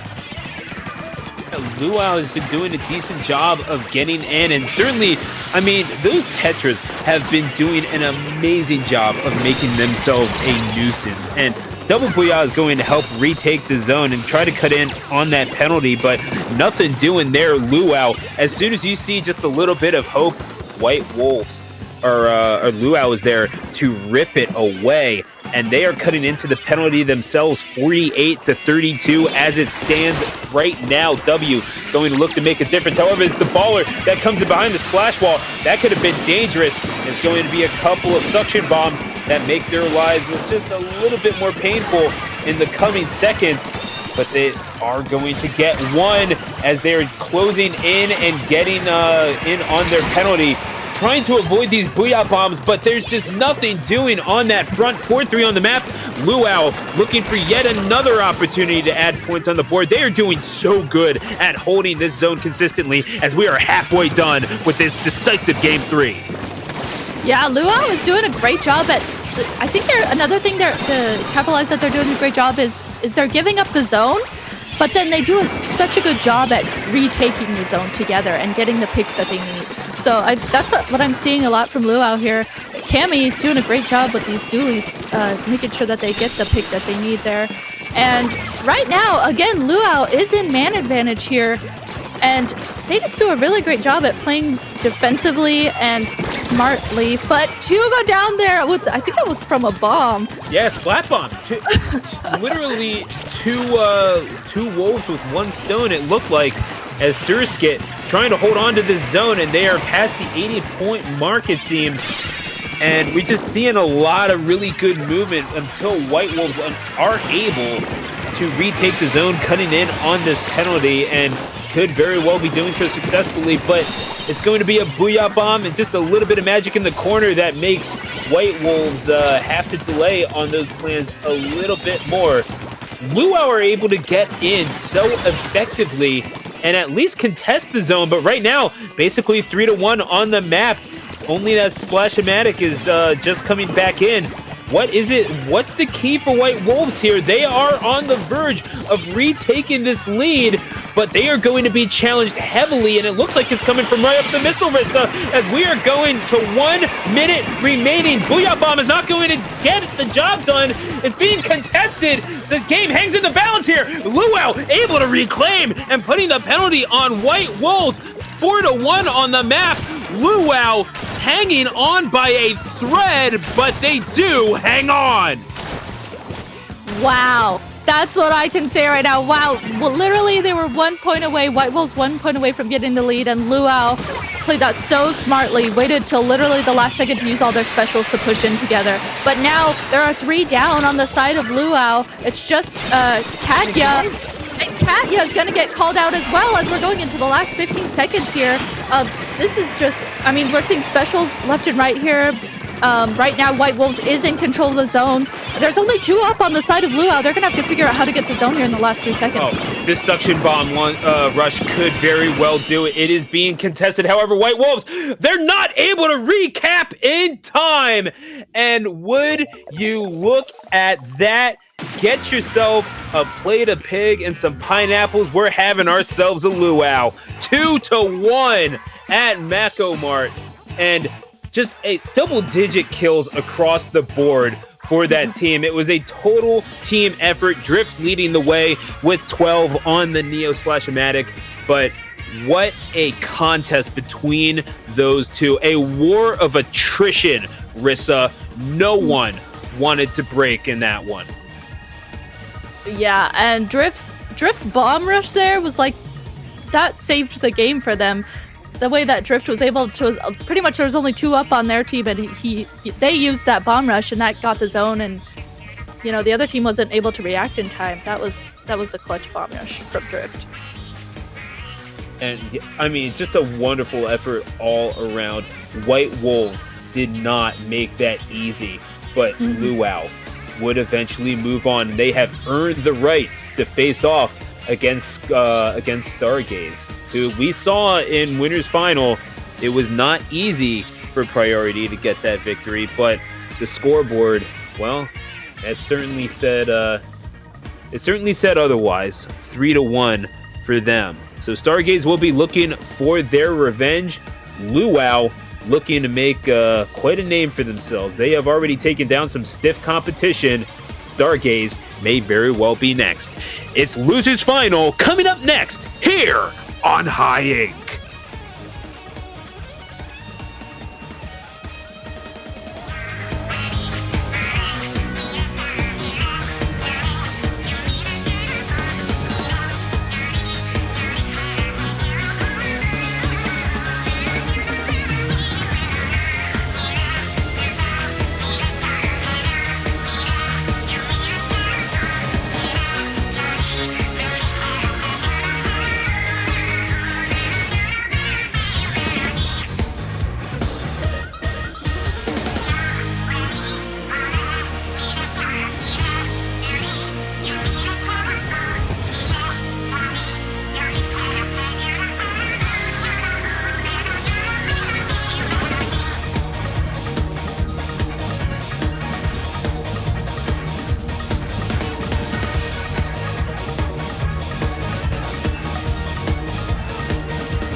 And welcome back to High Ink, the Invitational of Low Ink winners, presented to you by the Mad Scientists here at Inkling Performance Laboratories, broadcasting here on twitch.tv/IPL Splatoon.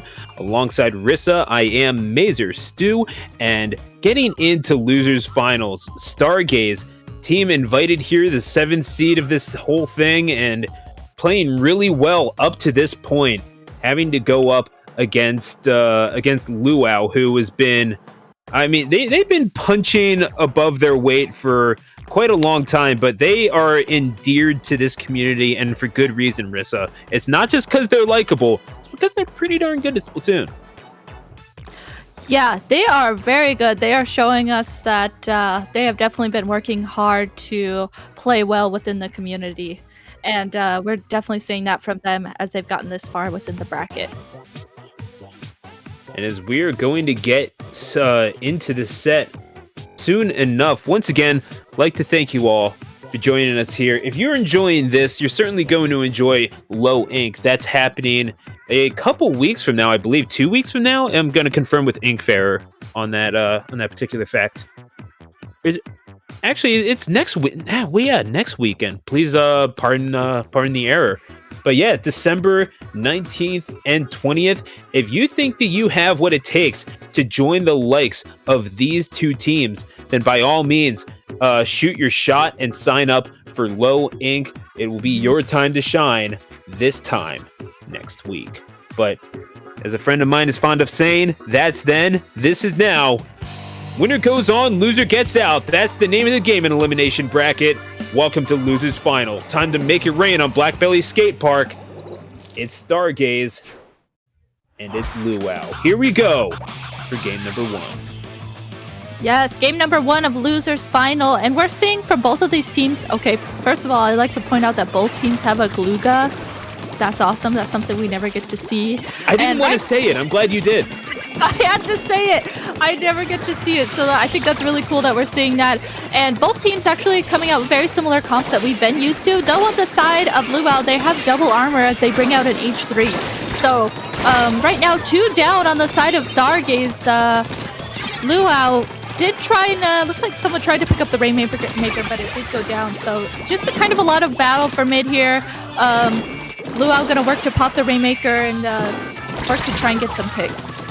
Oh, Drift running right into that one. They thought they were safe because they avoided the Splat Bomb. No, JB had other ideas in mind as they are wielding that T-Tech to the best of their ability. And as they are going to try to start their push, Yeet carrying that Rainmaker, they may very well get the lead here. They're at that 1-point precipice, and indeed they do by but 1 point. They take the Dynamo out of the equation, however. They have don't have numbers going forward as the heavy Splat lane goes down. But they're going to continue on, nevertheless, and get 48 on the board compared to the 14 of Luau. Solid start for Stargaze, but they do need to build on this. Yes, they do need to build on that. Taking the Rainmaker that left path definitely gets you points, and it sets the Rainmaker in a little bit of an awkward position here.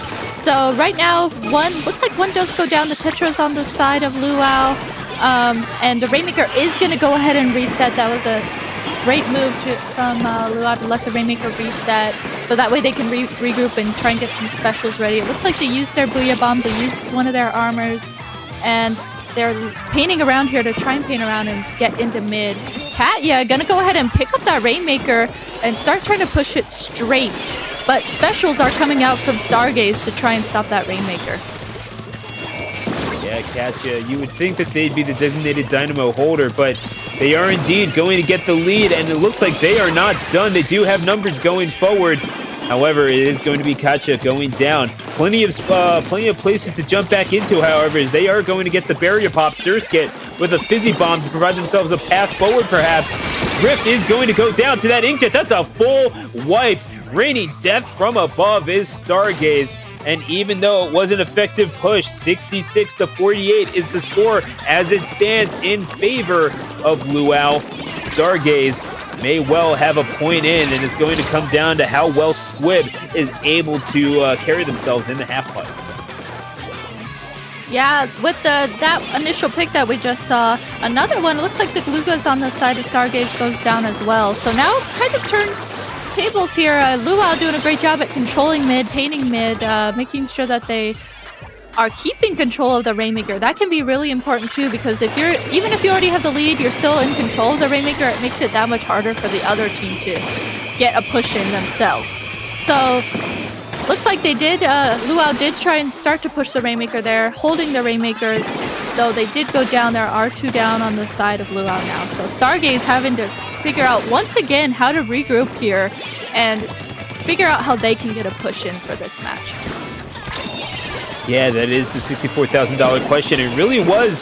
I mean, perhaps the answer comes with what they just saw. Luau was able to get in through that right side, just kind of push on in to where you would normally try to egress into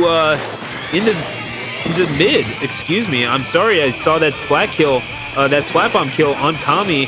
Just kind of hypnotized by the movement up front as Squib trying to paint their way. They're going to be combated in the middle.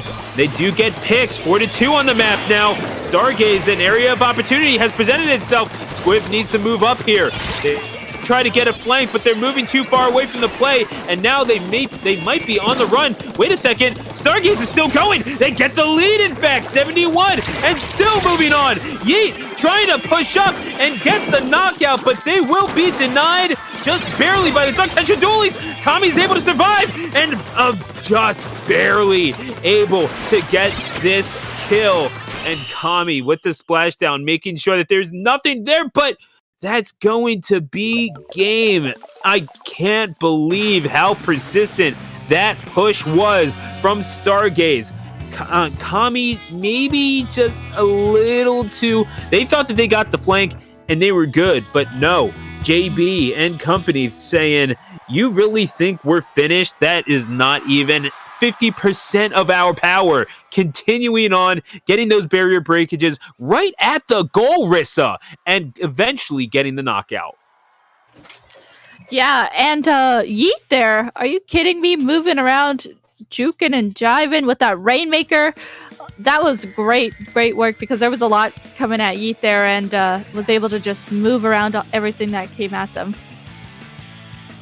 Yeah, just an amazing display of movement from really all the frontliners on Stargaze, able to keep that up. And Kami really the only one that seemed to be on the objective, everyone else trying to push out, but they did not have the numbers going forward. They never seemed to get those sorts of picks that you generally expect when you see everyone trying to rush forward and go for the knockout.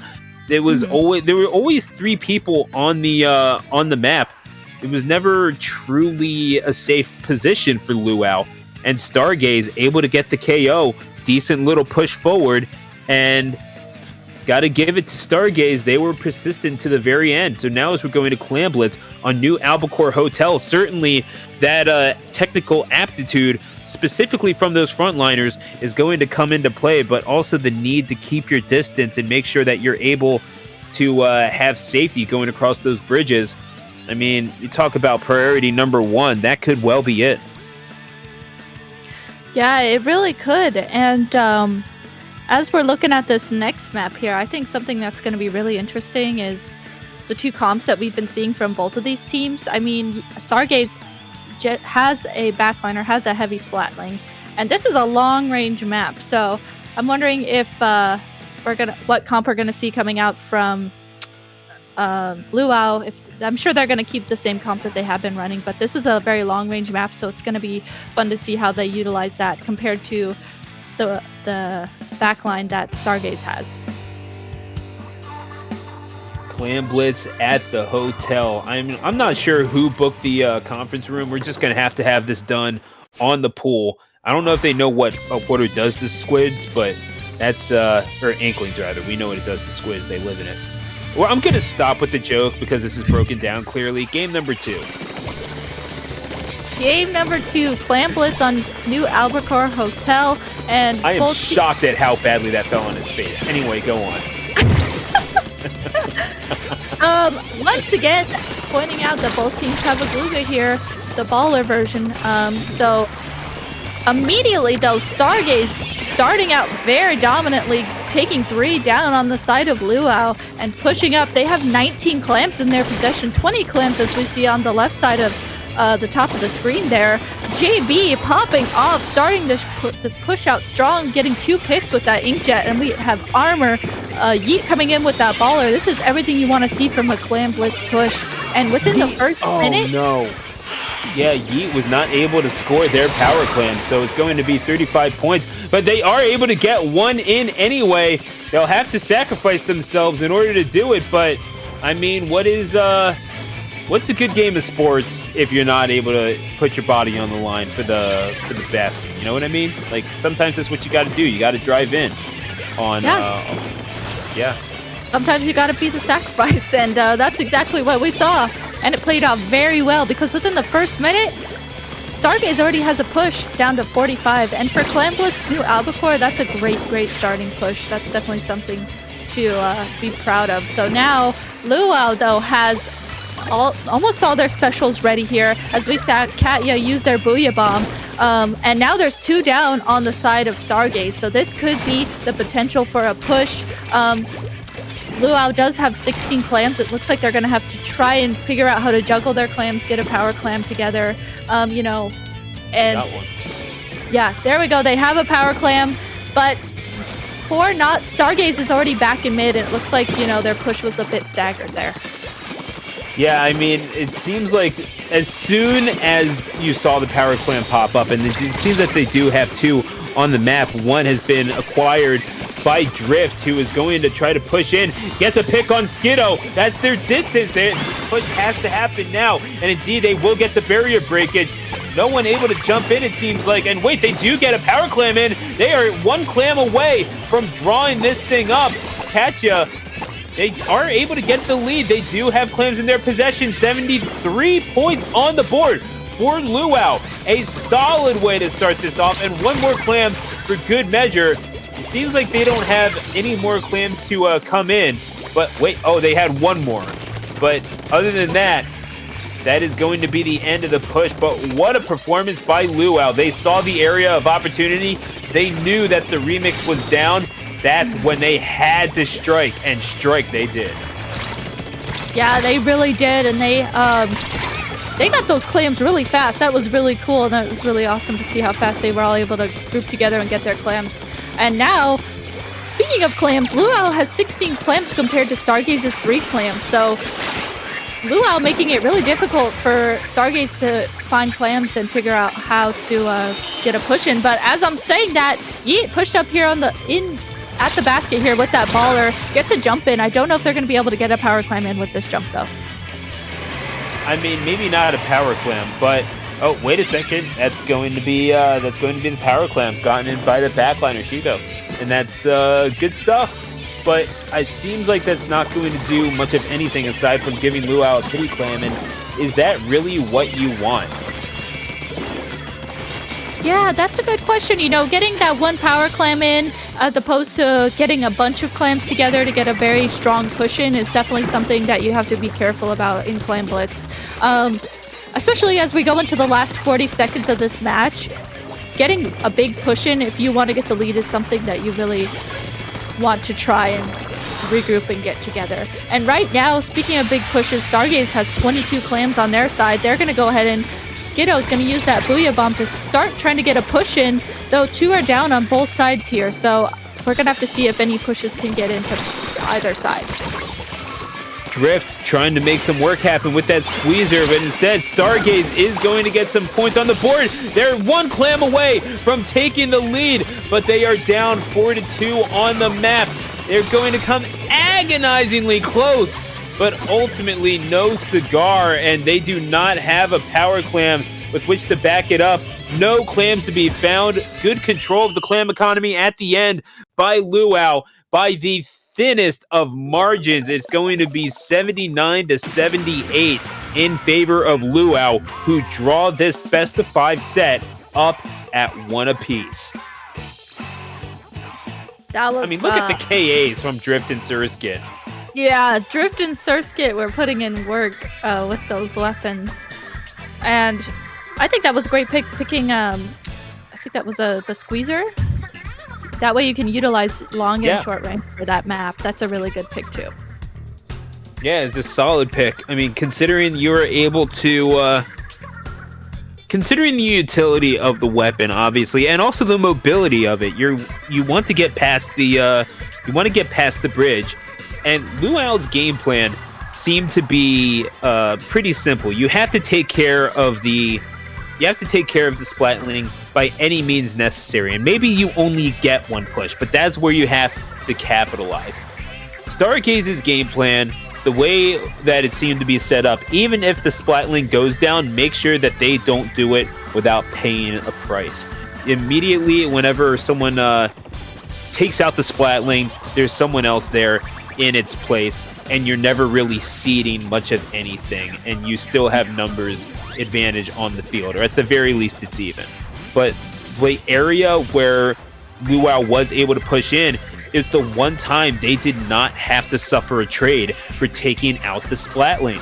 And from there, that's where you saw the 79-point push come in, Rissa. It was brilliantly done all in all, and I'm not sure if that's how they drew it up consciously, but Luau, by hook or by crook, that's how it happened. And you got to appreciate the brilliance of within the simplicity within the brilliance, I suppose, is the word that I'm trying to say.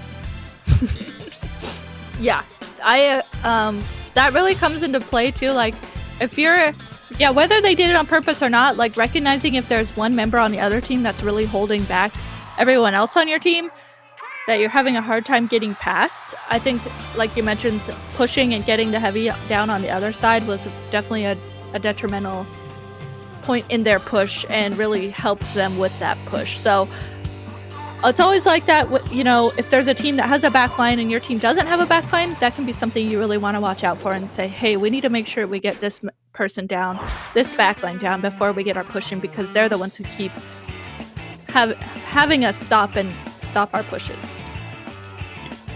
So we are going to go to tower control on Sturgeon Shipyard. And again, we want to talk about the prioritization of controlling the midfield. And it's how you start your pushes back. Surskit is going to get in trouble in that pit in a 2v1 situation. If they're going to survive, that's the answer to that is no. Things happen relatively quickly in this game. I don't know if you all noticed by now. JB going to find Drift in that corner. No one put Squibby in the corner, and they're going to learn that the hard way. Katya goes down as well. 4-1 on the map as Stargaze, the only team to take a game off of priority today, is going to draw first blood here and try to push in. They get past the first checkpoint, and they are looking for much more than that as JB takes to the skies. Yeah, what a demanding push here from Stargaze. Immediately getting it down to 25, getting it to that second checkpoint, and just keeping up this pressure. What a great starting push from Stargaze. And now that, oh my gosh, JB being a nuisance there on the grates there on that right side. Definitely, that's a sneaky spot if you don't know there's someone there. So that just was a great starting push from Stargaze, and now the map is completely purple. Luau is going to have to figure out how to repaint up the map and get back into mid here. So this isn't really a quote-unquote inking composition, is it? But at the end of the day, you really only need to control the area around the payload, don't you? So Drift and that's going to be a trade between the NZAP and the Junior. So both sources of ink armor going down. Skiddo trying to command the area with the backline, perhaps providing a place to jump into, and they are going to catch Drift as well. 4-2. Stargaze are going to go on the attack yet again. Whether or not they get points on the board remains to be seen, but they're in at least decent enough position to do it, as the T-Tech is going to start their offensive gambit. They're going to have to go through that Dynamo, however. That is priority number one if you want to continue this thing, as the heavy Splatling does go down. Booyah Bomb is going to find Drift. 4-3 on the map, and they aren't going to push back in just yet, but JB providing ample opportunity for Stargaze to do so, and here they come over to that second checkpoint, Rissa. Yes, and wow, they got to the second checkpoint for Stargaze. That's really good. Cammy, though, flanking around, doing what Cammy does, pulling off these these flanks that really help their team work around them. So Cammy did a great job at using that flank to push around, stop Skiddo, the backline on the side of Stargaze, from using their Stingray effectively. And now Cammy starting to push up. There is a trade though here, so right now Luau is on the tower getting points on the board, but this Inkjet here doing a great job from JB at stopping the tower. I mean, what they've been able to do thus far, nothing short of impressive, and I'm not going to take anything away from Luau, but really just not able to provide any sort of momentum for themselves, apart from, even with those 31 points, it never felt like they were in control of the matchup, and JB is going to take Hatchet down with them. 2-2 on the map, no real opportunity for progress as we are getting towards the final minute of this one. Luau, they need their picks, and they may well have found them. 4-2 on the map. That junior still alive and able to provide ink armors if needed for this push, as Surskit is going to go on the hunt. 2v1 situation. Surskit is going to find another potential victim there as they are going to super jump out. It's all of a sudden we're seeing numbers on the board. Surskit trying to push up with that splash wall. It's about as smart as you can play this right now. Luau could well be on the hunt here. They are on their way to the second checkpoint, and indeed they do reach it. Are they able to get this lead? They're counting it down, but the Stingray just a little too powerful, and that is going to end the push. Luau, they're knocking on the door though, Rissa. Luau is really knocking on the door there. That was such a great push, and as we go into the last 20 seconds of this match here, it's going to be really, a feat for Luau to get back into mid here. We're seeing Stargaze on the tower, juggling the tower, just kind of making sure that it looks like Stargaze is just kind of waiting for members of Luau to come into mid so that way they can pick them. But one does go down on the side of Stargaze. We saw that very smart jump back there from Yeet on the K-Pro. Skiddo jumping back. Skiddo, the heavy on the side of Stargaze, does have another Stingray ready. So I love that they have jumped back. Stargaze has jumped back and they have all their specials ready to stop the tower. Stargaze, the defensive push is going to happen here. They have everything that they need in order to stop this thing. It's going to take a special effort in order to take it down. The source of armors goes down. That's a complete wipe, though, from Stargaze and Luau. They had their opportunities, but it was well played by Stargaze in order to take it to 2-1. They had the end game in mind, and they played it out to perfection, Rissa. They really did. That's one of those things where you have to be very smart about the way that you use your specials, especially as you go into overtime and the lead is that close. You could rush in and take on 1v1s and try and, get the picks. But if you play it smart like that, you have a Booyah Bomb, you have armor, you have a Stingray ready like that, everyone jumps back to spawn to regroup. What we just saw can exactly happen and play out the safe way for you to make sure that you secure the lead and win that match. So now Stargaze up 2-1 on Luau. As we're going to Splatstone's Wahoo World. We've seen a number of compositions on this zone. What do you think works best for each team in this instance?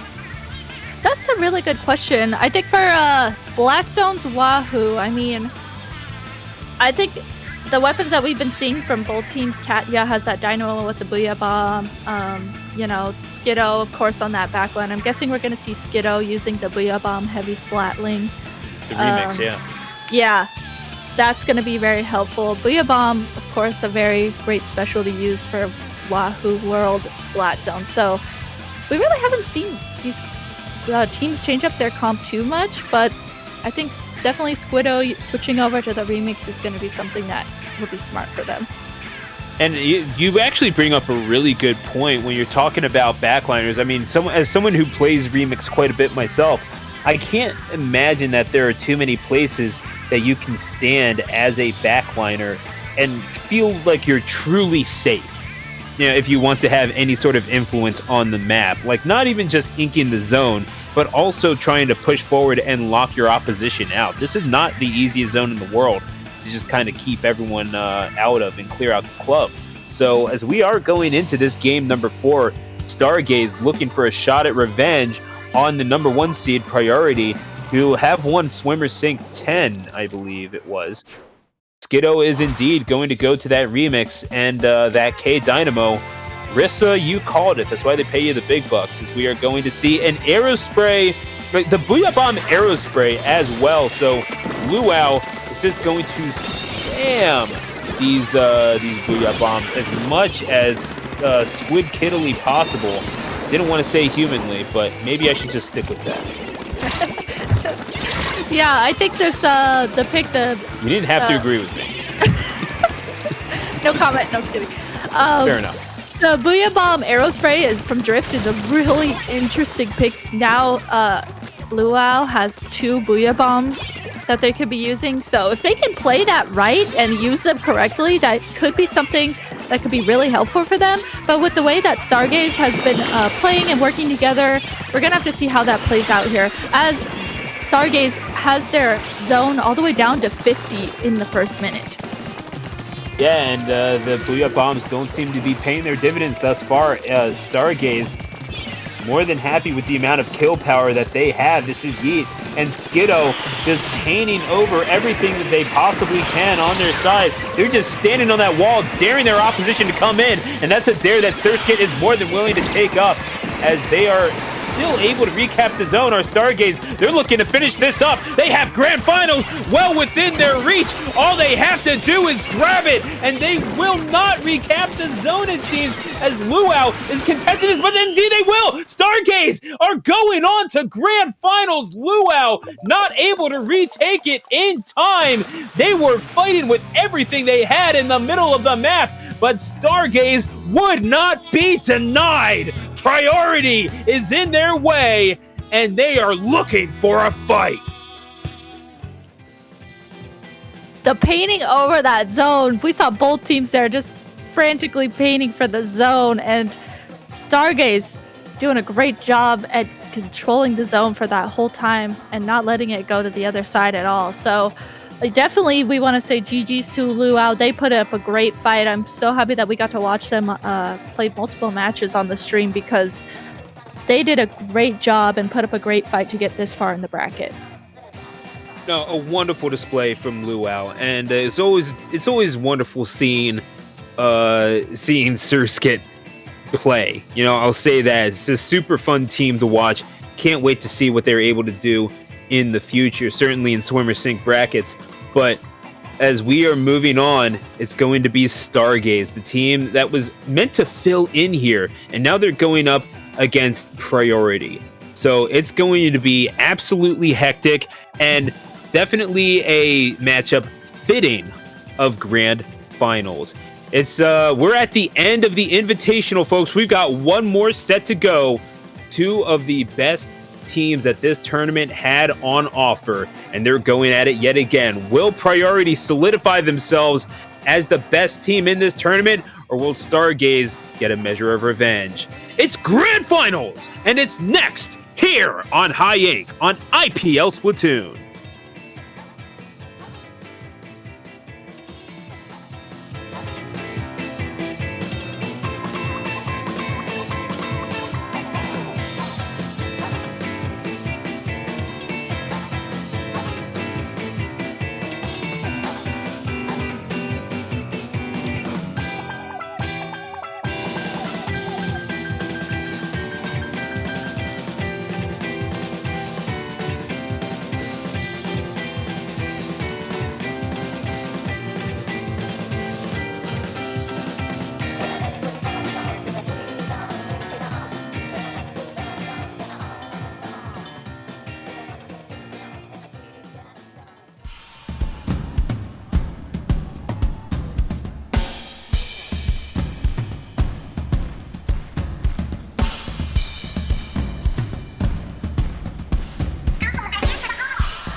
Ready?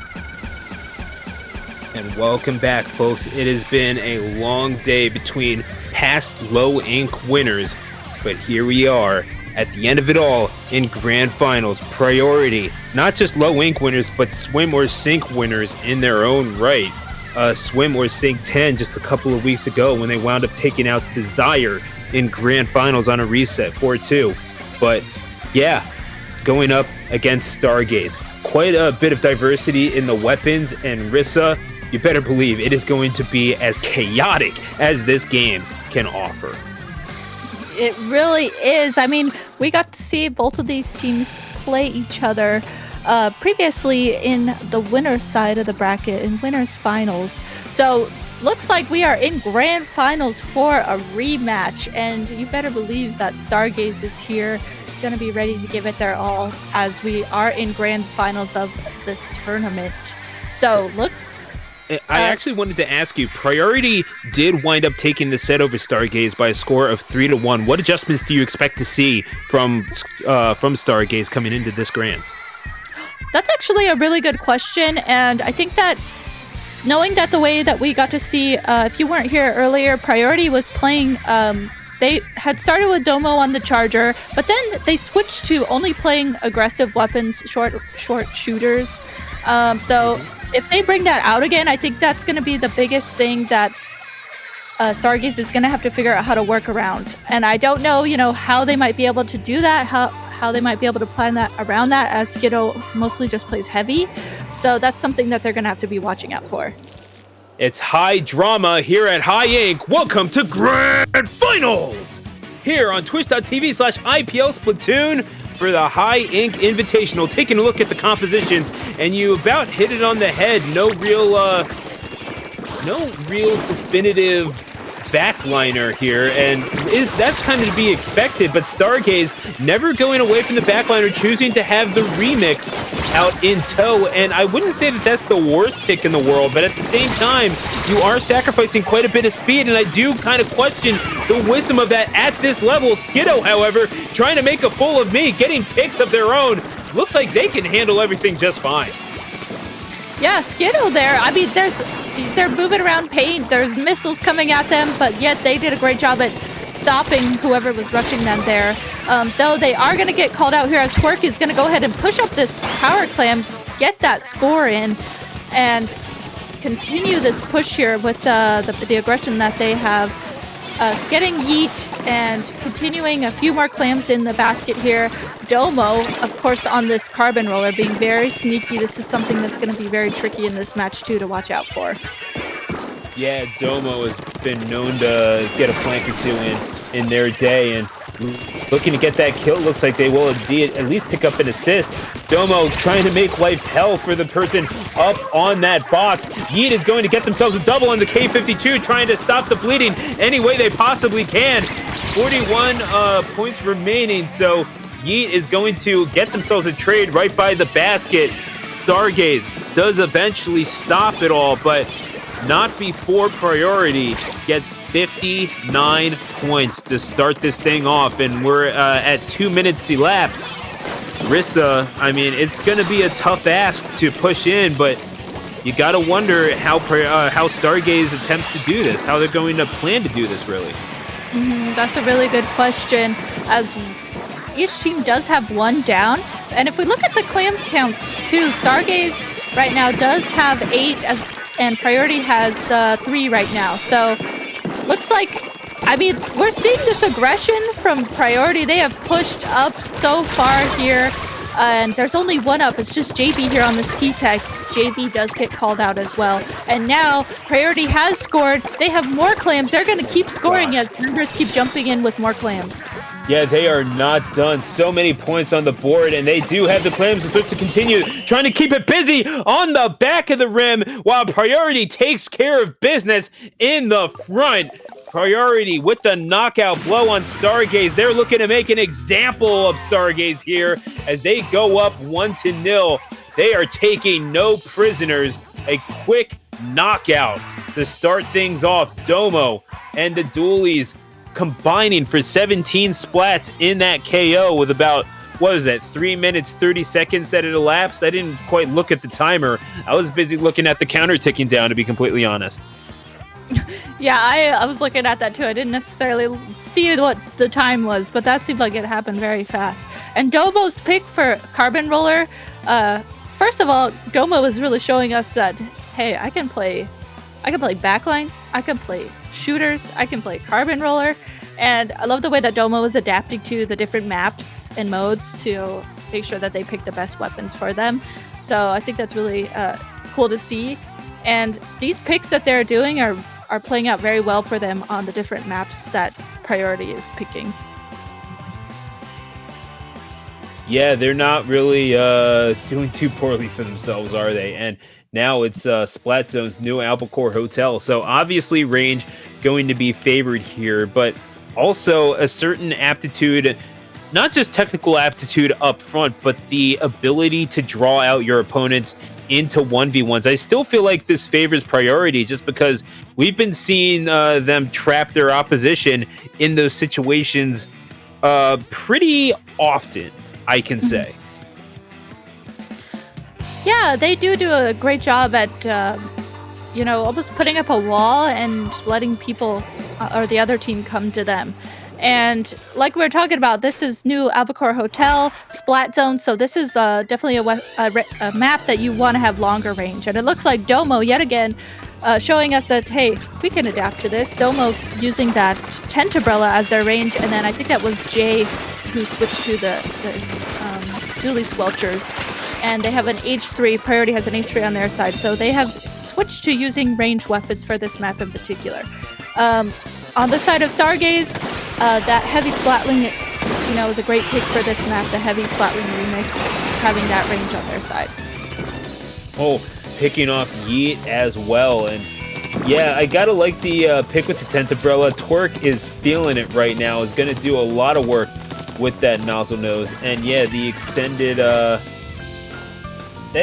nose, it definitely provides just a little bit of a perk. Certainly its composition not so bad either, but yeah, you tend to see the nozzle nose quite a bit in stall compositions. And if you're talking about putting up a wall to try to keep your opposition out, that's more than one way to do it, and certainly the L3 provides you just that.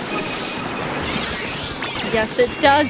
And we just saw Stargaze get so close to painting the zone, but the counter is ticking down for Priority. They have it down to 5, and it's looking like it's going to be very difficult for Stargaze to even get into the zone. So Priority has went ahead and taken game 2, the Splat Zone's new Albacore. I mean, that was decisive.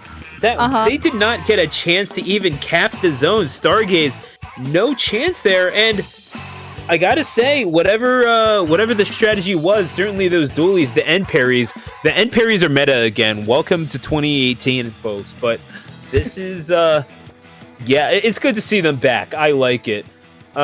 You gotta love what you're seeing from Priority, though. They know that they are the team to beat, and they are playing like it. They're saying to Stargaze, if you wish to prove yourself to be in our class, you have to earn it, and we will make you earn it. And certainly, in that short period of time, the dualies taking 6 heads for themselves. I mean, that's about as authoritative as you can get. And certainly, they're not going to slow down when the mode is Rainmaker coming up next. Absolutely, Rainmaker. We all know it. It's very fast paced. Anything can happen if the Rainmaker is pushed, fast enough. And we're seeing, I love the way we're seeing Priority just switching their weapons around to what they think works best for different maps. And on the side of Stargaze, they have the weapons that they're comfortable with. They know they've practiced with those weapons, and I like that they're trying to make those work because that's what they're comfortable with. And if they can play it right, we've seen them take a game off of Priority. So if they can play it right, if they can group up together, we'll have to see what happens here. Going to be a dogfight, certainly. As you're trying to push forward, maybe the presence of an inkjet will make themselves known. We've seen them coming out once or twice on the side of Priority over the course of this set. But when you're talking about a long sort of up and down map like Blackbelly Skate Park, I can imagine that a Rainmaker would be useful as well, certainly in the defensive department. But as we are going to make it rain at Blackbelly Skate Park, there's only one way to know for sure, and certainly 2 NZAPs coming out on the side. NZAP 85s to be more specific. Twerk and Domo going to be manning those. All aggression from Priority. They're just rushing down Stargaze. I mean, that is, I would be impressed at the disrespect they're showing if I weren't so offended on Stargaze's behalf.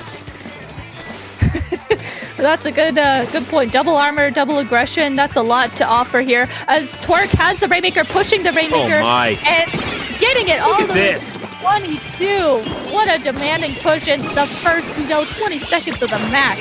That double armor, double aggression is really showing through here. And right now, Priority is pushed up all around Stargaze's base. They're on the left side, they're on the right side, as we see Stargaze trying to look around, call out who's there. And that was great. They made that last member of Priority have to jump out, and now Priority has to be coming back from spawn and having to regroup here. Yeah, they are just not content with that 78-point opening gambit. They want more. Yeet is going to have to provide a little bit of defense now. You know that they want to be up on the front lines, but it's unfortunately for them, the front line is advancing rapidly towards them. Inkjet, Jay is not going to find the mark there, and instead will be pursued upon the landing as Twerk pushing forth, not finding the path in, instead will be stopped. Still well within Stargaze's territory. So second verse, same as the first. Though Stargaze are going to grab the Rainmaker this time. The Splash-O-Matic is going to go down. They're just kind of jumping up and down, not really providing anything in terms of forward progress. Finally, points on the board for Stargaze, but they need to push forward. They need to have numbers around them. It seems like they're just getting surrounded a little too easily. It's 2-2 on the map. Eventually, they do go down. It has to happen here. Pop that barrier, kids. Stargaze are going to do so and try to grab the Rainmaker. This push forward is going to be absolutely crucial, but you need to get the picks necessary, and they will take to the skies. They get the dualies, and JB looking for even more. A dogfight in the air. Aces up over Blackbelly Skate Park as Jay is going to hunt down the Rainmaker and find it. 49 points on the board for Stargaze, but it's not nearly enough for the lead. Yeah, it's not nearly enough for the lead. They had to try and capitalize on that moment, and when Priority was down, they had to try and push it. And now the Rainmaker has reset. Both teams are going to have to regroup here. Domo, okay, Domo, being very aggressive with that end zap, though called out here by JB. So now Domo is going to have to regroup with their team, and then the Rainmaker now has been stopped. So right now on the side of Stargaze's map, Stargaze's spawn, and again, we're seeing that fight for mid, who can get these picks first. Double Inkjet coming out from the side of Stargaze with the armor as well, so they're hoping to get some picks here to get a push in. Yeah, but they're using these double Inkjets to try to gain traction in mid. Like, you're losing this way too easily to the Splash-O-Matics and the double Inkjets, and now here you go, getting a double and taking to the skies yet again. That's going to be a triple, almost a full wipe. Only Splash-O-Matic remains, and they're going to push it up even further, potentially looking for the knockout. Twerk coming in on the flank, coming in on the side, but they get the knockout here, and indeed, they just barely won't! The Toxic Mist combined with the shots from above. They are making an effort of it, but indeed, Priority cheesing it at the very end. They're going to grab it and slam it home. You can try all you like, but you cannot resist Priority. Okay, and I didn't even realize they all have the same gear on. Oh my goodness. Is that basic tee? Basic shoes, basic tee. Are you actually kidding me? That is literally the default clothes. Yes, it is. Are you Priority? This is Priority in a way that we have never seen them before, asserting their dominance in such a way that Stargaze it seems like they have to Yeah, like, are we going to see Quad Charger next match? Is this what's going to happen? Is this how High Ink is ending? I don't know. We're gonna have to see what happens here. And this, correct? This is a best of 7, right? Yes, Okay. it is a best of 7, but if we do in fact see Quad Charger, either I'm sorry or you're welcome. Anyway, Rissa, what is this? I mean, what does Stargaze do here? Now they're not even like winning on the map; they're winning the mind games as well. They have implanted themselves in their heads. Yeah, I have to say, in my commentating, I've never seen a team, in grand finals whip out the starting gear like that, or let alone the same gear. So that was something I've definitely never seen before. Just experienced it for the first time. And now, as we go into potentially the last game of grand finals right now, I don't know what we're gonna see. If it actually becomes Quad Sploosh, it does not matter if Stargaze wins it because they have spiritually lost.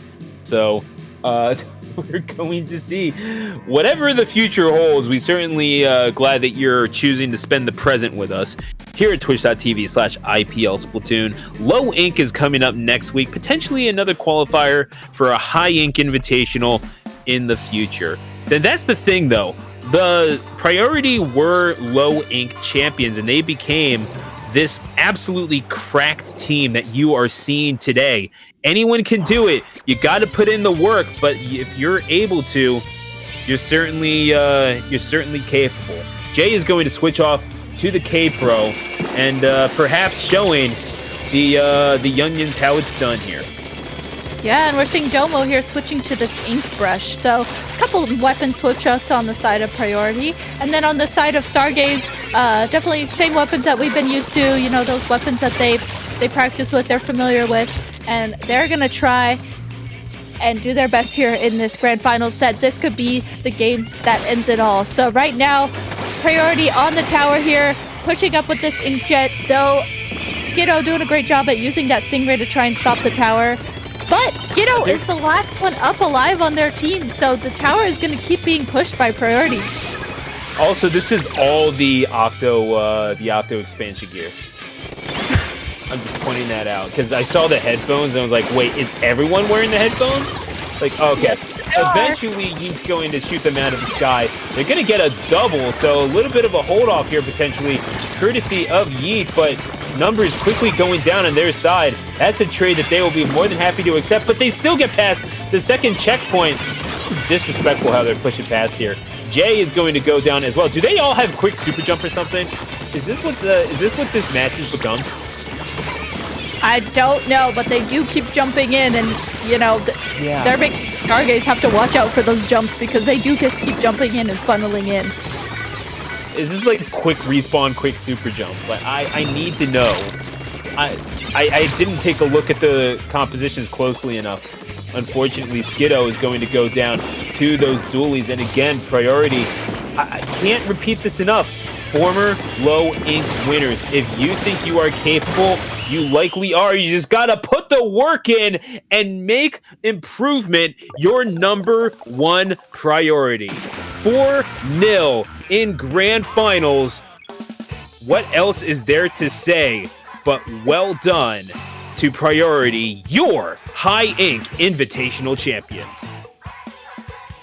I definitely think that's something to point out here is, priority is a great example of if you can perform well in Low Ink, you could get to the position that priority's in. And I think that they're a perfect example of, if you put in the work for this game, if you have a team that you're ready to grind out the game with, they're a great example of that and what can happen.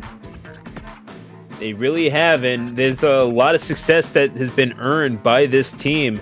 Certainly that Swimmer Sync 10 championship being among them, but that was pretty authoritative. Priority showing how it's done. Certainly looking forward to how it's to what they are going to do in the future, while recognizing what they have done in the past, winning August 2019's Low Ink and going on to do stuff like this which some might call comical or memery, but Rissa, there's really only one word to describe that set, and that was dominant. That was dominant. And another thing to point out too is Stargaze, they had an upset in the bracket. We were not expecting them to get the upsets that they were, and they showed us that they have been putting in work. If they were able to get that far in the winner side of the bracket, but then also winning on the loser side of the bracket, I think that's something to really highlight and point out as well. So definitely good job to Stargaze for making it that far in the bracket and showing us what they can do too. Yeah, and Stargaze certainly will be interesting to see what they do later on. Perhaps we'll see them in a swimmer's sink. And if you're interested in checking it out for yourself, swim or sink every single Wednesday. That's every single Wednesday right back here on twitch.tv/IPL Splatoon. If you think that your team has what it takes to win themselves a low ink, enter. It's happening next week, December 19th, and concluding on the 20th, and that's right here on this channel as well. Thank you for supporting Grassroots Splatoon. We certainly appreciate having you. It's been Inkfair on production this entire day. Our commentary team is amazing. Rissa, follow her at Rissa High. It was Rissa High. It was a pleasure commentating with you here tonight. And what else is there to say but GG's? Yeah, not much else to say after that. GG's, really great tournament. Really fun teams to watch, comps to see. It was great to be here with you, Stu, as well. And that's about it from me. It was great to be here and be a part of this. Absolutely, and it's an honor to be a part of this community. And folks, it's the holiday season. There are a lot of people out there that are going to be spending time with their families. Just remember, not everyone is as fortunate as we are. So it is the season of kindness, so please, by all means, do something nice for a stranger today. That's my challenge to you. So from all of us here at Inkling Performance Labs, I am Mazer Stu, the announcer, saying good night, and until we meet again, happy splatting.